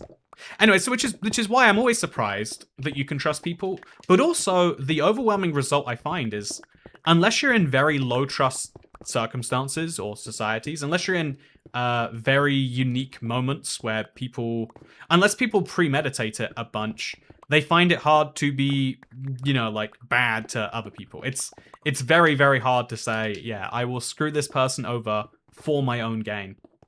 I recently had, this is an interesting one. I recently had a company go under after I had done a sponsorship for them. So not the company I did the sponsorship for, but the company who hired me to do this sponsorship. It was on the second channel. It's not that big of a deal. But what's interesting is they went under during the sponsorship, and so they just didn't pay out. It was something like $500. It was a good chunk of money. Like, really upsetting to me that like it felt like I had been screwed by this organization. And when I emailed the person to be like, what's happened here? They're like, this email has been disconnected. Sorry, I have moved on to another job, as has everyone else at the company. If you know the big streaming company that does sponsorships, you'll know who I'm talking about right now. They went under, and it was a nightmare, to be honest with you. And I just kind of accepted, like, I'll eat this loss. But then I realized, like, yeah, actually, most people, even people working in, like, office jobs with KPIs to meet and times and everything, most people you email them saying, hey, I think your company is meant to do this thing, and they'll do the right thing, or at least try their best to. And so with just a couple of emails to the right people, trying to find the right places to be like, hey, I did some work and I was not compensated for it. It was very, very quick for someone to be like, whoa, yeah, that is messed up. I can see that. And actually, I'll sort that out. And it's fascinating to me. It's fascinating just how, I don't know, like, you know, there's a big part of me that's like, wow, it's annoying. I had to contact someone for, you know, like money that was mine, effectively. By contract rights, by the contract we had both signed, this belonged to me. But on the other hand, it's like, yeah, it's nice that it was just sorted that easily. I haven't actually received the money yet. A good stalling tactic is to make someone happy by saying, yes, I'm going to do it, and then just not doing the thing. Which is why I'd like to quickly remind you that, no, I don't know what sponsorship that was going to lead into. But, you know, like a lot of snake oil salesmanship. If you do want to defraud people for money, so much of, like, people know that you are dodgy when you behave dodgily. So acting like you are selling a normal service and then not genuinely gets 99% of people invested. If you just keep saying like, oh, I'm so sorry there was a delay, but you deal with their emotional needs, I think people get way happier about it. Whereas it's when you don't deal with people's emotional needs that they feel really scammed, you know? It's when you are being a scammer but also behaving like a scammer that is upsetting for a large number of people. And I think that's interesting. I don't know what you can really learn from it, unless you're a scammer, in which case, sorry for teaching. Sorry to everyone else in this video for teaching those people about this. But I think it's interesting nonetheless. I think this is a project that would benefit from a beacon. I'm glad that we lowered it a good bit here. I'm glad we lowered it a little bit, but this is definitely a beaconable project. It was nice to do a little bit of mining. I've now made it slightly more likely that I might die if I come out of the nether and just trip into this. Should put a fence around it or something. Oh. I hit my desk with the side of my foot. You know the little ball in your foot? It went like under the... Anyway, you don't need to know about my pain. Or do you actually? One of the... I think I should finish these redstone blocks. I think this is a prime example of a project that I could and probably should finish. So should I just bring back like 10 redstone blocks? Is it 10 total? 10 redstone blocks, bring them back. Call it something special. Yeah, if that's all that I need. 10 redstone blocks, 12 redstone blocks. Bring back 12 redstone blocks here. Oh no, not 12. 12 plus another 3 each here, right? No, this is 2 blocks. So 16 redstone blocks, and I can finish this whole little thing here. Yeah, I think I should do that. If only for the completeness of this one little thing, this one little vision of a project years ago. I don't know if I have 16 redstone blocks, but I'll try and find 16 redstone blocks anyway. So I'll set up my smelters, I'll do that, and then I'll finish after 3 hours and 40 minutes with a little bit of my favorite project ever. I like mining, and we're going to do mining in its purest form and its most useful form for my most recent project. It'll be great. But, yeah, there's a funny thing about, like, helping people, where the way you best want to help someone is rarely the way someone best wants to be helped. I mean, you can kind of think about this in, like, love languages, really, right? You know, like, if you believe in them as a concept. It's funny, I remember, like, 10 years ago, I would speak to people and they'd be like, actually, they've been debunked. And it's like, what do you mean it's been debunked? It's like, that'd be like me telling you, like, oh yeah, horoscopes have been debunked. And it's like, yeah, I would hope that everyone who knows horoscopes understands that the moon sign that was around when you were born really shouldn't. I would be shocked if there are people that are like, yeah, well, obviously Jupiter was in retrograde, and so that's why this person's a bit mean. It's more like, you know, like people maybe I'm overestimating people. Maybe there are a bunch of people who are going to respond to the comments here like, no, Toy Cat, Mercury is in retrograde, and that is why my boss is blank blank blank blank blank. Maybe I'm getting it wrong, but I feel like in the same way, it's like I think love languages have had a bit of a comeback as a concept, right? The idea that like, oh yeah, the way that people like to receive affection and they like to give it can be entirely different. You know, the the simple rule of empathy you learn is like treat others how you'd like to be treated. But it's like, now you got to go beyond that. If you want to help people, you got to understand that how you want to be treated and how other people want to be treated entirely differently. Okay, so granite goes in here. And then I'll load up some more. Look at all the gunpowder I'm just piling up by accident today. And I've even picked up a trident. I don't know what to do with the trident. I'm probably going to throw it on the ground at this point. But now we have to take all of the stone out of here. And the birch logs too, for that matter. But we're going to take all the stone out of here and load it into my auto smelter. I mean, it's not... I can't really smelt that much in the auto smelter, can I? So that's cactus. This has got nothing. But it has got a ton of lava. Yeah, let's start smelting right now. Smelt. Let's pile it up all the way high. I think this is probably enough for me to get a really good chunk of... No, I think I need more. Let's... Even more stone. Load it right in there. And then we're obviously going to need the lava buckets, but thankfully, I used them somewhere else already. And then I put them back in here so that I can use them right now. Heck yeah. So, 1, 2, 3. And that's probably not going to be perfectly enough, but boom. Future me is going to be looked after. Maybe I need to do this, like, once every month. I just need to do 4 hours of going around my Minecraft world and dealing with my deferred maintenance. I think that is probably a good idea. All things considered, huh? Okay, so stone. In there we go. Okay. And then finally some grass. In there we go. Yeah, one of the like hardest things to learn is that, like, yeah, people like things slightly differently to you. And they are not wrong for that. But it's kind of weird because there's a little bit of you that's like, but they are, right? You know? I don't know, like, it's the arrogance of the human experience to be like, yeah, I am just one of the 8 billion of us. But clearly, clearly in most ways I'm just right. Clearly my understanding of things is just the correct one. And that's the thing that will lead you into the world of the notches and stuff like that. Okay, so there is 1 day left in our video today. And we're going to fill it with... I'm going to put away the potent sulfur. Clearly that's not going anywhere. And then I'm going to put it in here. Then, I think finally now is the time to remove this random shulker box.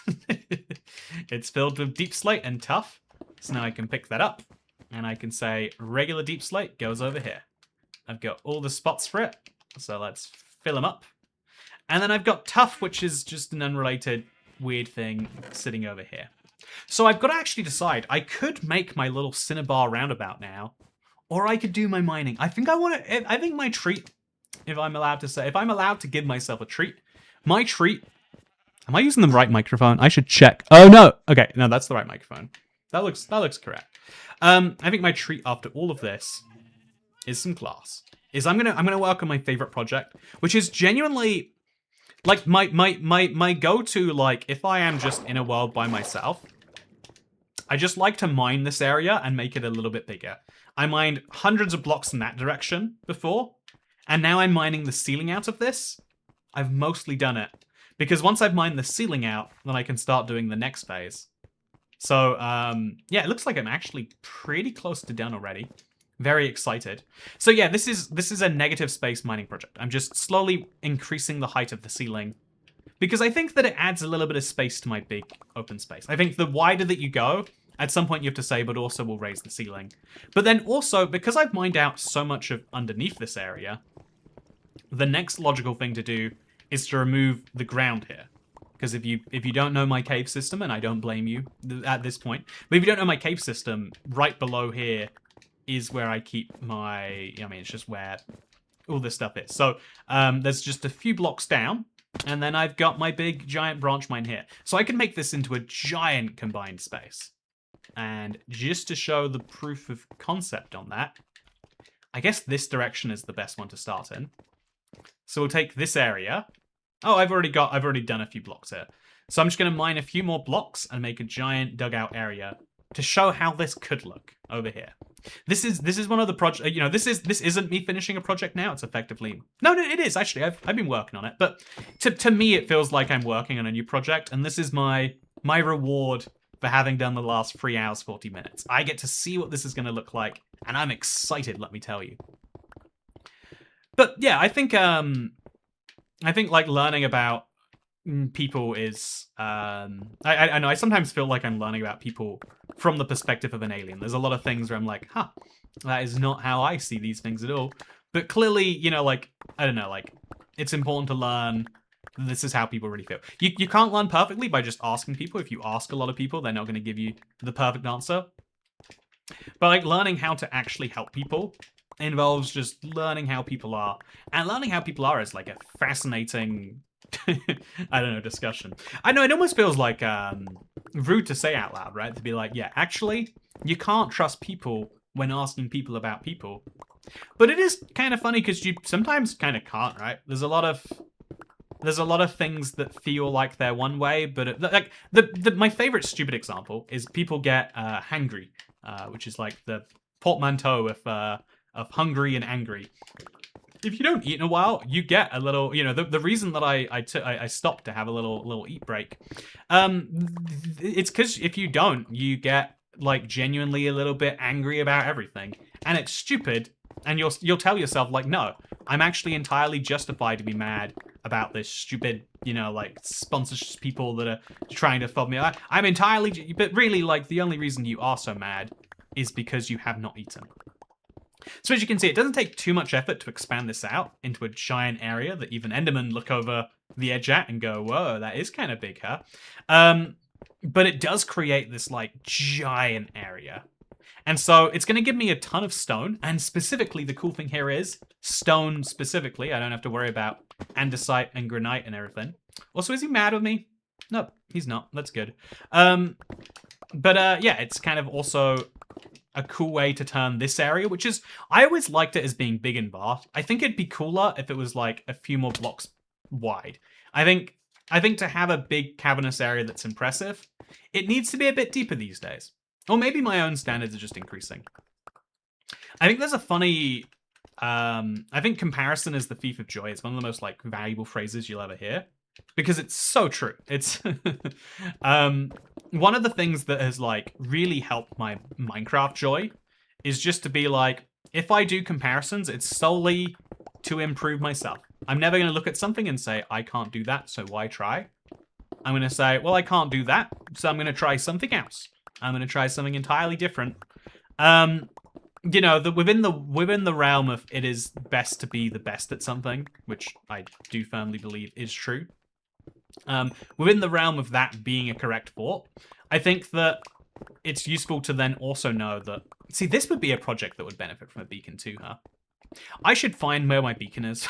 I have no idea where it's currently sitting at, but I know that I could benefit a lot if I found it. Anyway, so yeah, I'm going to break a bunch of torches because there was gravel in the ceiling here. That's why the ceiling's all messed up. And yeah, you can start to see the beginning vision of how this could look. Imagine it's after all of this, that's the thing that gets you mad. Anyway, you can begin to imagine how big and vast and great this cave will look. I'll probably have to slightly redesign some elements. You know, have some bits where you're going up to the caves and stuff like that. But for how it is now, I like it. Anyway, there's a few blocks we're missing from the 4th level before we can continue our hole down here. For now, it looks like a random sandpit. And it's kind of cool that way, I think. But this is like one of my big, ambitious vision projects. And I don't know. I guess I'd have to have a great reason for all the stone before I got too excited for it. Or maybe I wouldn't. Maybe I could just do it anyway. Anyway, oh, why am I mining the floor here? I've got to mine the ceiling first. The most important layer that I'm mining first here is this 4th layer, because I want this to be as reasonably square as I can. I don't mind when the ceiling is all messed up and weird from stuff like that, but I do, yeah, I think that's perfectly fine. But I do also, at the exact same time, think that it'd be nice that we could at least have a clean-ish 4-block ceiling. So we're going to go around and wherever we can, just make it 4 blocks for as long as I care. Like, this is a tunnel. At some point, we've got to say that tunnel can be a different height to this. But this feels connected to my big open space, so we'll mine it. And then once I finish this, future me will be able to get back to that big, exciting project of just digging a giant open void under my world. Because every world needs a void. If you like big projects, you should make a void or a big destroyed chunk or something. Destroy something. I swear, for like 30% of people, that's better. It took me years to work out that 70% of people genuinely do just prefer building. It took me a while to work out like why that is or like what it is that I enjoy building. Because to me, like building in Minecraft it's always has to be slightly premeditated. Building off the top of your head purely, it's like fun in the moment, and then you don't get any of the fun afterwards. To actually enjoy it afterwards, you have to have some premeditation. Whereas like I feel like I could just destroy these blocks all day, and I know that I'll get some enjoyment from looking at the destroyed area. You know, it's weird how that works. It's the kind of like, you know, service versus doing something for yourself. It's one of the most like complicated human problems to solve of like why it is that some things are of interest to us and some things are not. But you know, it's one of the hardest bits about like any problem, I would say. Anyway, so there we go. Expose some more diamonds. Just add them to the pile, or add them to the pile of not piled up diamonds. This area is a bit of a funny one because it does go against the otherwise general trend, but it needs to be there and like that, I think. So we'll just keep removing the blocks around it, even as things get a bit weird. Oh, there's water there. So we can't remove those blocks. I don't know why there's a dripstone block here. So I'm just going to leave that and let future me take the lead on why that's there. Yeah, there's no need for the water to be flowing out here, is there? There's absolutely no need for that. So instead, I could just crazily maybe just put some stone there. And then I'd be able to mine all of these blocks, including the cobblestone that sits under the glass.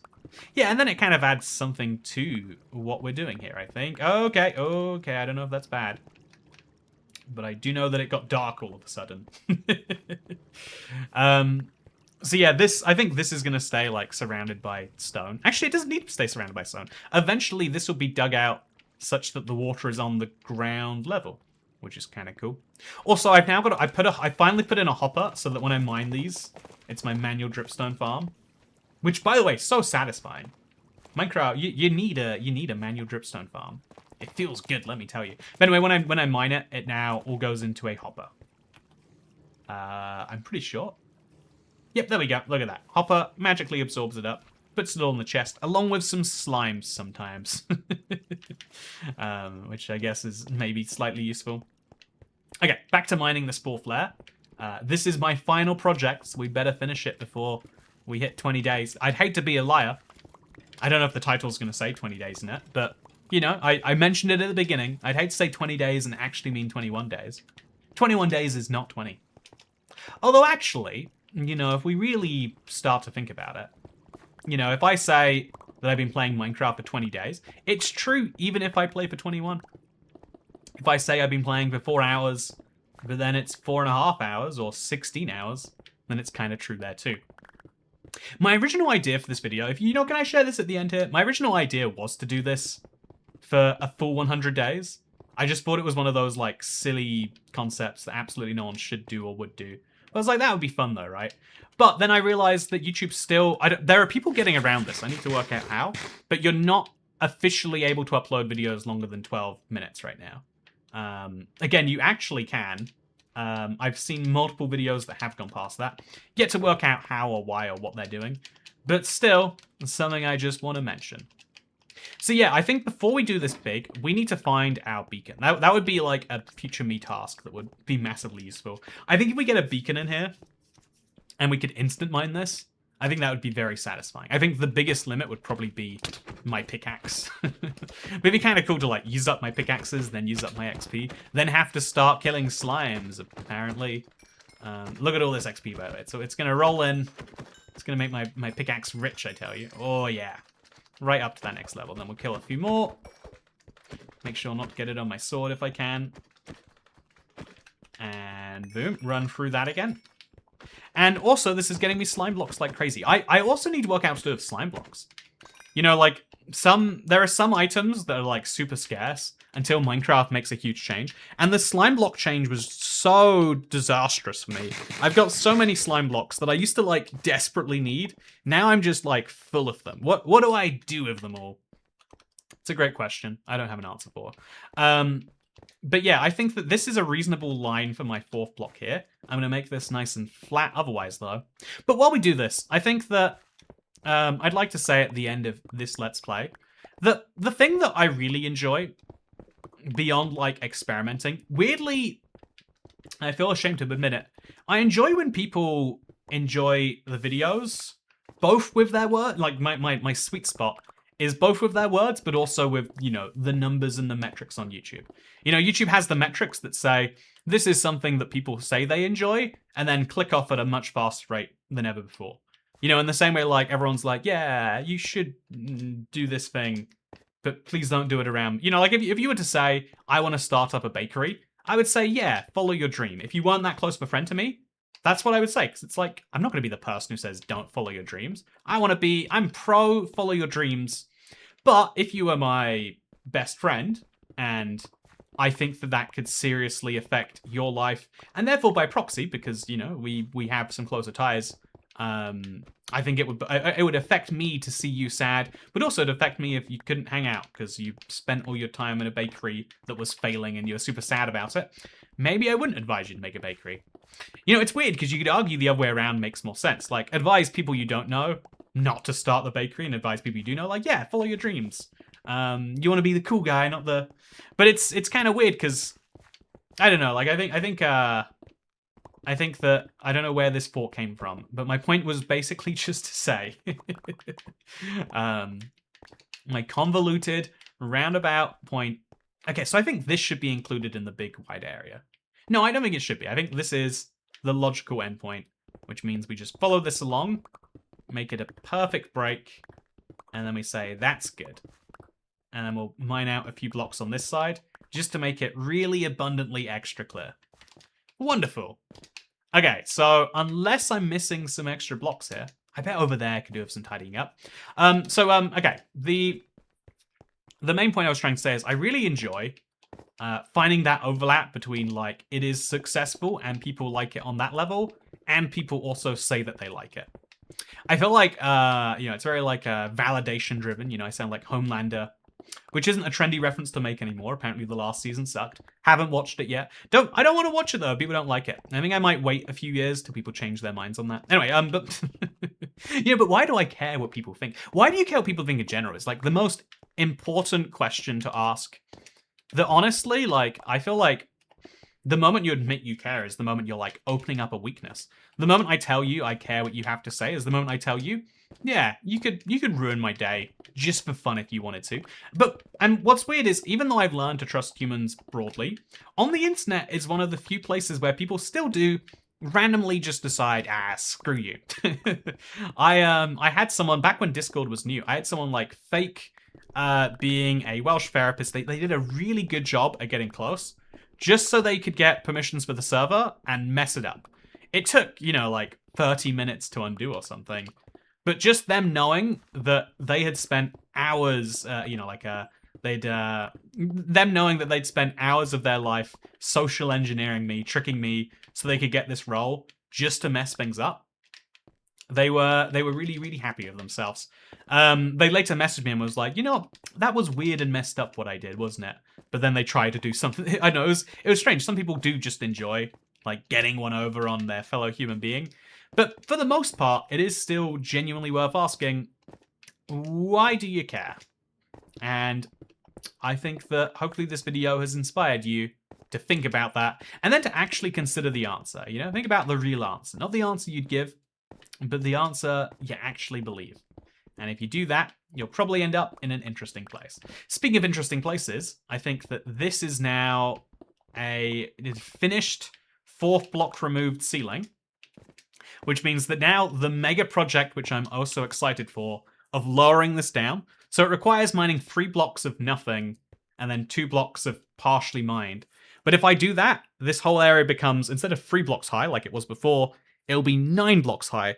I'll be tripling the height of it and creating a space that is triple the size, but also triple as cool, I hope. But yeah, today's job is now been accomplished. I've finished another task, and so when we go to bed today, I think we can go to bed very happy in the knowledge that I got a lot of nothing done. 20 days of absolutely nothing achieved, and honestly, I had a great time. I couldn't be happier. I hope you all enjoyed, because I'll see you in the next one. Yeah, to really wrap it up though, actually, I think this one has been a lot of fun, and it is a question I'm gonna have to seriously ask myself, like, why this? And if you liked it, ask yourself, what did you like about it? Where can you find it? What can you do to find it more? Worth genuinely asking and actually thinking about it. But you know what else is worth thinking about? Subscribing to the channel, because greater than 99% of house fires happen to people who aren't subscribed to the Cat channel. But to bring perfect symmetry, this has been 4 hours of Minecraft. I hope you got to sleep, because now YouTube's going to play something else. Goodbye.